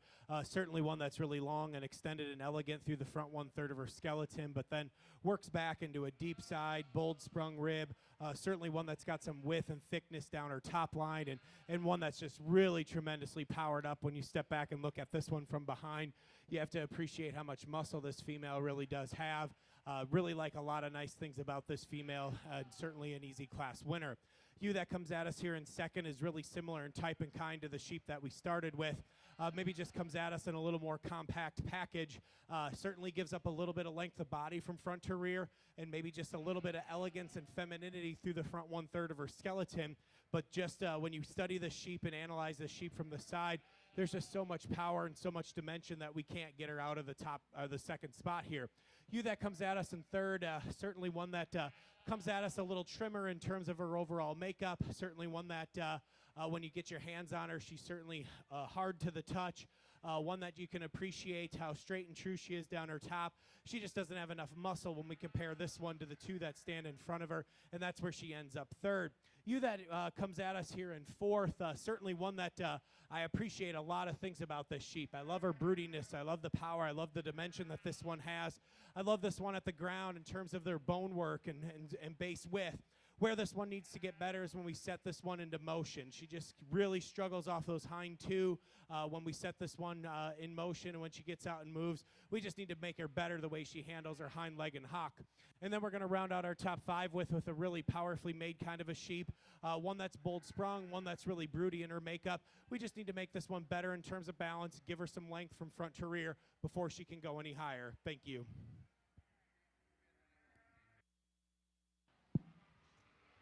Rambouillet use really a nice set here as we work through this set of lambs. And I land on the one that I guess is just the combination sheep, in my opinion, in terms of fundamental correctness and show ring presence. That's certainly her. It's an upstanding sheep that's certainly very good in terms of her pattern. She is one that as we get in motion, she could be just a little bit freer, but I think as much as anything is she's just being a little bit of a knothead and kind of fighting the lead a little bit. Like a lot about the one that comes out in second. In fact, I probably prefer her size. I like her foot and certainly her substance of bone. Big-bodied and powerful sheep. Needs to be a little bit better up through her front third. Needs to be a little bit better in terms of where her neck sits on top of her shoulder. That's definitely an advantage for the one that comes in three. Really a good fleeced sheep. Up-fronted sheep that's very extended from her shoulder forward. Very good from that aspect. Just a little uncoordinated in terms of how she handles her hock and down to the ground out of her rear too. Affects her just a little bit in terms of motion, in my opinion. The one that rounds out the set, nothing to take away from this sheep. This is a very good sheep that has foot size and bone size. Again, it's from this angle right here that she needs to be just a little bit better from just a show ring presence standpoint to get further up. Go ahead and give them a round of applause, and we'll move on to the next class.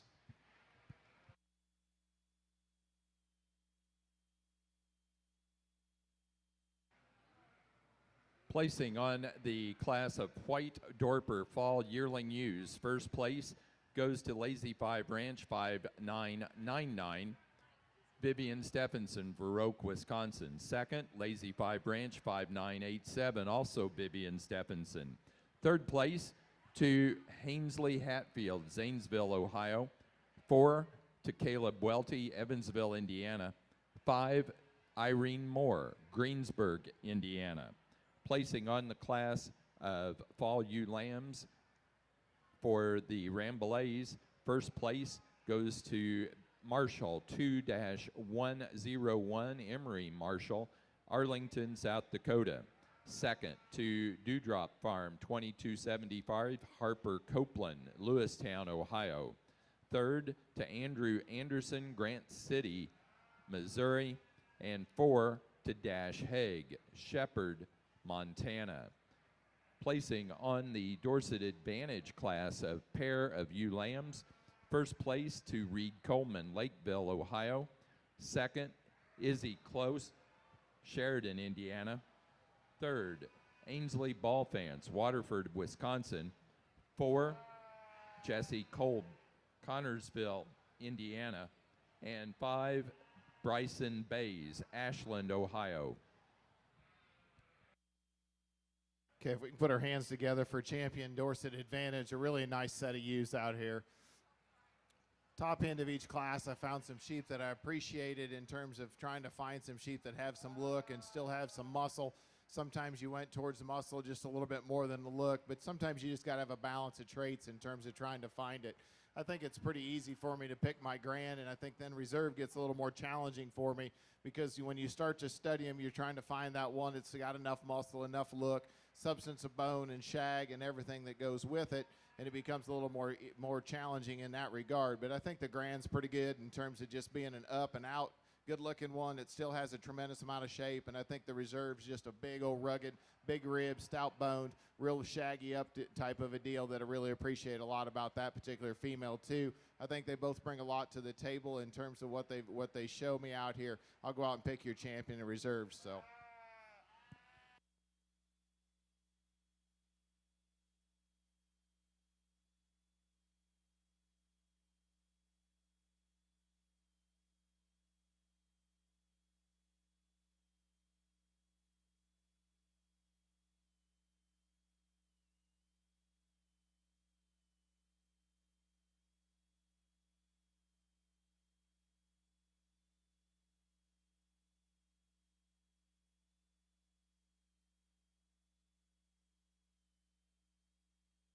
Jake.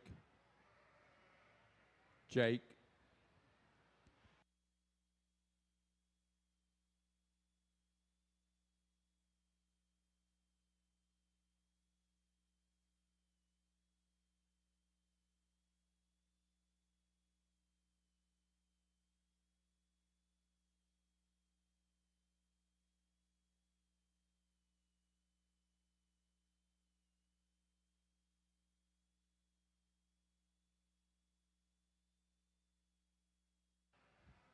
For our Dorset Advantage, champion U goes to the first place in the late winter ewe lamb class, Schrock 23019, Caden Durr, Arcadia, Indiana. The reserve champion goes to the first place in the late spring ewe lamb class, Stillwell 23042, Drew George, Niles, Michigan. Now ready for young flock.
In the white ring, move forward with some Rambouillet ewe lambs here, and I think, again, a class that just kind of comes together. Again, as you start to analyze these things, first of all, as they come out, they get on the move, I just think that it kind of sorts itself. In my opinion, a really high-quality sheep that leads off. Young lady brings us one that's very good-headed. She's very good in terms of her throat, and certainly the length of her scapula up front, I think, in relation to her flank line is only going to get better, but it's very good right now. Her advantage over the sheep that's in second is in motion. She's more consistent in her top line. She handles her loin better and certainly just handles her length of hip, her hock, and coordination off of her rear two with more athleticism, in my opinion. The sheep that comes out in second is the biggest footed, stoutest featured sheep in class. Very tall fronted, like that about her. She just needs to relax. If she relaxes and gets down in terms of her top line, if she handles her hind leg with just more reach as they get out, that pair gets a lot closer. But as it is, she just needs to be more comfortable. Nice fleece sheep that comes out in three. Really like that one in terms of just her body shape. Very good in terms of the thinness of her neck. Doesn't quite have the same look as those two up front. Maybe gets just a little bit further forward in her knee than I would like. Just set her back in her knee just a little bit. The one that comes out in four, really nice sheep there. Very, very good in terms of fleece quality. One that you have to like a good deal in terms of her levelness of top line. She's a little longer in terms of her front pastern. She's maybe just a little plainer than some of these as we get off to the side of her. Nice sheep that comes next, and certainly a lot of character to her fleece. Very good crimp in that one. Needs just more groceries. She's just a little behind the 8 ball as we study her out here. Pretty juvenile in terms of her look, but certainly one that you like in terms of a futuristic aspect. One that rounds out the set's really, really big featured. Like that a good deal about her. Gets just a little bit off of balance, in my opinion, off of both ends. Congratulations to that crew.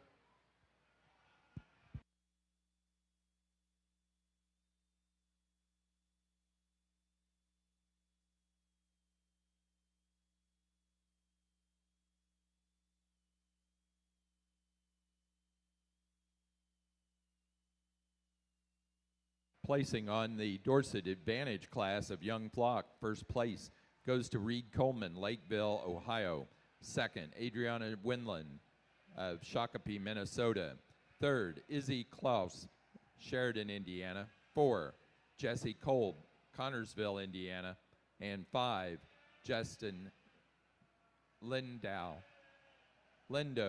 of Chile, Wisconsin. Placing on the class of best 4 head of ewes, first place, Reed Coleman, Lakeville, Ohio. Second place to Justine Lindo, Chile, Wisconsin. Third place to Janice LeFou, Waldron, Michigan. Placing on the class of Rambouillet Winter Ewe Lambs. First place to Knutson R. 2332, Cassandra Knutson, Centerville, South Dakota. Second to Marshall EM 314, Avery Walton, Cisco, Texas. Third, Andrew Anderson, Grant City, Missouri. 4, Dash Haig, Shepherd, Montana. 5, Posey Silo, State Center, Iowa.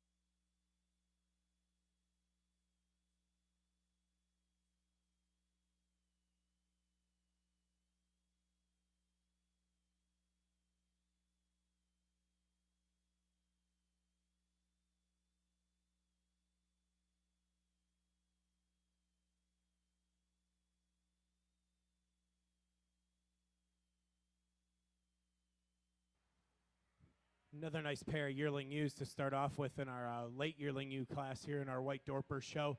Really powerfully made ewe here to lead off with, and I think one that's just really straight and square down her top. One that I think has the advantage in terms of her hip structure as we talk about her to the ewe in second. Just a sheep that's really wide base, really powerful, really elegant through the front 1/3 of her body. Certainly one that's deep-sided and bold sprung and really has a bright future as a brood ewe.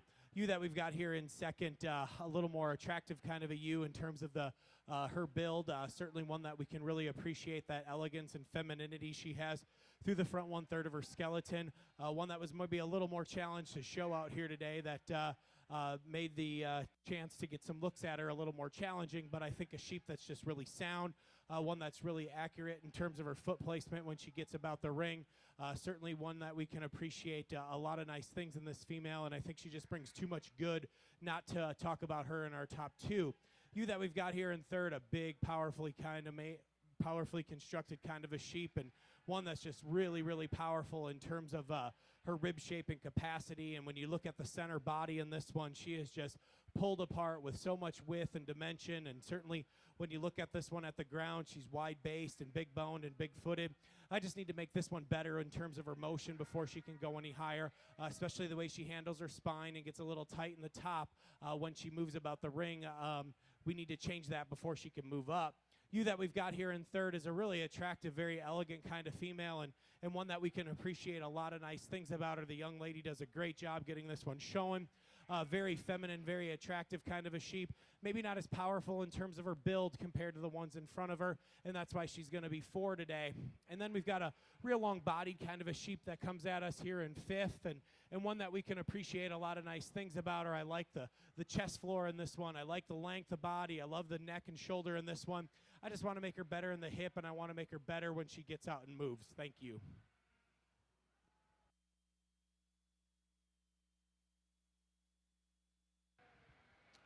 Rambouillet ewe lambs and a lot of quality, particularly in the top 2. There's some differences, obviously, as we get into them, but I think the one that leads off, young lady brings us one that just paints a better picture from this angle right here. And again, it's maybe at this stage of the game, but I like her length of body, her length of front end, and just how tidy she is in terms of her neck and chest floor. Certainly very good from that aspect. I do like the added foot and bone in the sheep that comes in second. She's stouter, she's more powerful. I wish that as she got out that her neck and just front end remained just a little bit more elevated. She could be just a little bit more consistent as we work through her fleece as well. But 2 very nice sheep there. Nice fleece sheep that comes next, big, high-performing, just a little plainer in terms of her breastplate and her shoulder up front. Could be stoutened up just a little bit. Really like a lot about the one that comes out in 4. Extremely good patterned. She's just a little bit small out here, but I think that one's better days are ahead of her. Very good fleeced. Very good patterned, just a little small and a little frail and just a little too juvenile in terms of her look. Again, a sheep that I've said previously, and I guess I hate to keep saying it, but that one gets some groceries and gets fleshed up, and that one probably looks pretty good. Height, the shoulder, foot, and bone work are all there. Just needs to be a little bit more bloomy as we study them out here. Nice set.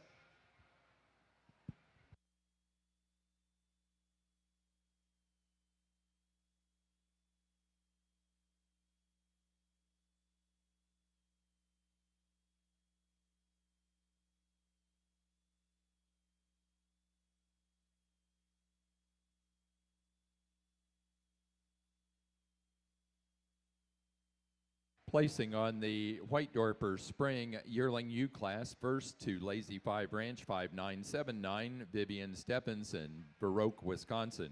Second place to Esbar T Livestock 1731 SP, Caleb Welty, Evansville, Indiana. Third to Vivian Stephenson, Baroque, Wisconsin. 4, Victoria Kovacs, Fulton, Ohio.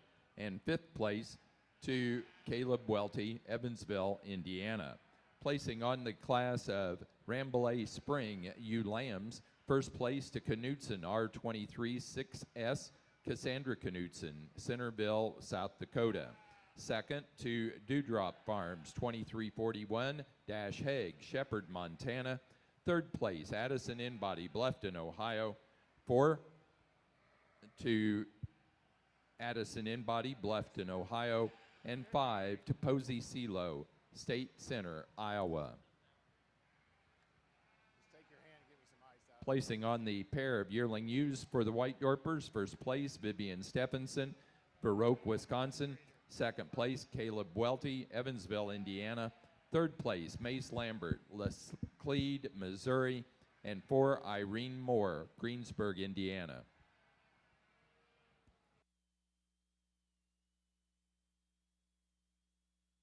Over in the Dorset Advantage to finish up that show. It's been a really good show for those folks, and they should be super proud of the accomplishment of what the Dorset Advantage breed showed us up here at the National. It was really a nice show. I think out here in our market lambs we finish up, and I think it's pretty easy for me to use the one that wins. I think she's very terminal in her shape. She's toned. She's got shape in her in terms of her rack. She's very good in her rib cage. Still good looking enough underneath and shows me a tremendous amount of shape from the side. Really appreciate that one as a class winner. The one here in 2, there's no doubt there's a lot I like about him. This one's just a little over his end point for me. I think he needs to be hardened up. I think you rip him down, put some feed in terms of just trying to get him toned down, shaped up. There's still time for that one to come back around, but to me, he's just a little soft in his cover for me today. I think the one here in 3 is real shapely and real muscular made. I just think this one gets a little too straight off of both ends, off the front and the back end of its body for me, but one that's really ripped up in its loin, tremendous amount of shape, just like you make it a little cooler fronted, a little more extended out in terms of its body makeup. Here's one that's extended and cool looking in 4. We just don't have enough shape from behind. When you get up on top of its hip, wants to funnel down in the lower leg, and it's also starting to, in my opinion, starting to carry plenty of condition up front, but one that just needs a little more muscle. We end the class with one that has a future. I can hit him on the treadmill, put him on a track, and get him toned up. That one's still got a good enough rib cage in him. Just needs to show me more muscle from front to rear on that one. Placing on the Market Lamb class for the Dorset Advantage, first place to Smith Showstock 2139, Riley Smith, Kentland, Indiana. Lamb weighing 110. Second place to Stillwell 23037, a lamb weighing 126, Reed Coleman, Lakeville, Ohio. Third place, Sage Hunky, Lena, Illinois. 4, Keegan Stanky, Janesville, Wisconsin. And 5 to J.D. Heron, Dresden, Ohio. That does conclude our Dorset Advantage show. We're now ready to move in to Katahdin. We need Katahdin Fall Ram Lambs to the ring. Placing on the class of pair ewe lambs for the Rambouillets. First to Cassandra Knutson, Centerville, South Dakota. Second place, Andrew Anderson, Grant City, Missouri. Third, Dash Haig, Shepherd, Montana. And 4, Posey Silo, State Center, Iowa.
Really a nice set of Ramblés as we work through the female side. And I think as you come back out here, you can see the quality that was represented. You know, maybe we were a little shorter on numbers, but I think the quality was certainly there. And so if you sat further down in some of your classes, that doesn't mean anything at a show like this. That just means the competition is just that good. And so with that said, I've spent most of my time trying to figure out where to go for reserve because, in my opinion, the champion is fairly easy to find.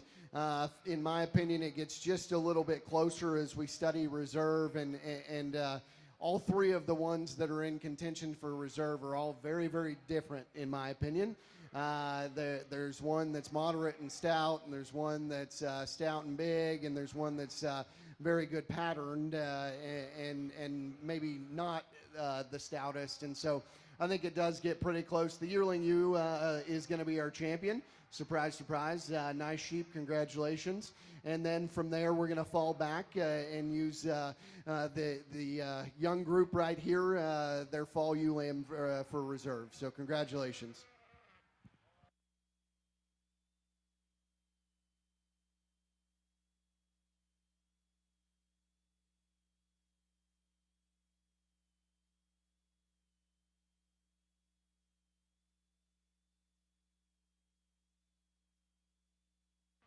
For our Ramblay show, our champion ewe goes to the first place yearling ewe, Dewdrop Farms 2242, Vivian Stephenson, Veroque, Wisconsin. The reserve goes to our first place out of the fall ewe lamb class, Marshall 2-101, Emory Marshall, Arlington, South Dakota.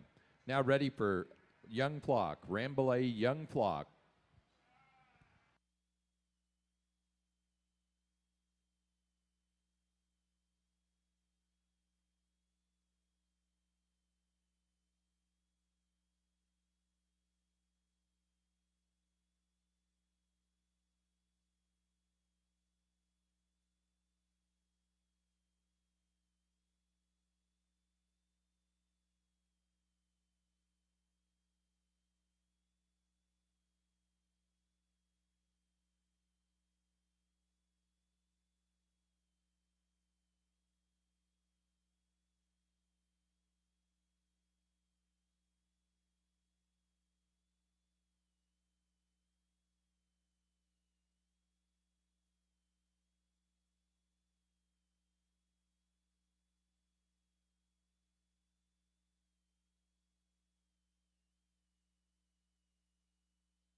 Placing on the class of Rambouillet Young Flock, first place to Dash Haig of Shepherd, Montana. Second to Posey CeeLo, State Center, Iowa. Now showing best four head of ewes. Following that, we will show best fleece.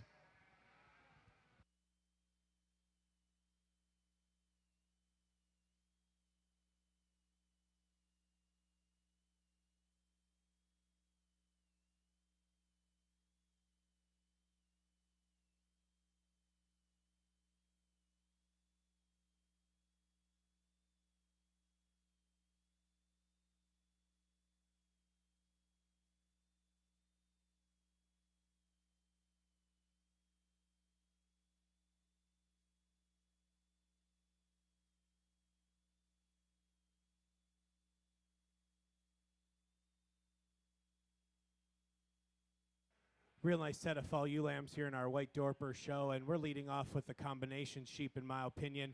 One that's just really fresh in the way she looks, one that's really very youthful in the way she's put together, but one that we can appreciate the dimension and mass that this one has. A real powerful female when you get your hands on this one, and I certainly think she's the best combination sheep of eye appeal and balance and profile here to lead off with. Ewe that we've got here in second is really, really pretty when we step back and look at this one from the side. One that's really long and elegant through the front 1/3 of her skeleton, one that's really attractive from her neck into her shoulder, and certainly one that when you get your hands on this one, she doesn't disappoint you in terms of her muscle shape. She just maybe gets a little shorter from front to rear compared to the ewe that wins, but I think a sheep that has a lot of good in terms of her build and logically fits here into the second hole. Real youthful appearing kind of ewe lamb here in third, and one that I'll be the first to admit has probably got brighter days in front of her, but when we look at this one from a build standpoint, she's straight and true down her top. She's wide and square throughout her hip. I like this one at the ground, and when we set this one into motion, I think she's one of the sounder ewe lambs that we have out here. She maybe gives up just a little bit of mass and dimension compared to the two that stand in front of her, but I think just from the way she's put together and the way she's built, we got to talk about her in this top trio. Ewe that we've got here in fourth is kind of the problem sheep for me. One that I like in terms of her length of body, one that I like in terms of her extension and femininity through the front 1/3. Maybe not the biggest fan of this one. We set this one into motion. She just gets a little high in her spine and likes to drop her pins and tuck her feet underneath her just a little bit. Maybe she doesn't balance up quite as well from the side as we look at this one from the profile when we compare her to the three in front of her. That's why she's going to be number 4. And then the ewe that we've got here in fifth, a real powerfully made kind of sheep, and one that when we talk about this one from a muscle standpoint, she's wide and thick down her top. She's wide and square throughout her hip. We just need to make her sounder before she can move any higher. Thank you. Over here to start on the Katahdins, I think when you study these four, there's a lot of differences in type and kind, but I think the buck that I start with is the one that's the best down his top line, handles with some real shape. He's got dimension when you get behind him, yet he's wedged up and still has a cool look about him. He's high-headed, has some structural correctness when you put him in motion on his feet and legs, just has a lot of quality about him. I think when we go into second, I think this one's the one that's got some mass to him in terms of rib cage and some muscle to him. I think there's a lot of positives in that regard, and in my opinion, I think one that just doesn't have the upfrontedness, the sleekness to his front end is our class winner. The one here in third is one that, to me, when you put him into motion, he wants to get a little odd in terms of his hock, wants to get a little off in his hip line, just wants to pull up, and is just not as strong in his overall pasterns from front to rear. But a buck that's got some size and some growth and some pounds in him. We in the class on one that, to me, just needs more to him. This one's just a little bit too frail in his design, too frail in his rib cage, and just needs a little more feed or a little more time to get more developed.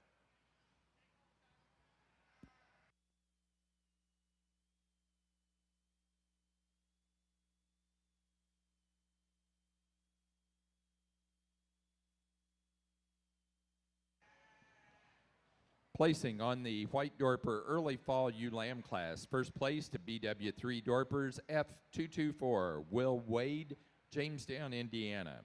Second place to Uptown 1002 Mace Lambert, Laclede, Missouri. Third to Mace Lambert. 4 to Will Wade, Jamestown, Indiana. And 5 to Vivian Stephenson, Baroque, Wisconsin. Placing on the class of best four-head of Ramblets, first place to Andrew Anderson, Grant City, Missouri. Second place to Dash Haig of Shepherd, Montana. Placing on the best fleece, first place goes to Andrew Anderson, Grant City, Missouri, with a Fall U tag 160. Placing on the class of Katahdin Fall Ram Lambs, first place to Francis 7525, Riker Beckmeyer, Atwood, Illinois. Second place to LY 304, Brooke Young, Bell Buckle, Tennessee. Third to Weston Pointer, Maple Park, Illinois. And four to Brady Kessler, LaPorte, Indiana.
In the white ring, we're now ready to begin our Cordale show.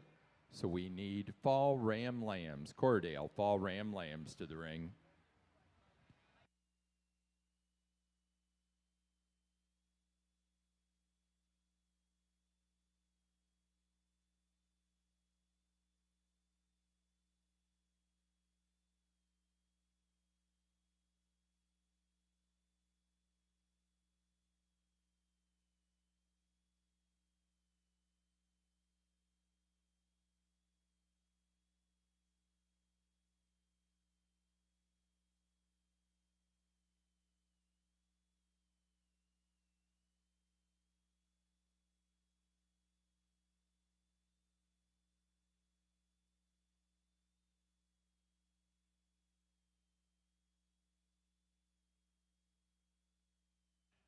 Two different type and kind to start off our late fall ewe lamb class in our white Dorper show. And I think we just got the more complete sheep to lead off with. I think the sheep that just excels in terms of structural correctness, especially when we set them in motion, a sheep that's really wide based and wide tracking.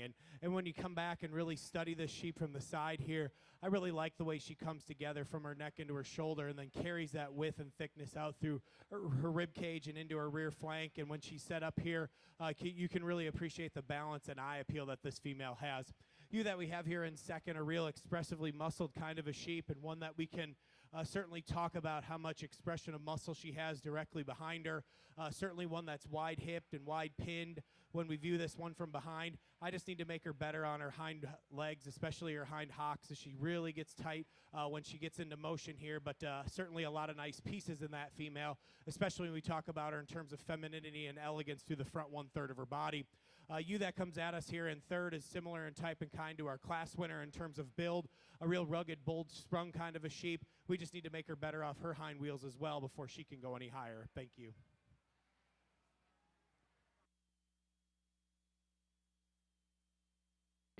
For the White Dorpers, we're now ready to show for Senior Champion and Reserve Senior Champion ewe. Placing on the late fall ewe lamb class, first place went to SBRT Livestock, 1809 BK, Caleb Welty, Evansville, Indiana. Second place to Rocking R 2260, Izzy Klaus, Sheridan, Indiana. And third place, Caleb Welty, Evansville, Indiana.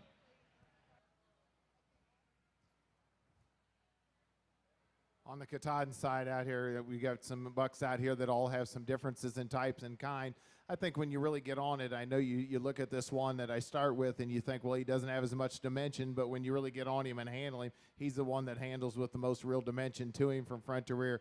Would I strengthen him on his front pasterns? Yes, I would, but I think one that's really cool body, good looking, and still handles with a tremendous amount of shape. The close placing for me is in between 2 and 3, and I just think the 2 buck here has just got a lot of squareness and a little better in terms of his top line. I think he shows me more stifle shape when you put him into motion. I realize the one here in 3's just got a tremendous amount more rib or maybe more body in him, but I'm not sure in terms of when I really handle him if he handles with more real shape. One down here in 4 is a big body, kind of a stout made one. To me, he just comes in too many pieces. He's a little rough in his front one-third, wants to bust apart, just doesn't hold himself together very well when you put him into motion. We end up on the class with one that's got some condition on him, but I don't think there's as much real muscle, as much real rib cage in this one as the top end of the class.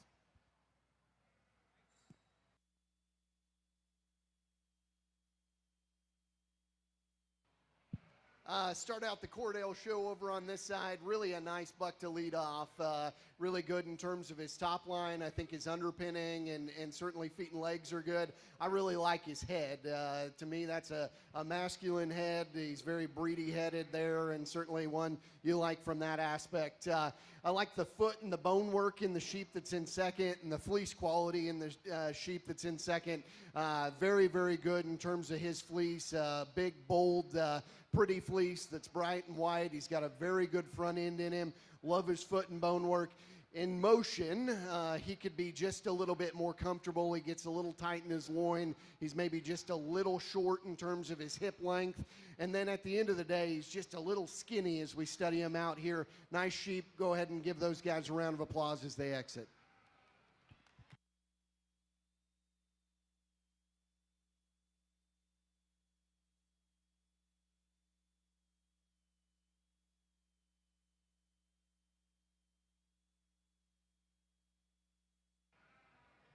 For the Katahdins, for the January Ram Lamb class, first place went to FRA 7579, Riker Beckmeyer, Atwood, Illinois. Second place to Ashland 116, Cody Aslan, Bowling Green, Missouri. Third place, Luke Aslan, Bowling Green, Missouri.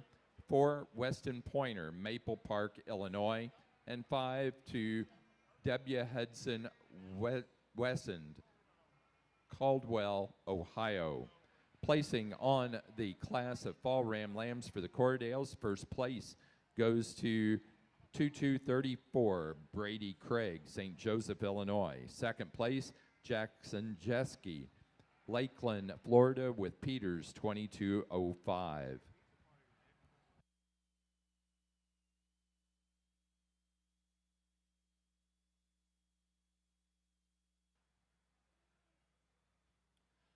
We've got a nice lineup of ewes out here in our white Dorper show for our senior champion lineup. And I think as we study the 8 we have out here, I think we've got 8 high-quality females that really put a lot of pieces together. And I think as they go on and finish their careers as show sheep and then move on into brood ewes and breeding pieces, I think we found some individuals that are going to go on and do some good things for the breed. I'll go out and show you the 2 I like the best.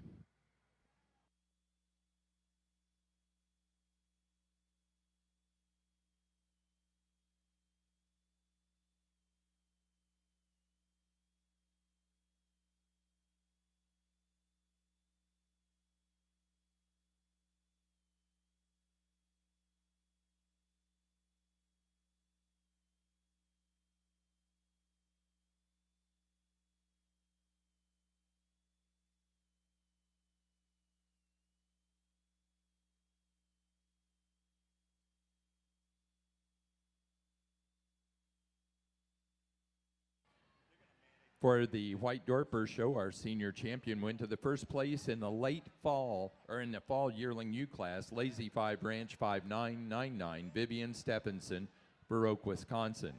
The reserve senior champion was first in the spring yearling ewe class, Lazy 5 Ranch 5979, also Vivian Stephenson.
A lot of quality in the Cordell Ram Lambs that we have out here, but I think an exceptionally nice one to lead off. I think in terms of just the kind that proportions well, steps down on a good substance of bone. He's big in terms of his foot shape and sends his feet in the right direction. Really good in his head, certainly one that was stoutness and power, and still one that comes with look. I think a nice place to start there. Really big-footed, heavy-structured sheep that comes in 2 and 3, both of them very similar in terms of how they're built. I do think that there's just a little bit more length of body and extension in the 1 and 2 here. I do think that as you get in and start to analyze fleeces, that there's a little bit more character in his fleece and a little bit more consistency in his fleece than in 3. 3's a little stouter. 3's a little bigger bodied and bigger in terms of his pin set and from behind. I don't know that he handles motion or movement quite as athletically as the 2 that precede him. Maybe a little bit more variation in terms of fleece type as well. Nice set here. Congratulations to all of you.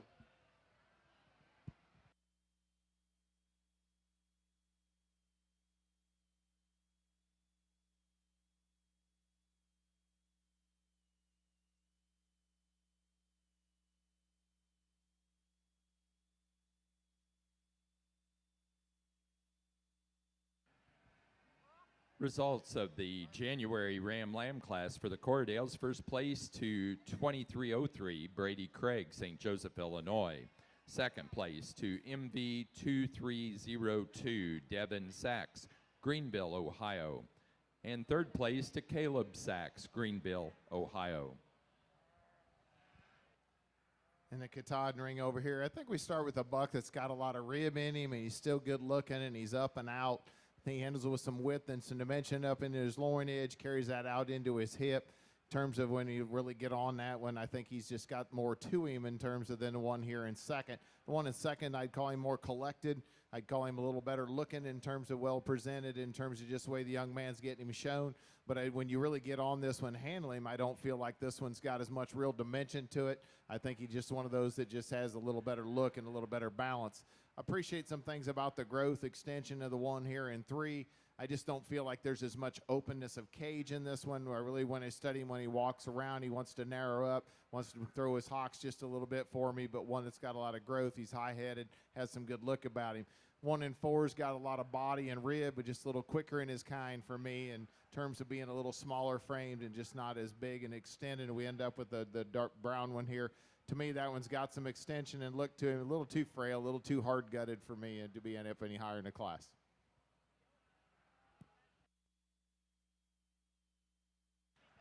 Placing on the February Ram Lamb class for the Katahdins, first place to WAP 23-8, Weston Pointer, Maple Park, Illinois.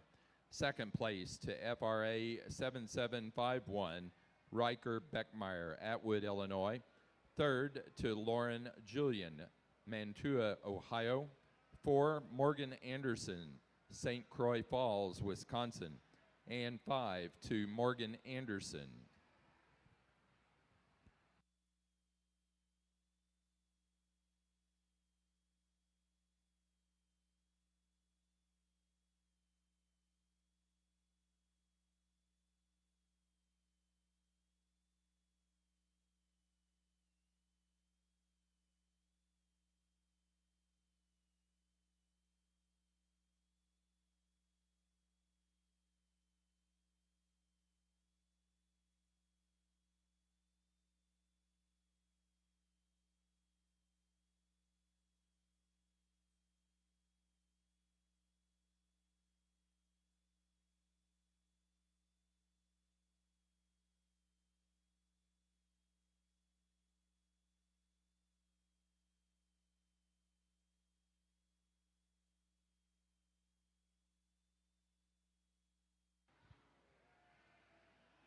Cordell Ring Ram Lambs that I think come together pretty nice for me up here on the mic.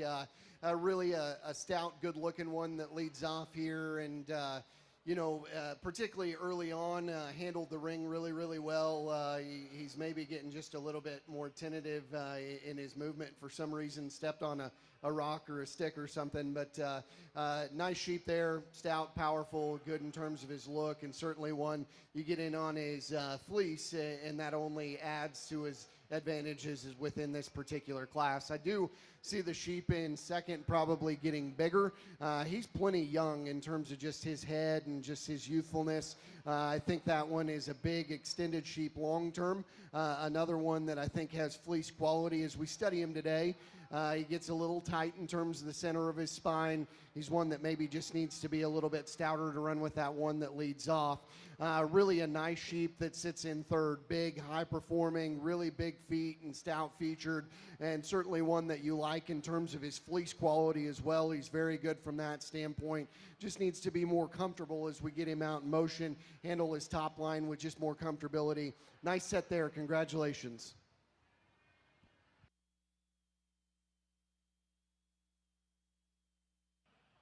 Placing on the February and later Ram Lamb class for the Cordales, first place to Peters 2300, Emma Peters, Versailles, Ohio. Second place to Peters 2301, also Emma Peters. And third place to Caleb Sachs, Greenville, Ohio.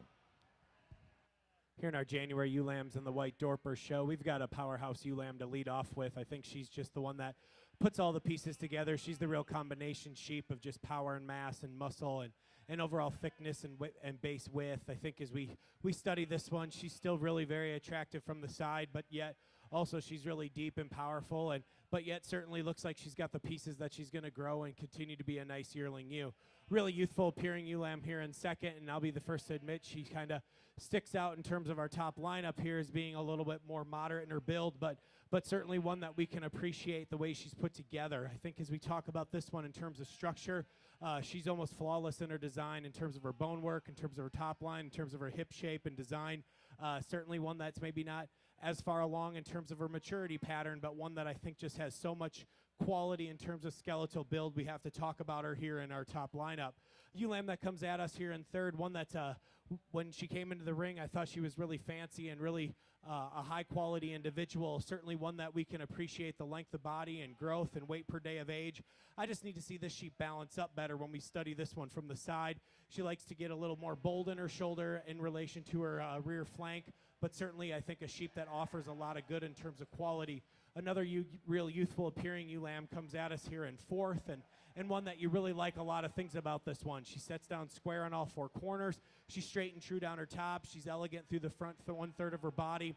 Certainly we just need to power her up and mass her up before she can run with the ewe lambs in front of her. And then same holds true with the ewe lamb that we've got here in fifth, one that's straight and true down her top, really fancy and elegant through the front one-third of her body. We just need to give her some more muscle shape. Thank you. Down here on the Katahdin show, I think the buck that starts this class could withstand a fair amount of competition. I think this one's pretty high quality, really, really good in terms of the way he puts himself together, but yet when you put your hands on him, there's some cage to him, some body, but yet it comes in a really nice package in terms of being very well balanced, shows me some shape in his upper hip, just a nice high quality one that wins this particular class. I think the next one that comes in second has got some growth. He's got some ability in that regard. This sheep, just I'd like to change him just a little bit. When you put him into motion, he wants to get a little weaker in his pasterns for me. Doesn't want to put himself down quite as good on his back end, but one that's got some length, some extension, and some growth. One here in third's a little more moderate, a little different style in terms of when in comparison to the rest of them out here. But to me, one that's got some body and some muscle in him, I just like to extend him out from front to rear.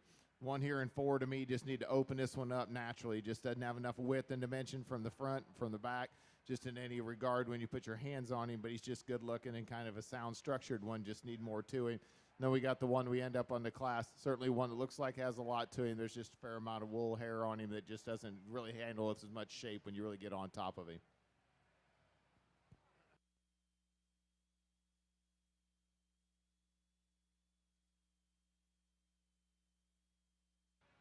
Placing on the January ewe lamb class for the White Dorpers, first place goes to SBRT Livestock 1855 BK, Caleb Welty, Evansville, Indiana.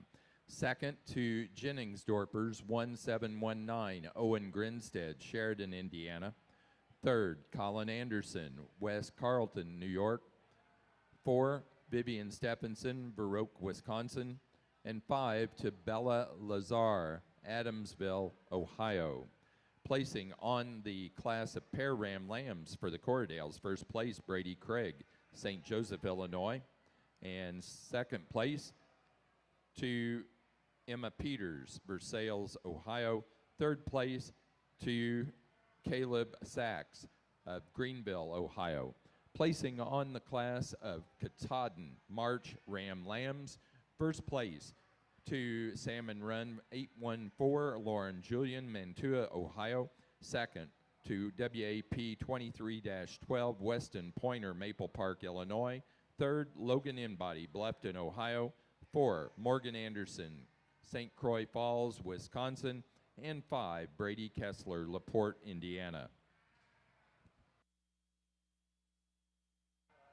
When the white ring, we're selecting champion Corriedale Ram, and I think, again, not high on numbers, but exceptionally good in terms of quality. It started in the first class, certainly a very good one there, but just to be completely honest, I guess I find more my style and my speed as we move into the younger age Ram Lambs. And with that said, again, I've already talked to them. Won't spend any more of your time there. I think one of them just comes with just a little bit more look and presence in my mind. That's January. He's going to be your champion. Young lady with February is going to be reserved. Congratulations.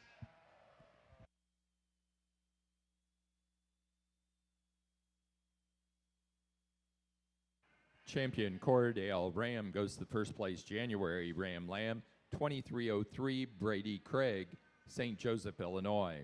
The reserve champion, first in the February or later class of Ram Lambs, Peters 2300, Emma Peters, Versailles, Ohio.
Placing on the class of pair Ram Lambs for the Katahdins, first place goes to Riker Beckmeyer, Atwood, Illinois.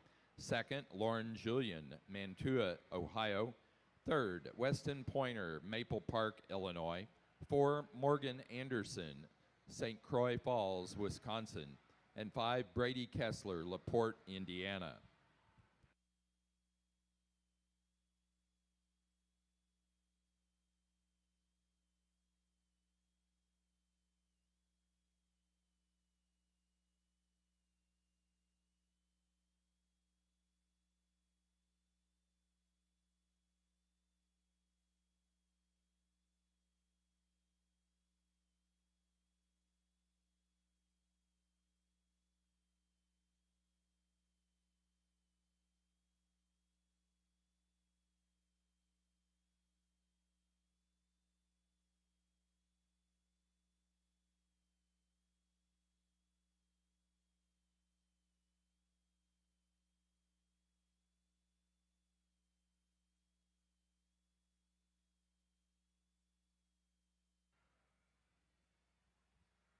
Another nice ewe lamb to lead off our February ewe lamb class here in our white Dorper show.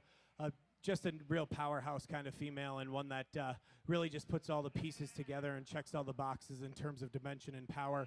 One that I can really appreciate the size and growth and performance that this one has, but yet also she gives us the evidence that she's got some future growth about her, and one that we can really appreciate all the natural thickness and mass in this one. Ewe lamb that we've got here in second, a really feminine, very youthful kind of sheep. Certainly one that I really like her in terms of the front 1/3 of her skeleton, and boy, she's really attractive from the profile here, and she really ties neat from her neck into her shoulder. She just doesn't have the true muscle shape and power to run with that ewe lamb in front of her, but certainly I think her brighter days are in front of her. She definitely gives us all the evidence that she's got the right pieces to go on and make a really attractive yearling ewe next year. Same holds true with the ewe lamb that we've got here in third, one that's really youthful in her appearance, one that's really feminine in her body type, certainly one that we can appreciate that, one that's really attractive through her chest floor and certainly carries that into a deep rear flank, and one that's got some thickness about her. Maybe I'd like to make her just more rugged in stoutness and give her some more stoutness in her overall build to run with those two ewe lambs in front of her, but I think a female that's certainly got some bright future in front of her. A real rugged kind of a ewe lamb comes at us here in fourth, and one that I really appreciate her in the way that she's profiles here. Sheep that when you step back and look at her here, she's really long and elegant through her head and neck, and certainly one that's really attractive in her type. One that I can appreciate that added muscle shape and dimension that she has. Maybe I'd like to change her in terms of her hind legs when we set this one in motion. She likes to get tucked underneath her just a little bit, maybe drops her pin set when she moves a little more, just really restricting her overall motion. But I think a female that I really like in terms of her muscle shape. And then another real youthful appearing kind of ewe lamb comes at us in fifth. She just runs out of gas just in terms of sheer power and growth and maturity to run with the ewe lambs in front of her. Thank you. Let's put our hands together for the exhibitors out here for our Katahdin champion buck. Got a nice set of bucks out here. I think there's some quality in terms of some balance and some type, but yet when you try to get up on top of them, you start to try to read some shape and some muscle in them, and yet some rib cage and some durability in terms of what you start to see out there. I think, you know, I've got two different types in my champion reserve. I got one that's just ultra good looking in terms of really being tall fronted, really neat in terms of the way he wants to set his head and neck up on top of his shoulder.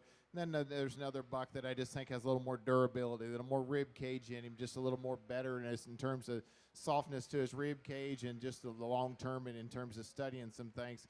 And the comparison is our black buck and our late buck lamb here, and I think those two are both really, really high quality in terms of it's just a matter of which preference you want to go with. I'm going to go out and use the one that I think's got the most in terms of the balance, type, and kind, in terms of where we ought to be in terms of making some Katahdins and with some quality.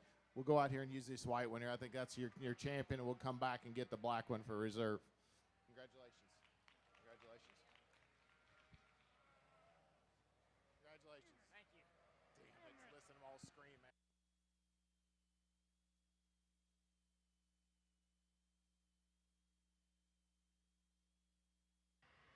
Champion Katahdin Ram goes to our first place animal out of the March Ram Lamb class, Salmon Run 818, Lauren Julian, Mantua, Ohio.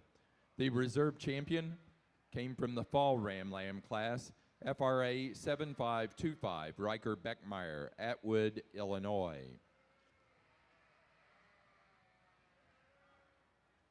Now ready for Katahdin yearling ewes.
Placings on the class of the February ewe lambs for the white Dorpers. First was S-Bar T Livestock 1907 BK, Caleb Welty, Evansville, Indiana.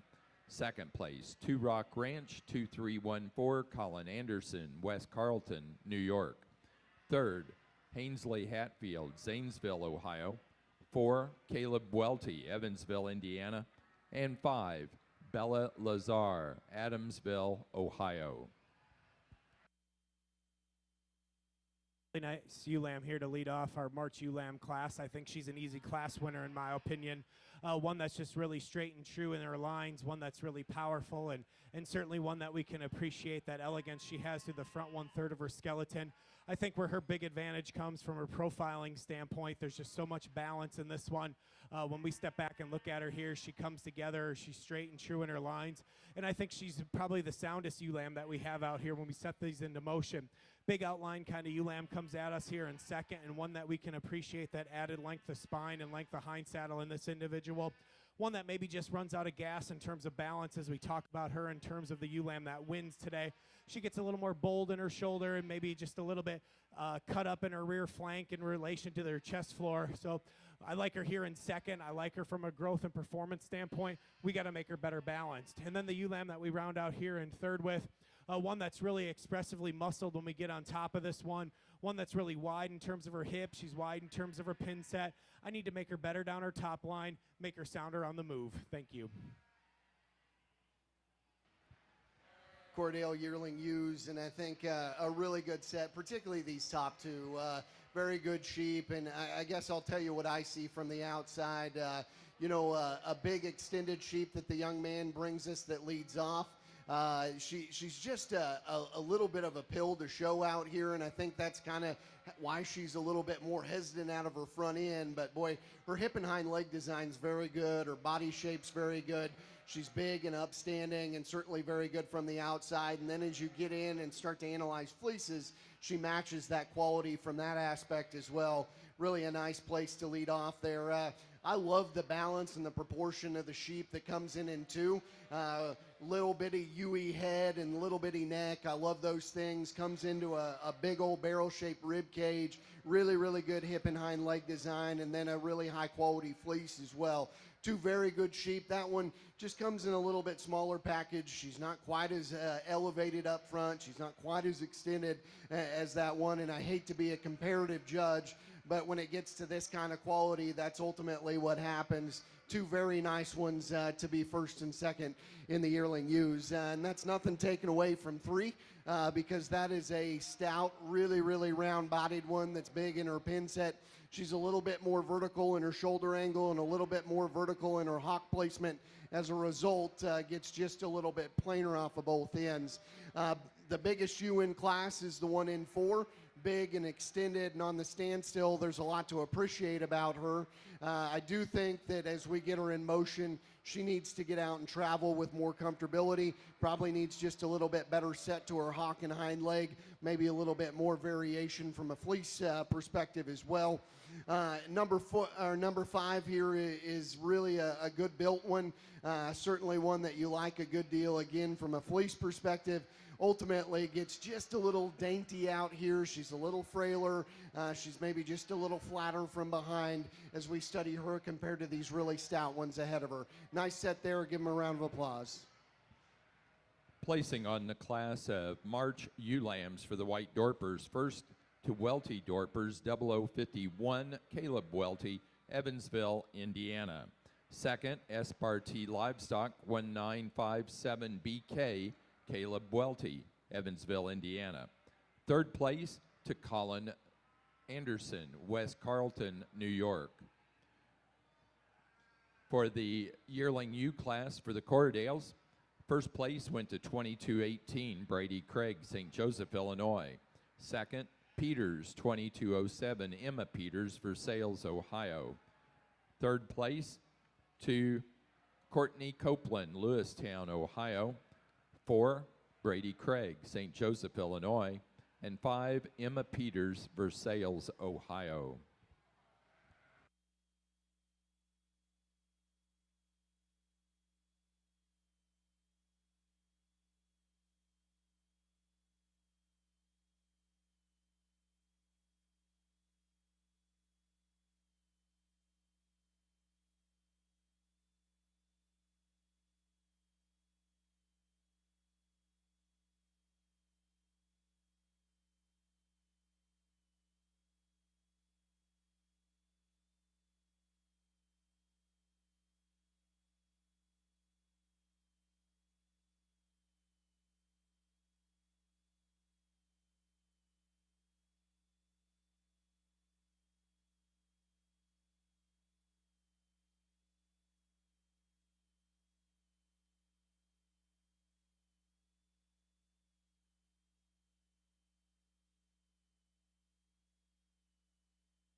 Placing on the class of pair yearling ewes for the Cordell Show, first place goes to Brady Craig, St. Joseph, Illinois. Second, Emma Peters, Versailles, Ohio. Third, to Riley Smith, Jeromesville, Ohio. And 4, to Caleb Sachs, Greenville, Ohio.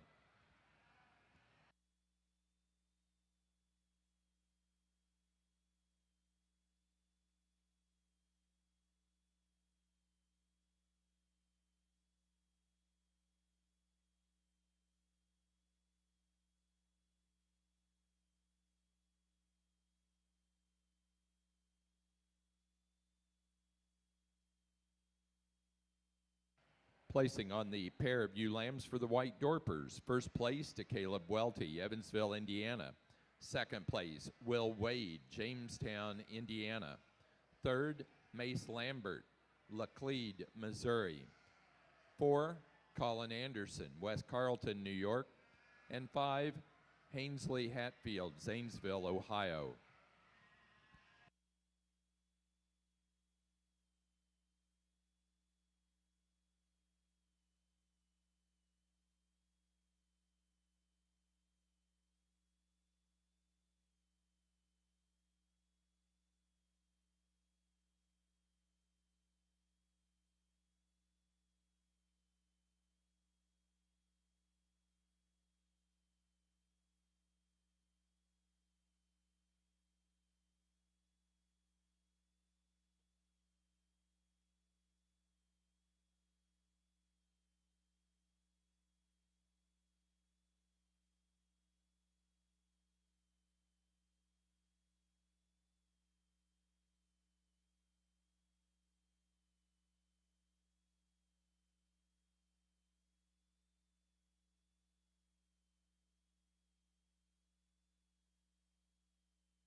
Nice lineup of females out here in our junior champion lineup in our White Dorper show.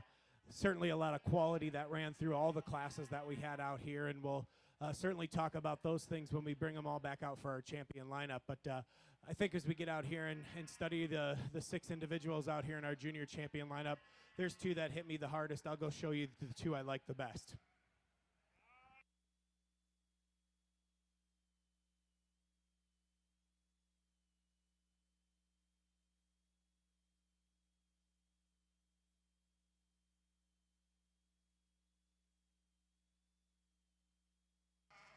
For our White Dorper show, our junior champion ewe goes to the first place January ewe lamb, Espartee Livestock 1855 BK, Caleb Welty, Evansville, Indiana. The reserve junior champion is the first place in the February ewe lamb class, Espartee Livestock 1907 BK, also Caleb Welty, Evansville, Indiana. Now ready to show for overall champion and reserve champion ewe.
When the Cordell ring, really a high quality class here, and I think really a nice one that leads off.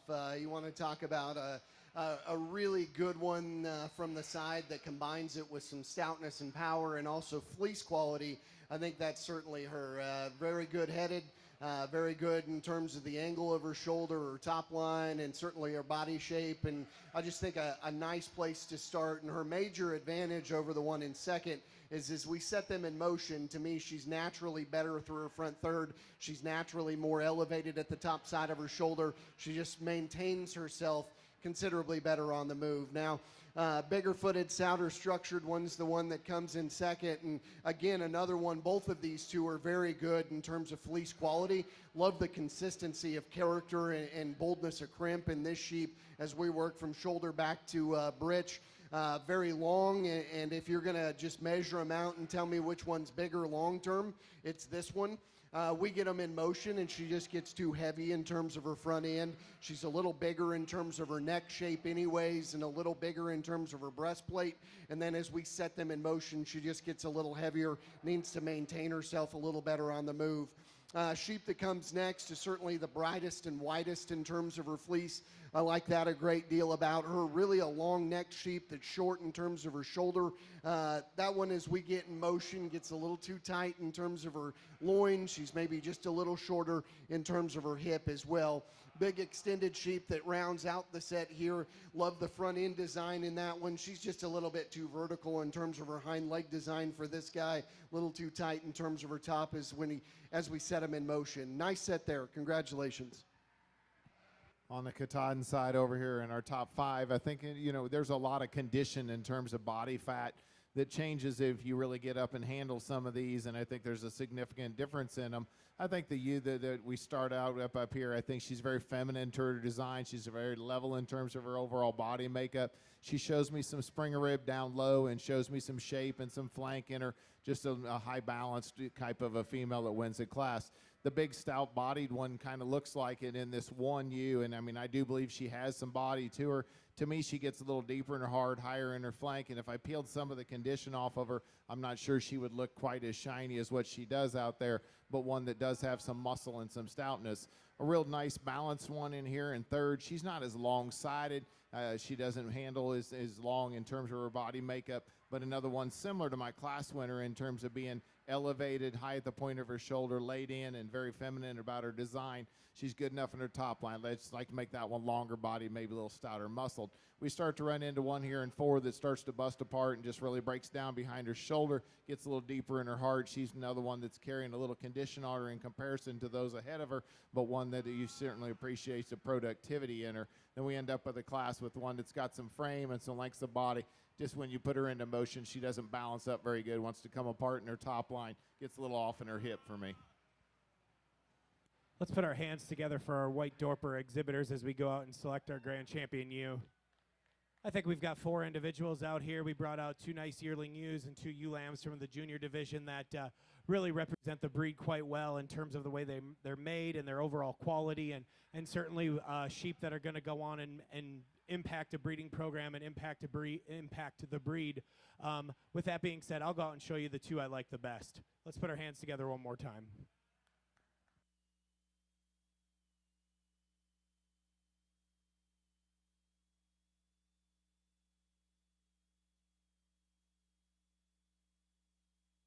For the White Dorper show, our overall champion ewe was our senior champion ewe out of the fall yearling ewe class, Lazy 5 Ranch 5999, Vivian Stephenson, Baroque, Wisconsin. The reserve champion ewe overall was our junior champion ewe from the January ewe lamb class, Espartee Livestock 1855 BK, Caleb Welty, Evansville, Indiana. Placing on the Cordale Fall ewe lamb class, first place goes to BHW 4083, Emma Peters, Versailles, Ohio. Second to 22-71, Brady Craig, St. Joseph, Illinois. Third place to Jackson Jeske, Lakeland, Florida. 4 to Brady Craig, St. Joseph, Illinois. Placing on the Katahdin yearling ewe class, first place to FRA 6663, Riker Beckmeyer, Atwood, Illinois. Second place to Salmon Run 521, Audrey Julian, Mantua, Ohio. Third place to Weston Pointer, Maple Park, Illinois. 4, Cody Aslan, Bowling Green, Missouri. And 5, Weston Pointer, Maple Park, Illinois.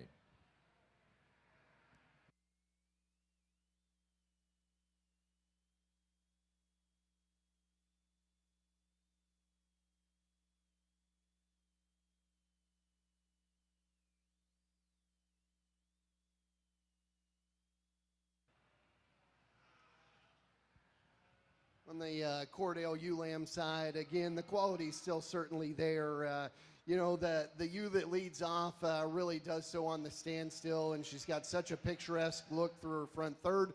Very good from that aspect. Fleece quality's there as well. You know, look, I'm a stickler on feet and legs. I get it. But if we're going to make that one that much better, she's probably got to have just a little bit more flexibility to her lower joints and just a little bit more comfortability in terms of her top line. I don't know that there's anything else in this class that does that and matches that quality and look, and that's why she leads off. Really big-footed, heavy-structured sheep that comes next.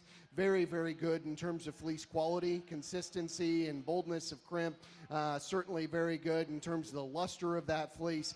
Gets a little round out of both ends, in my opinion. Gets a little wide at her hock from behind. The 1 in 3 is really big-footed, heavy-featured. She's one that as you project forward, that's going to be a big sheep. She's got grow in her and gas left in the tank. I like that a good deal about her. Kind of the same thing as we get back to hip and hind leg. Needs to be more comfortable from that aspect as we get them out in this set. Really a nice sheep that comes out in 4. Very, very good in terms of body shape. Very soft to the touch and soft handling in terms of her fleece. She's just a little shorter and more compact. Just got to bring that one in just a little bit bigger package as we study her compared to some of these ahead of her in this class. Nice job, guys.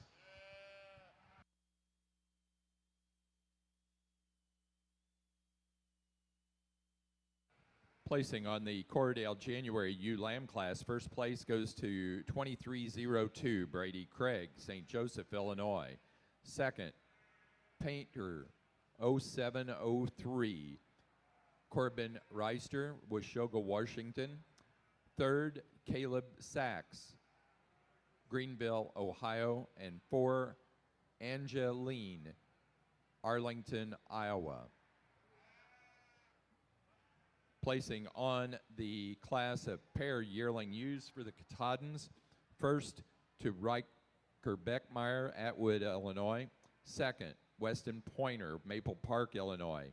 Third, Cody Aslan, Bowling Green, Missouri. 4, Morgan Anderson, St. Croix Falls, Wisconsin. And 5, Brady Kessler, LaPorte, Indiana.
Placing on the white Dorper Young Flock class, first place to Caleb Welty, Evansville, Indiana. Second, Will Wade, Jamestown, Indiana. Third, Vivian Stephenson, Baroque, Wisconsin. 4, Mace Lambert, Laclede, Missouri. And 5, Colin Anderson, West Carrollton, New York.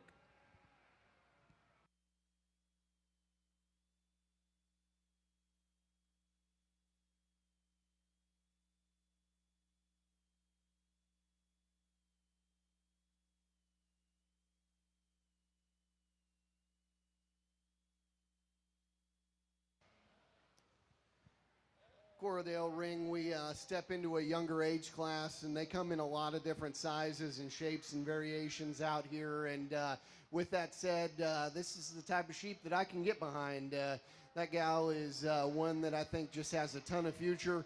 Really, really good in terms of her front third design, her top line. She stays level as she gets out in motion. Obviously, as we study her today as a lamb, she's a little raw in terms of her center, but a little bit of Midwest corn will help there. As that one matures, I think she's going to be very, very good long term. Certainly one that you can appreciate in terms of the consistency that she offers from a fleece perspective as well. I really like the sheep that comes in 2. She's maybe just a little bit more moderate than this sheep is going to be long term, but exceptionally good in terms of her head. She's very, very good in terms of her boldness of body, stoutness, and power, and then fleece quality on that one is very good as well. Just doesn't match quite the presence and ring presence that one up front does as we study them here today. Really a nice fleece sheep that comes in next, extremely soft and very consistent in terms of her crimp. Like that a good deal in terms of that bold crimp that she offers on the standstill. I like that sheep a bunch. She's big-footed, she's heavy-structured, bold-bodied, very Yui looking. We get her in motion, she gets a little tight in her top and a little uncoordinated out of her rear too. Fix those things, and she could be vying for first place up there because of how she's built from her last rib forward. Really a high-quality sheep that comes in 4. Again, nice fleece sheep, really upstanding, extremely high quality in terms of her head and neck design. She's maybe one that as we study her out here gets just a little bit flatter and frailer, just a little bit more juvenile in terms of her look. And then we round out the set. Young lady's doing a really good job with old Dot here. Big-bodied sheep, just a little bit smaller as we study her out here compared to her contemporaries. Congratulations. On the Katahdin side, I think obviously if you were to handle these, you would really appreciate our class winner a tremendous amount. Boy, this one's really opened up, has a lot of rib and a lot of shape to her, a lot of muscle and a lot of design. Yet she's very feminine to the front 1/3 of her body cavity. Shows us some base width from behind and some hip dimension to her. The U here in second's got a lot of growth, a lot of extension and pounds to her. She's got depth of body that you really appreciate about her. She just doesn't have the muscle shape or the femininity of her design is the one ahead of her. Maybe wants to get a little steep in her hip for me, but another one that has a lot of quality. Then we start to run into some challenges. You can flip some coins however you want down here. I think the U here in third's another easy keeping, high productivity type female that's got some muscle and some shape to her, yet she's still got some femininity and some rib cage in her there. The one here in 4 is one of those that's a little more jammed up, a little shorter sided than some of them, not as big a frame, but certainly has some width and dimension, some spring of rib, and I do appreciate those things about her. And we end up with a class with one that's got some frame and some size. Need to pull some condition off her and just give her a little better balance and give her more shape from behind.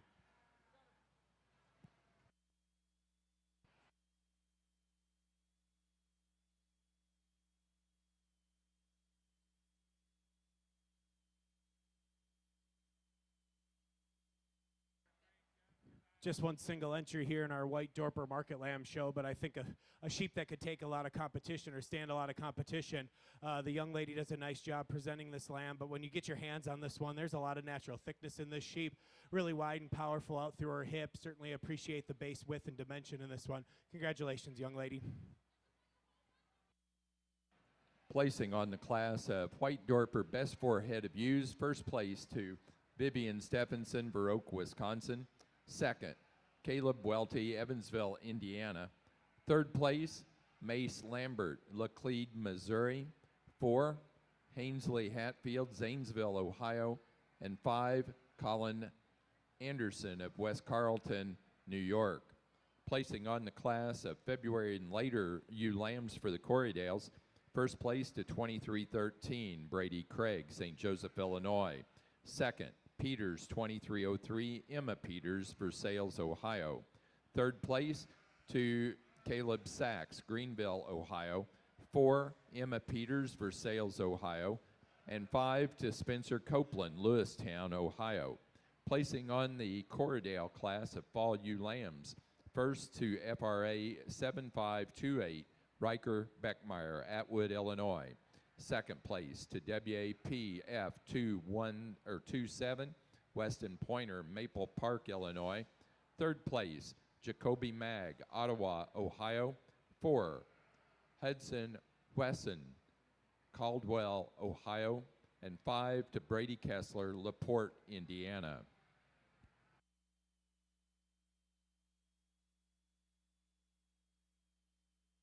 Placing on the White Dorper Market Lamb class, first place, a lamb 915, weighing 107, Elena Smith, Kentland, Indiana.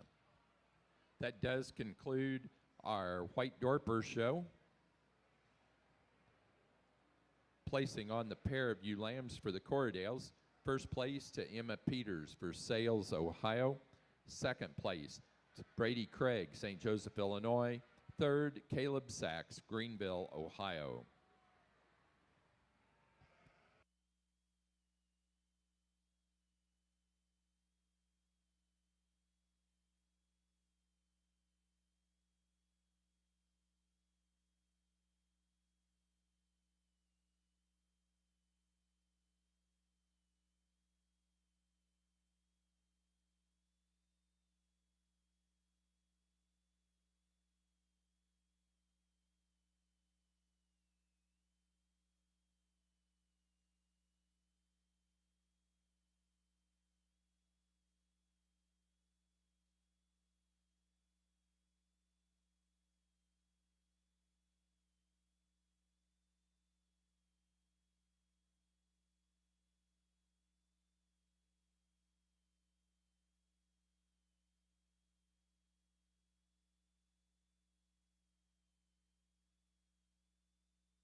As we get into our Targhee show here, we've got 2 fall ram lambs here to lead off with, and I think we've got a real powerful one to start with.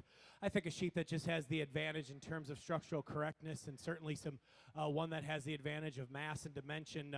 A sheep that when you get your hands on him, he's straight and true down his top. He's got some width and thickness throughout his hip and through his loin and throughout his hip. A sheep that I think has the advantage at base width when we talk about this one in terms of his structure.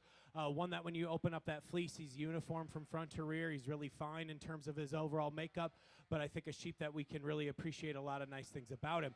Ram that we have here in second, a real extended bodied kind of a sheep, one that's really long and elegant through the front 1/3 of his skeleton. Certainly a sheep that we can appreciate him in terms of the uniformity of fleece from front to rear. He just runs out of gas in terms of power and dimension to the ram that wins the class today. Thank you.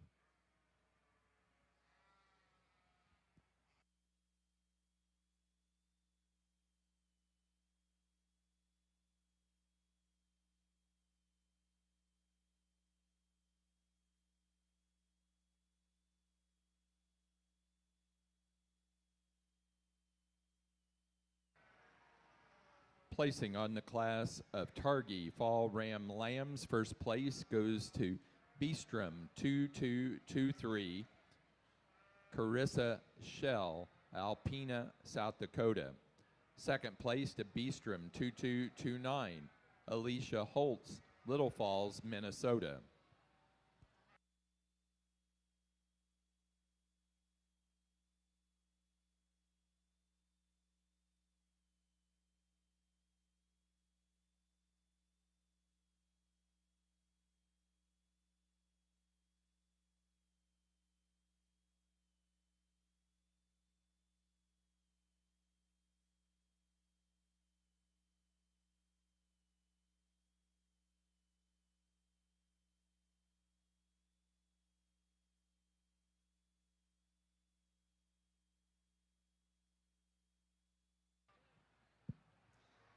Well, high quality show over on the Cordale side, and if you're a producer or if you're just helping these kids on the outside of the ring, certainly be committed because all of these sheep are fit to a T. They're presented exceptionally well, and this is an exceptionally high quality show. There were a lot of sheep that I pulled first in classes to be last place that are very, very good sheep. That's just how good the quality within this particular show is, and so kudos to you from that standpoint.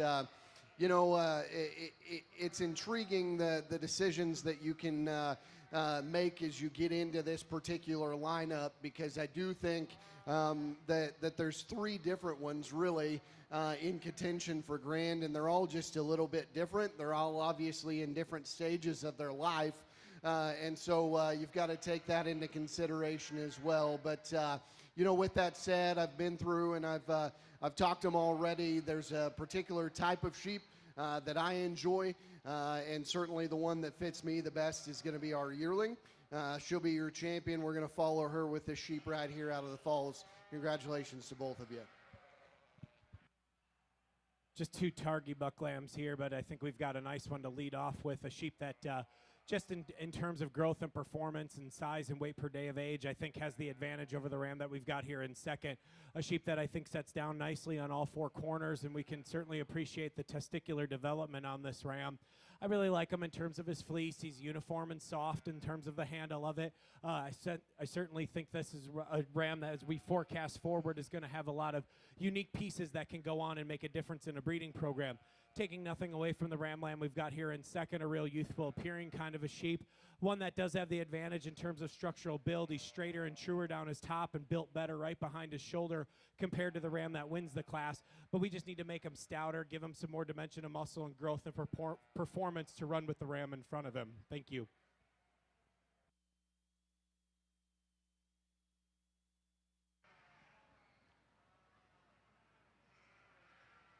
For our champion ewe for the Cordale show, it was on the first place in the yearling ewe class, 22-18, Brady Craig, St. Joseph, Illinois.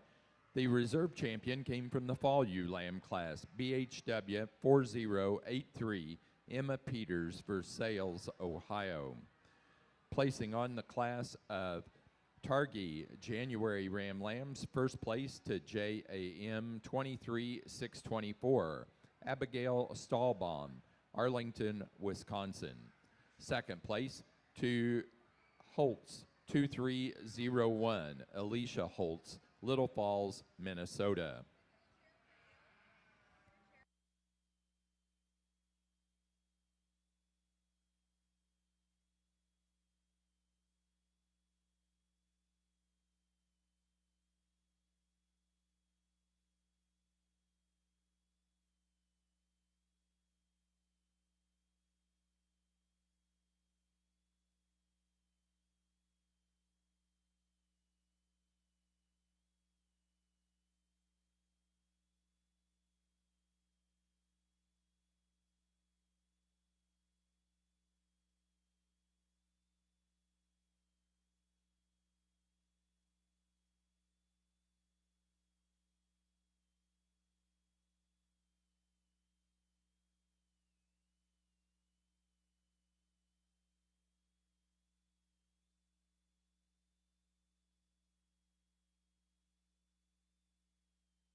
In the Katahdin show over here, we got some differences in type and kind like we've been talking about in some of these classes.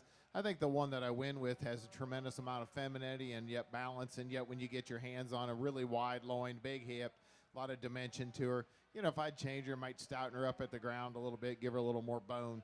The one here in second's got a lot of frame, a lot of growth, a lot of that. That's probably the superior one within the class. I just like to make this one a little bit better in its top line, a little leveler in its hip when you put it into motion. When the kids get it up and shown, it looks nice from that standpoint. I think it's better fronted and better breastplated than the one here in third. The one in third's got a lot of rib and a lot of body and a lot of volume. A little shorter package, a little bit stouter in terms of that way, but a little deeper in its heart. not as well balanced up in the front 1/3 of its body, but it definitely has some body in terms of rib and some muscle in it. The one here in 4, to me, when we put it in motion, is when it gets into 4th place, wants to bust behind its shoulder quite a bit more than the rest of them, get a little steeper in its dock. We end the class on one that's just a real productive, functional kind of female. I'd like to kind of put its head up on top of its shoulder, wants to get a little U-neck, a little softer top, but a lot of productivity, a lot of rib cage, and a lot of practicality in a female like that. Real nice buck lamb to lead off here in our Targhee show. I think he's certainly one that we can appreciate. I really love the natural thickness and power in this sheep. One that I think as we study and analyze this one in terms of his bone work, he's just tremendously big-footed. He's wide base, but yet he's really attractive through the front 1/3 of his body. Really ties neat from his neck into his shoulder. And boy, when you step back and look at him from the profile here, he gives us every indication that I think he's going to go on and grow into a real powerful yearling buck next year. Really nice sheep to lead off with. Ram that we've got here in second, one that's maybe just not quite as far along in his maturity pattern compared to the ram that wins today, but one that I really like him in terms of the way he's put together. A sheep that sets down nice on all 4 corners. When he moves about the ring, he's right up on his toes. A sheep that when you lay your hands on him, he does have some thickness and natural thickness about him, and certainly one that I really like him in terms of his rib cage and design. We need to make him better behind his shoulder to move up any higher today in terms of his top line, but I think a sheep that offers a lot of good here in the second spot. Ram that we've got here in third, another real youthful appearing kind of a sheep, and one that certainly just needs some time on feed.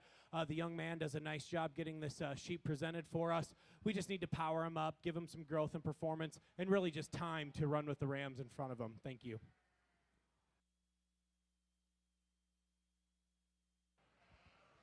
Placing on the Cordell Young Flock class, first to Brady Craig, St. Joseph, Illinois. Second, Emma Peters, Versailles, Ohio. Third place, Caleb Sachs, Greenville, Ohio. Placing on the February Ram Lamb class for the Targhees. First place to McMartin family, 0036, Alicia McMartin, Hartford, South Dakota. Second place to Holtz, 2308, Alicia Holtz, Little Falls, Minnesota. And third place to Malix Raisler, Weyauwega, Wisconsin.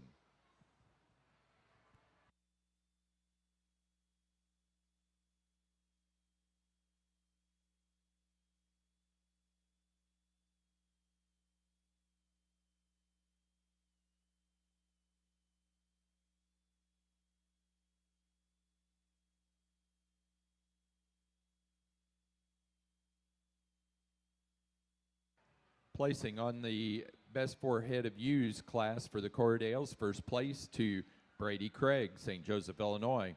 Second to Emma Peters, Versailles, Ohio. Third place, Caleb Sachs, Greenville, Ohio.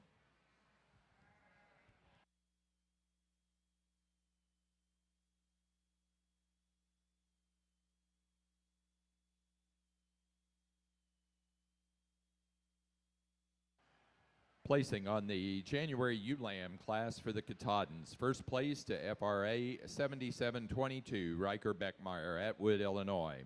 Second place to WAP 23-1, Weston Pointer, Maple Park, Illinois. Third to Cody Aslan, Bowling Green, Missouri. 4, Morgan Anderson, St. Croix Falls, Wisconsin. And 5 to Jackson Huff, Bagley, Wisconsin.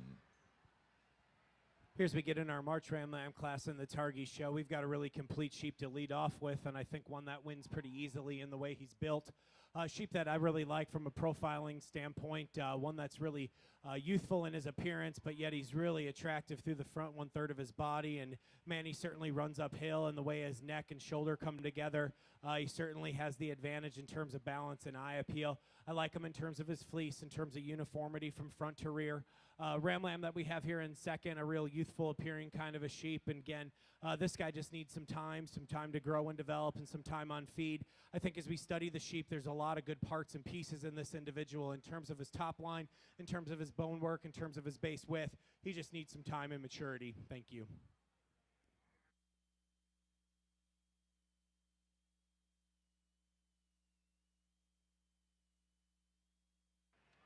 Placing on the March Ram Lamb class for the Targhees, first place goes to JAM 23-676, Abigail Stahlbaum, Arlington, Wisconsin. Second place to Holtz, 2313, Alicia Holtz, Little Falls, Minnesota. Now ready for pair of Ram Lambs. That'll be followed by champion and reserve champion Ram.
Placing on the Targhee pair Ram Lamb class, first place goes to Abigail Stahlbaum of Arlington, Wisconsin. Second to Alicia Holtz, Little Falls, Minnesota.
For the Cordell show, our best fleeced animal was Peters 2205, a fall ram lamb, shown by Jackson Jeske, Lakeland, Florida.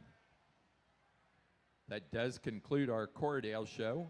We're ready for North Country Cheviot's senior ram lambs.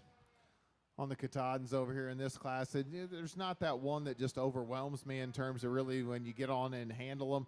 So, I mean, when you start to study them, I think this one's got some angularity to her. I think she's tall at the point of her shoulder. She's got some length of side and some capacity to her. She handles with some shape and in terms of that. Maybe like to strengthen her a little bit in her top line, but a real high-quality one, I think, that wins a class. The ewe here in 2, if she just relaxed just a little bit, she wants to pop her top and just keeps wanting to pull up in her back and just fight him a little bit. But, boy, she is really feminine fronted, really shallow in terms of her body depth, but yet still puts a real practical flank in her and a real good rib cage underneath of her. Just see her just relax just a little bit out here, and she might have been able to win the class.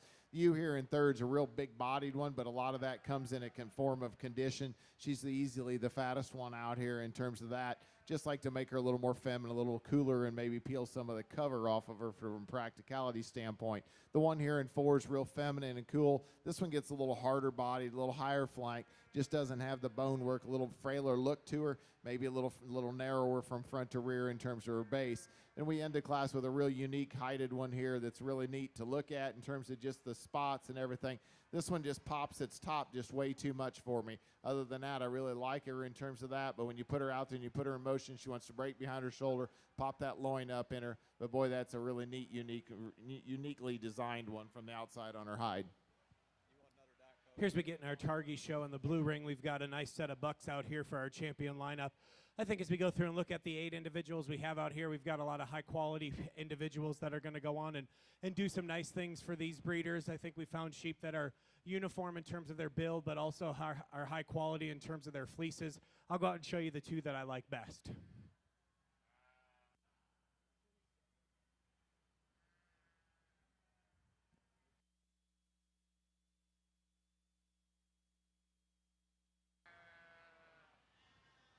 Single entry as we start the North Country Cheviot show over here. And young ladies have brought us one that I think you can like a lot about.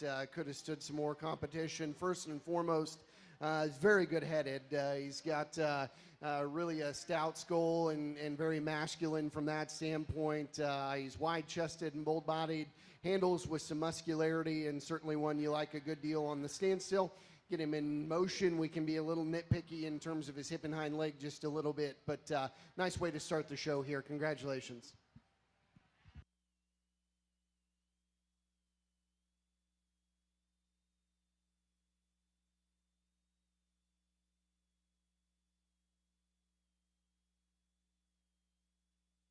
For the North Country Cheviot show, our senior Ram Lamb class first place goes to Dresden 40. Dresden Birchweller of Silverton, Oregon.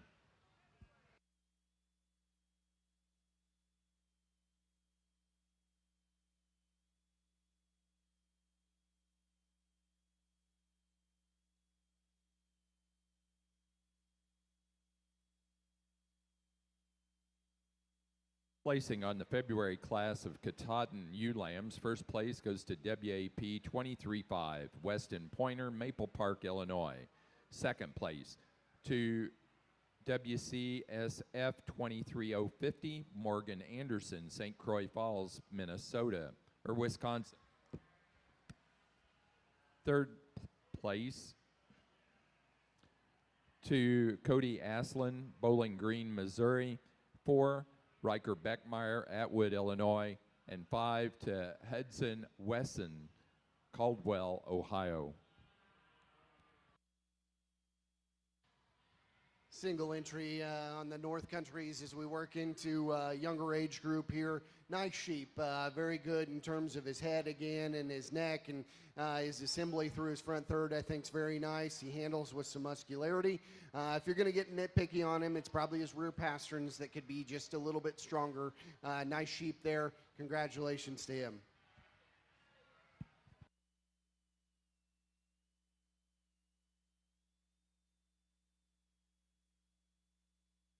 For the March Ram Lamb class, first place goes to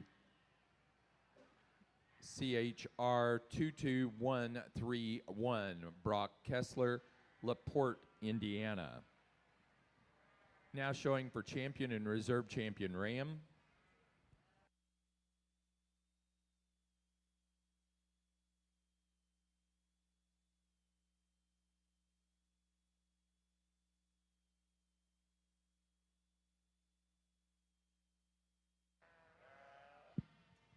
Two very nice bucks that come out here and certainly fit the bill in terms of the type of sheep that I like, stout, powerful, and rugged and masculine as we study them out here. I think, again, you can get nitpicky on both of them. I guess, in my opinion, the one that I gravitate to is the older age buck from just a stoutness and power standpoint. He's going to be your champion. You'll be reserved. Congratulations.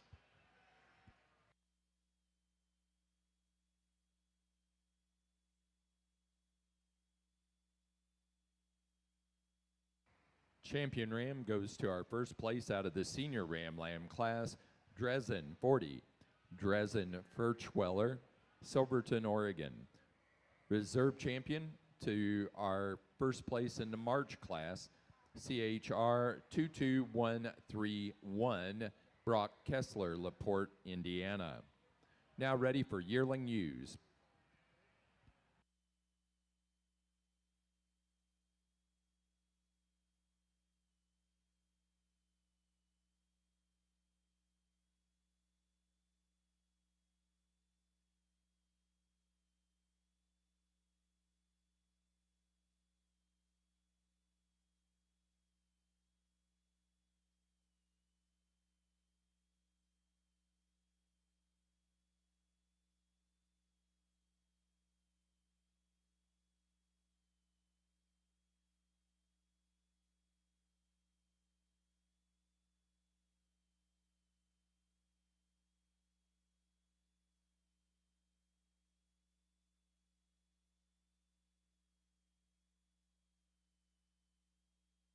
On the Katahdin side, I think this one's really cool in terms of being really neat fronted and very unique in the way its head sets up on top of its shoulder.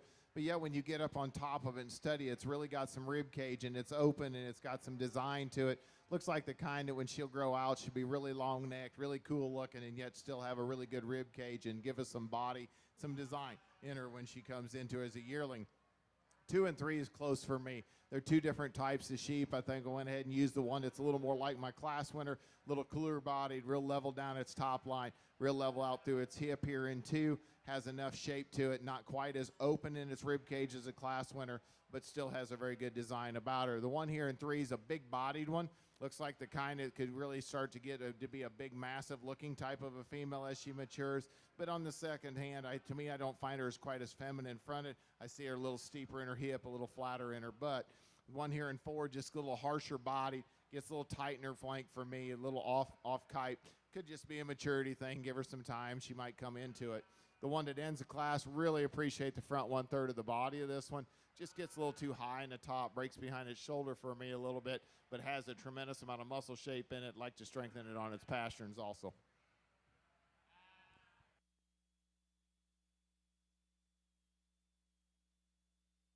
Placing on the March ewe lamb class for the Katahdins, first place to FRA 7775, Riker Beckmeyer, Atwood, Illinois. Second place to Salmon Run 763, Audrey Julian, Mantua, Ohio. Third place, Logan Inbody, Bluffton, Ohio. 4 to Weston Pointer, Maple Park, Illinois. And 5 to Riker Beckmeyer, Atwood, Illinois.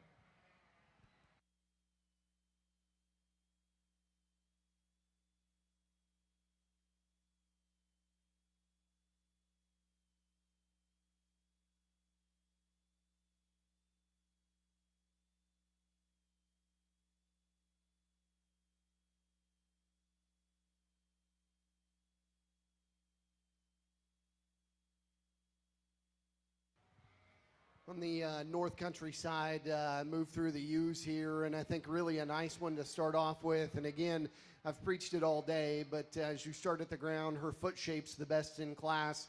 On top of that, she sets the most appropriate bone column as well. And then as you work from there, certainly wide-chested, bold-bodied, and stout, and probably paints as good a picture as anything in class as well. Really, for me, the decisions between 2 and 3. In motion, I wish the second place one handled her top line just a little better, but on the standstill, I do like that she's up fronted. I do like her extension through her front third. Needs to be more consistent in her top line and her hind leg placement as we get her out and set her in motion. Really a stout, powerful one that comes out in 3, and I guess I don't necessarily care fitted or slicked out here. Where I would modify her is off of her rear 2. Gets a little bit too weak in terms of her back pastern for me. Just needs to be stronger in that aspect. Congratulations.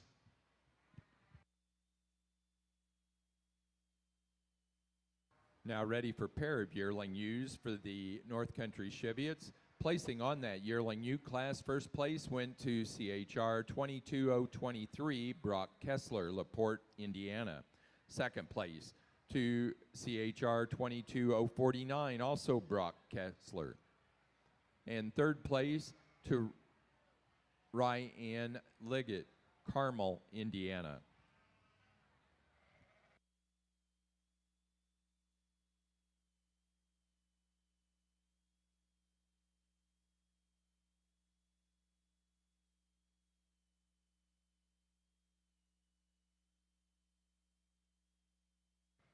Placing on the North Country Cheviot Pair Yearling U class, first to Brock Kessler, LaPorte, Indiana.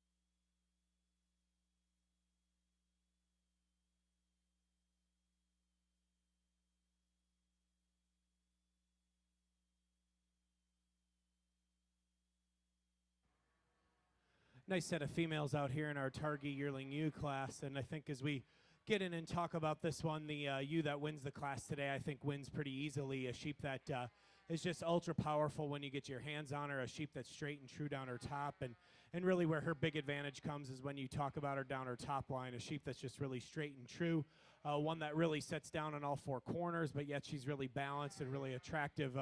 From the profile here, when you get your hands on this sheep, she certainly doesn't disappoint you.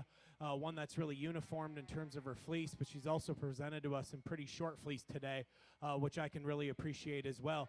Ewe that we've got here in second, a bigger outline kind of a sheep, and one that we can really appreciate that added length of body and length of spine, and certainly one that I like her in terms of the front 1/3 of her body, and really appreciate the bone and the foot on this female. Maybe I just like to see her balance up just a little better from the side. Maybe like to make her stronger right behind her shoulder. When you get your hands on her, she breaks just slightly behind her shoulder, and certainly that's why she's going to end up being second today. Ewe that we've got here in third, real attractive, very youthful appearing kind of a sheep, and one that's one that we can really appreciate her when you talk about her in terms of her balance and eye appeal. One that's really elegant and feminine through the front 1/3 of her body, but certainly one that we can appreciate in terms of the uniformity of her fleece. Ewe that we've got here in fourth, a real long-bodied kind of a sheep, and one that has the advantage probably in some natural thickness and power compared to the ewe that stands directly in front of her. One that just does present us a little more outward turn to the center portion of her body, gives us some more natural thickness in terms of her hip structure. Maybe just need to make this one better in terms of her overall structure before we can move her any higher here today. And then same holds true with the ewe that we've got here in fifth, a real long-bodied kind of a sheep, and one that's just really attractive from a profiling standpoint and the way she comes together. There's just not enough sheep there in terms of muscle shape and power to run with the ewes in front of her. Thank you. On the North Country side, two stout, powerful sheep that come in here. Young lady that leads off has a better pattern sheep that's more consistent and relaxed in her top line. A big reason for that is just the angle to her shoulder, the length of her hip, and the posture to her hock and lower joints. Stouter sheep is in second, big-topped and thick-ended. She's maybe a little bit more upright off of both ends and just a little rounder out here today. Two very nice sheep. Congratulations to those two.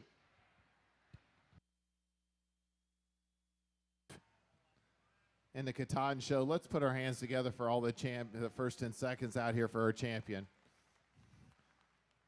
I think it's been a really nice Katahdin show. We got some high-quality ones up here at the top that are feminine, they're designed, good-bodied, good rib, have some quality about them. I think they're sound enough and they're structured. I think there's really, to me, it's down between the pair of yearling ewes and the white ewe here in the front here. I think those are the three that I like the most in terms of what they provide. I really, really appreciate the femininity, the look, and the kind of our yearling ewe. She'll be your champion. I think when the real decision comes, you start trying to sort between that second yearling ewe and this ewe lamb. The ewe lamb's the most muscular shaped one that we've seen in the show, and really big in her loin. She's not quite as feminine designed. She doesn't move quite as smoothly around the ring, but you know, when you put muscle in anything, it becomes more challenging to try to get it around the ring. I think, though, when you study that female in the second yearling ewe, she's big, she's stout. I thought the top 5 yearling ewes were real good. We're going to stay in the yearling ewes for champion and reserve. Congratulations to those kids.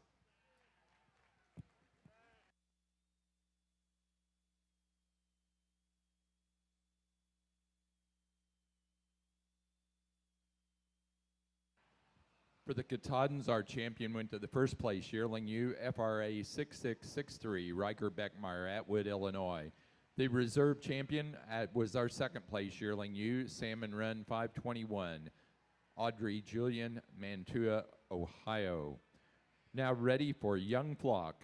Young Flock over on the Senior ewe lamb class for the North Country Chevy. Its first place went to Dresden 3-9, Dresden Freshwaller, Silverton, Oregon. Second to Dresden 38, Dresden Freshwaller, Silverton, Oregon. For the Targhees, placing on the yearling ewe class, first place to Beestrom 1518, Carissa Shell, Alpena, South Dakota. Second place to Alicia Holtz, Little Falls, Minnesota, with Beestrom 1513. Third place, Abigail Stahlbaum, Arlington, Wisconsin. 4, Abigail Stahlbaum. And 5, to Alicia Holtz, Little Falls, Minnesota. Placing on the Targhee class, a pair of yearling ewes. First to Abigail Stahlbaum, Arlington, Wisconsin. Second, Alicia Holtz, Little Falls, Minnesota. Third, to Michaela Resler, Weyawega, Wisconsin. And 4, to Malix Resler, Weyawega, Wisconsin. In the North Country ring, we move into the younger age class, and I think a nice one to lead off. Again, one that paints a nice picture and matches it with some stoutness and power. Very good in terms of feet and legs. Fairly logical place for me. Decision comes between 2 and 3. 2's maybe just a little bit younger or more juvenile, but I do think that long term there's more stoutness and power and dimension in that particular sheep, although today I do think that she's probably just a little bit at a disadvantage from a performance perspective. Big extended sheep that rounds out the set. I like that about her. Needs to be stouter, just needs to come with more substance of bone and skeletal width to get further up. Congratulations to that crew.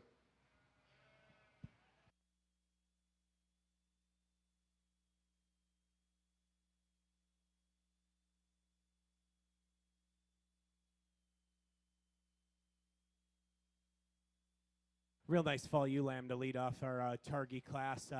We've got a sheep that I think wins the class pretty easily, in my opinion. I think one that just has the biggest advantage in terms of power and mass. And when we step back and look at this sheep, she's really straight and true in her lines. One that's just really feminine in terms of her type and kind. A sheep that really has the advantage when we talk about this one in terms of structural correctness. A sheep that moves about the ring on the most base width and most circumference of bone. I just think there's a bright future in that female. The ewe that we've got here in second, a real youthful appearing kind of a sheep, and one that I really, really like in the terms of the way she's built down her top. Really straight and true in terms of her spine and out through her hip. Maybe even has the slight advantage in terms of the way her pin set and pin design is in comparison to the ewe that stands in front of her. Again, another very youthful appearing kind of a sheep that I think has brighter days in front of her. She just gives up some mass and dimension to compete with the ewe lamb that stands directly in front of her. And then we've got a big outlined, high-performing kind of a sheep that we've got here in third, and one that we can appreciate that, and one that I really like in terms of her fleece, one that's certainly uniform from front to rear. There's certainly some good handle to that fleece and definitely some fineness in that one. When you really dig in and look at that one, I certainly appreciate that. A sheep for me that we just need to make better in terms of her structure before she can go any higher.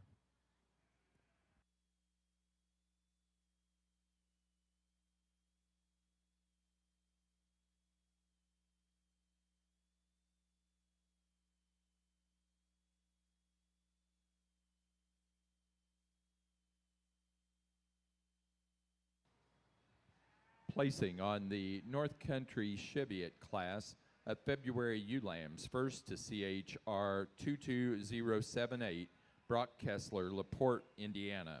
Second place to MBN CC 2116, Grant Kreft, Firebolt, Minnesota. And third to Grant Kreft. Placing on the Targhee class of fall ewe lambs, First to Beestrom, 2472, Carissa Shell, Alpena, South Dakota. Second to Beestrom, 2461, Alicia McMartin, Hartford, South Dakota. Third, Alicia Holtz, Little Falls, Minnesota.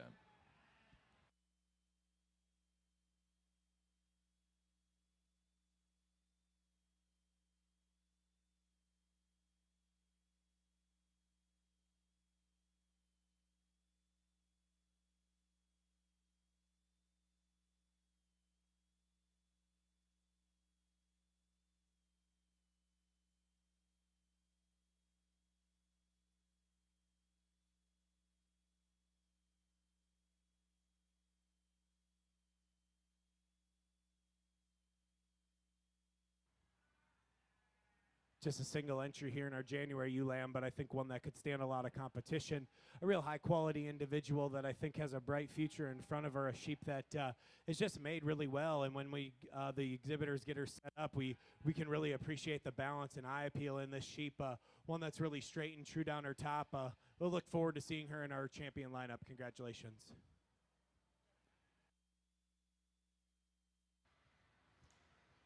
In the North Country Ring, we work into a younger age class here, and certainly quality all the way through. So my hat's off to you exhibitors on bringing some nice sheep. The best patterned and just best ring present sheep is the young man's that leads off.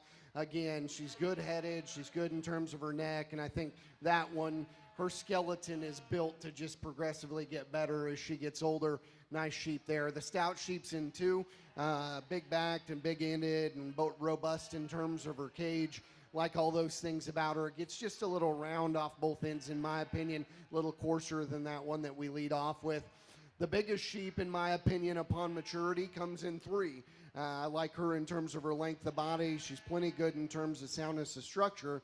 She gets just a little flat, in my opinion, particularly from behind. She's a little narrower pinned, a little plainer from behind, and then as we set her in motion, just needs to be more relaxed in her top line, young man. But nice set there. Congratulations to them.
Placing on the class of North Country Cheviot pair of ewe lambs, first place to Brock Kessler, LaPorte, Indiana.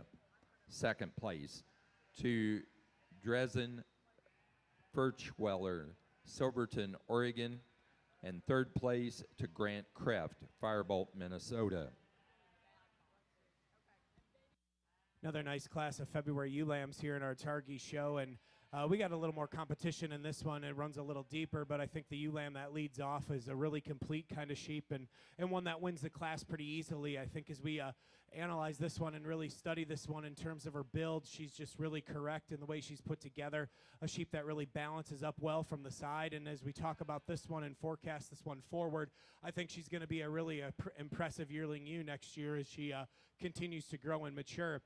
Big outlined, high-performing kind of a ewe lamb comes at us here in second, and certainly one that we can really appreciate that. A sheep that has a lot of natural thickness about her. She's really wide and thick down her top.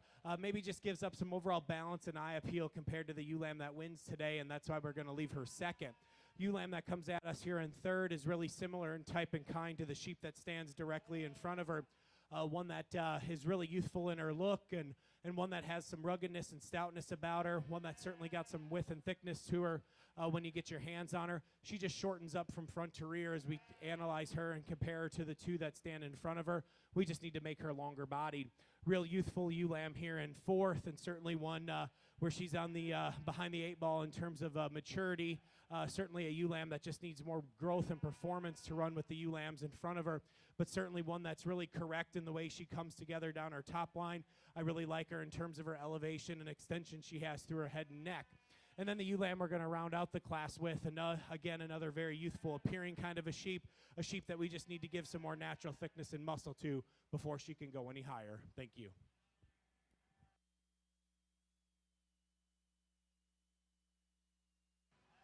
Placing on the class of February ewe lambs for the Targhees, first place goes to McMartin family 0025, Alicia McMartin, Hartford, South Dakota. Second place to JAM 23654, Abigail Stahlbaum, Arlington, Wisconsin.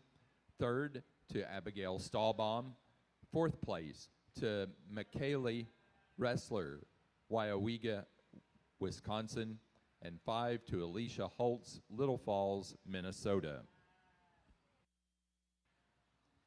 In the North Country Ring, we're going to select champion ewe here, and I think, again, like I've said, we're short on numbers, but I think the quality's certainly there, and so my hat's off to you exhibitors on bringing a really nice set of sheep.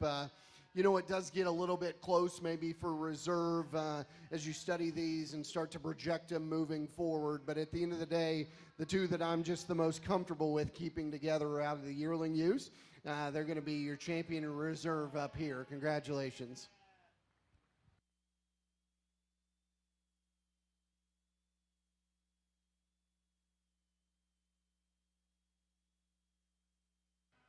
For the North Country Cheviot Show, our champion ewe and reserve champion ewe were both exhibited by Brock Kessler of LaPorte, Indiana, on the first and second place yearling ewes. First was CHR 22023, and second and reserve champion CHR 22049. That's Clay Hill Ranch 22049.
Here in our March ewe lambs, we've got some give and take in the two that we've got here up on our top end. And I think the ewe lamb that we're going to start with is the one that just puts more pieces together. I'll be the first to admit I think the ewe lamb in second is probably better in terms of her top line, especially when we set her into motion. But I think the ewe lamb that we're leading off with just brings too much good to the table in terms of overall bone work and dimension and size.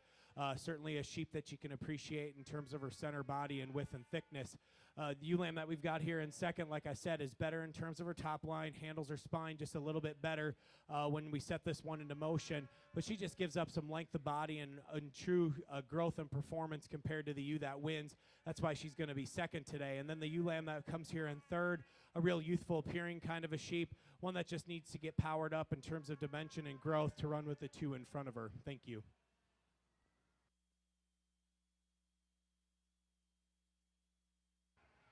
Placing on the North Country Cheviot class of young flock, first place goes to Dresden Furchweiler of Silverton, Oregon.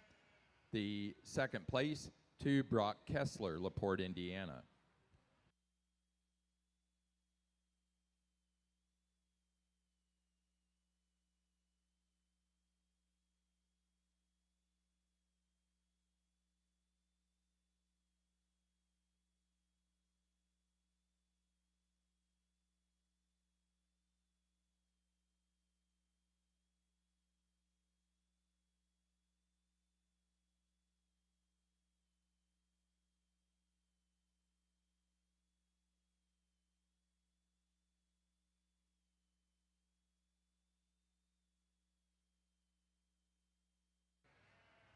Placing on the March ewe lamb class for the Targhees, first place goes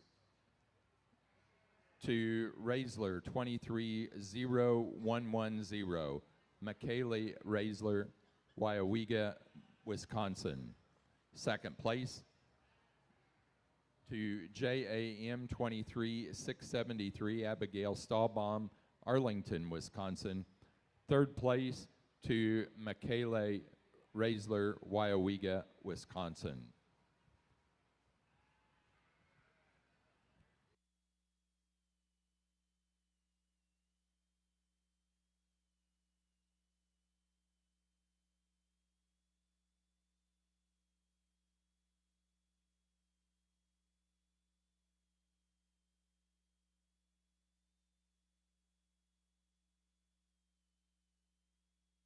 Racing on the North Country Cheviot Best 4 Head of Ewes, first place, Brock Kessler, LaPorte, Indiana. That does conclude our North Country Cheviot show.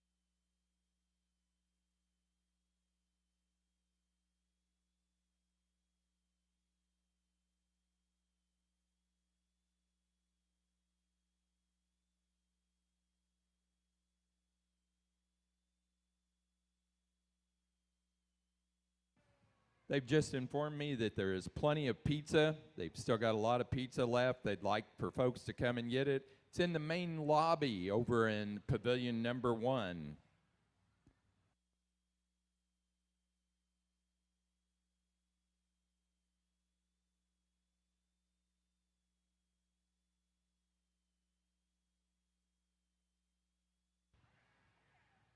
Placing on the class of pair ewe lambs for the Targhees. First place goes to Abigail Stahlbaum, Arlington, Wisconsin. Second, Michaela Resler, Wyowega, Wisconsin. And third to Alicia Holtz, Little Falls, Minnesota.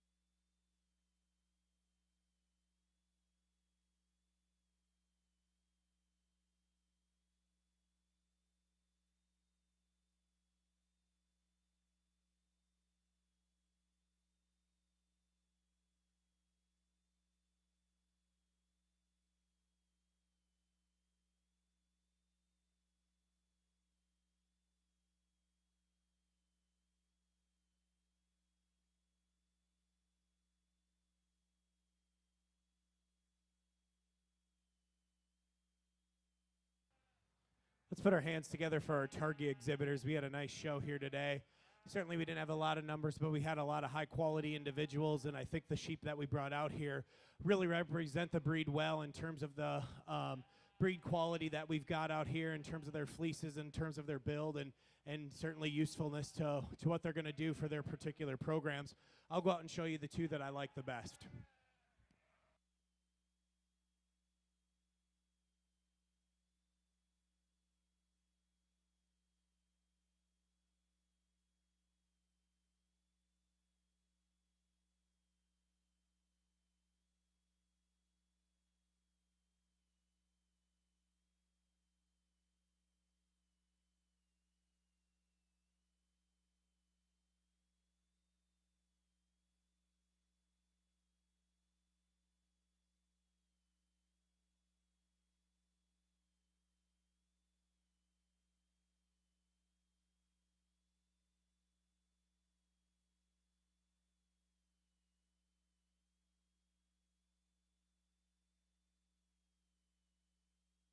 Champion ewe for the Targhee show was the first place yearling ewe, Beestrom 1518, Carissa Shell of Alpena, South Dakota.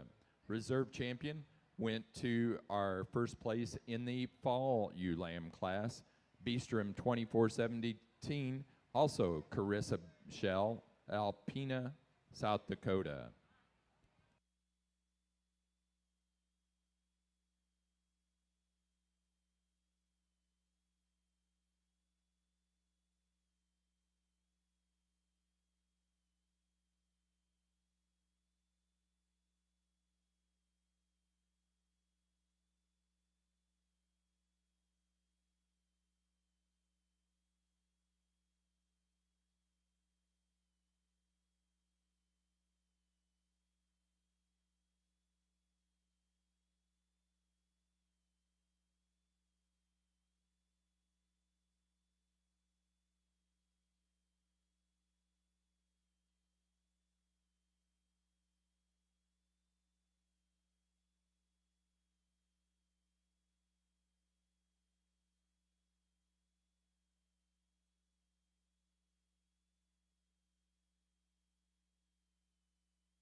Results of the Targhee Young Flock class. First place goes to Abigail Stahlbaum, Arlington, Wisconsin. Second place, Alicia Holtz, Little Falls, Minnesota.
Placing on the class of best four head of ewes for the Targhees, first place, Abigail Stahlbaum, Arlington, Wisconsin.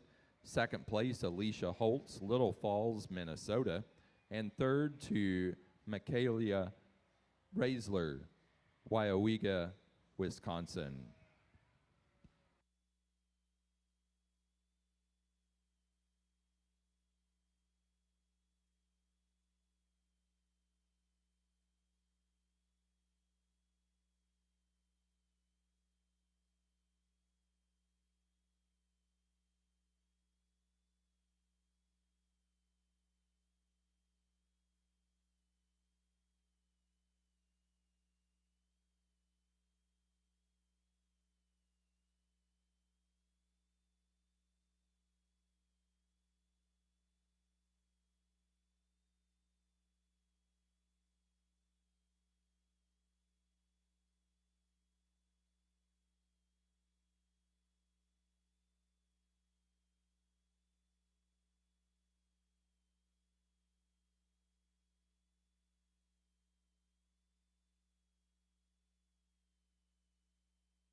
Placing on the best fleece for the Targhee show, it goes to Abigail Stahlbaum on her yearling ewe, 514.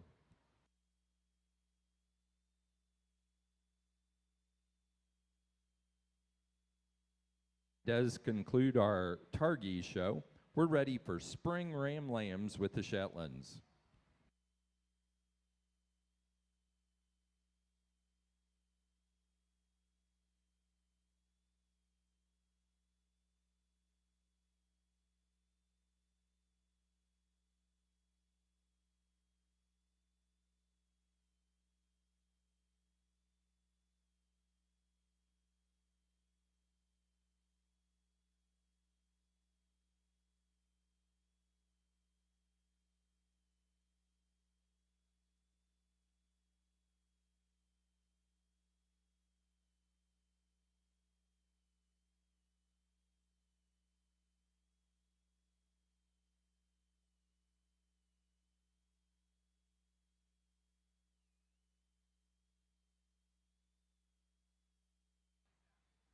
Just one ram lamb in our Shetland show here, but I think we've got a high quality one.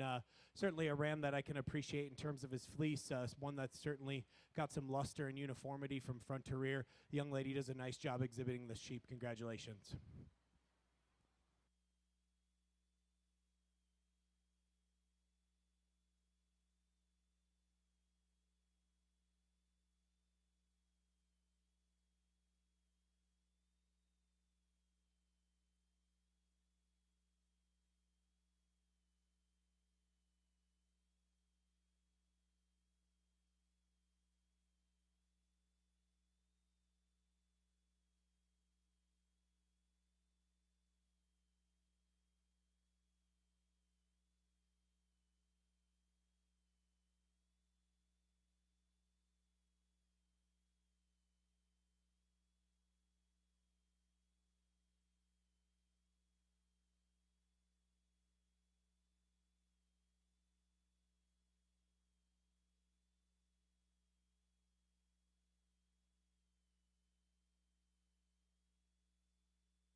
Placing on the Shetland Spring Ram Lamb class, first in that class and also our champion ram for the Shetland breed, Raven Oak Gilbert 2330, Margot Johnson, Wooster, Ohio.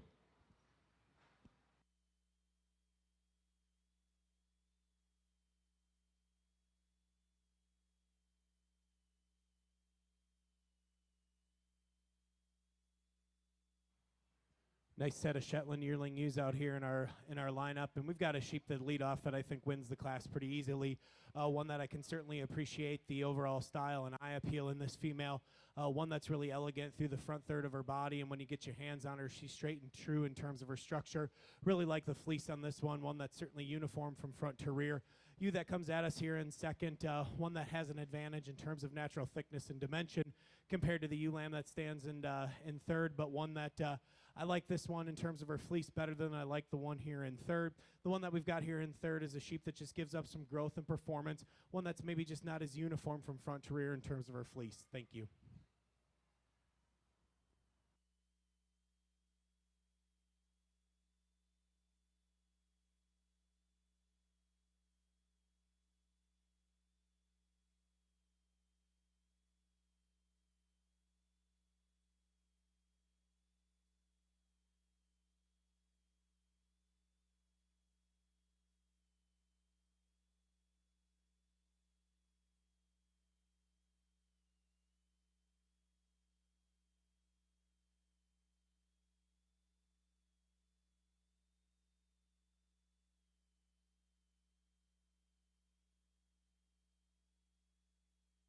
Placing on the class of yearling ewes for the Shetlands, first place to Wayne Trace 22024, Margot Johnson, Wooster, Ohio.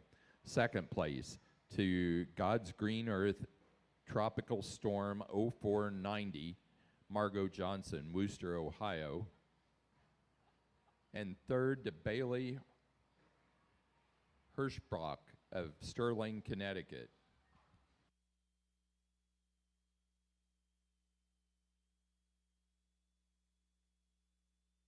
Placing on the pair of yearling ewe class for the Shetlands, first place, Margot Johnson, Wooster, Ohio.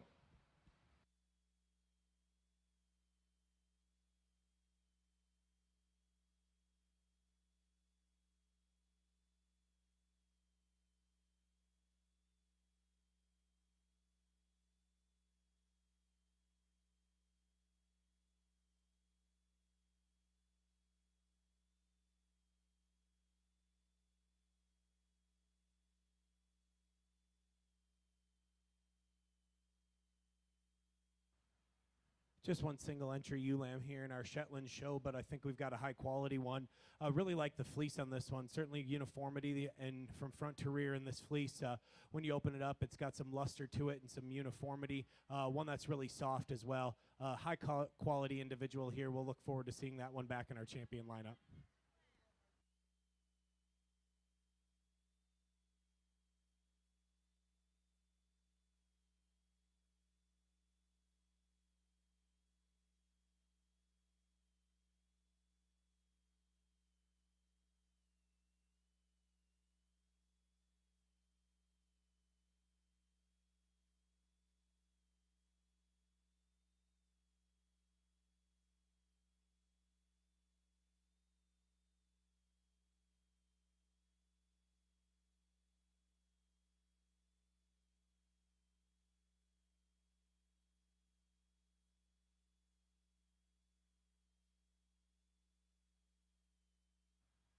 Another nice quality ewe lamb here in our spring ewe lamb division of our Shetland show. Again, really quality, high quality fleece on this one. Certainly one that's got some uniformity from front to rear, one that's really soft in terms of its handle. Really like a lot of things about this ewe lamb. We'll talk about more of these in our champion lineup.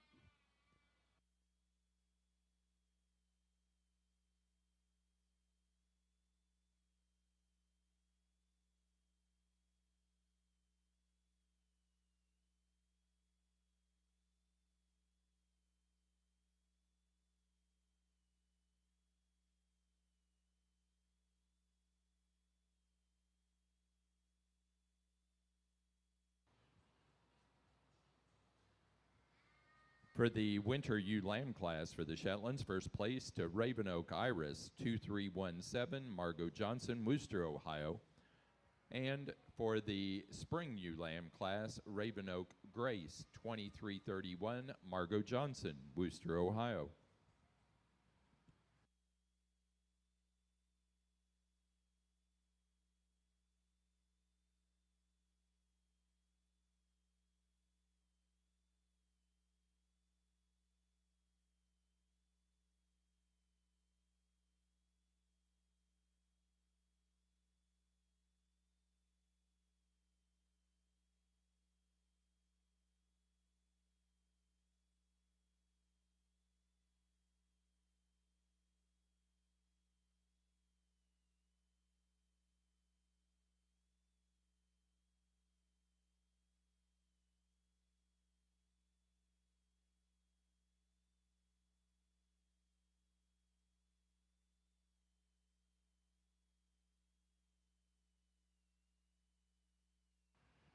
Placing on the pair of ewe lambs, first place to Margot Johnson, Here in our Wooster, Ohio.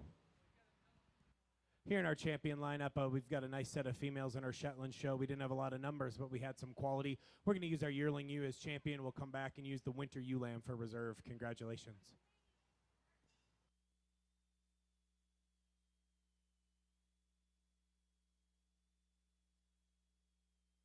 For the Shetland show, our champion ewe goes the first place yearling ewe, Wayne Trace, 22024, Margot Johnson, Wooster, Ohio. The reserve champion, first place winter ewe lamb, Ribbon Oak Iris, 2317, Margot Johnson, Wooster, Ohio.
Placing on the young flock class, first place, Margot Johnson, Wooster, Ohio.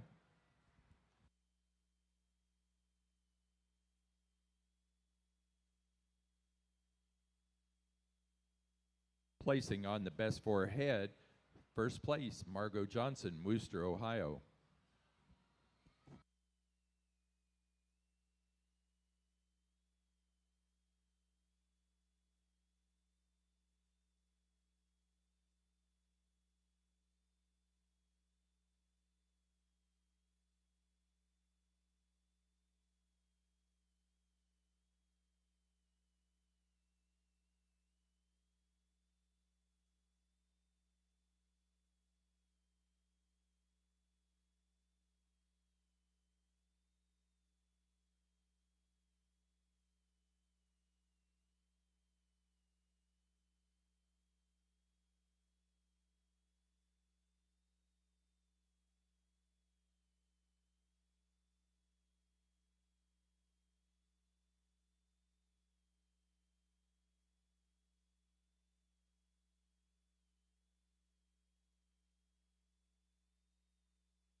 Best fleece for the Shetland show goes to the yearling ewe 22024, Wayne Trace, Margot Johnson, Wooster, Ohio. That does conclude our shows for the day. We'll see you bright and early tomorrow morning.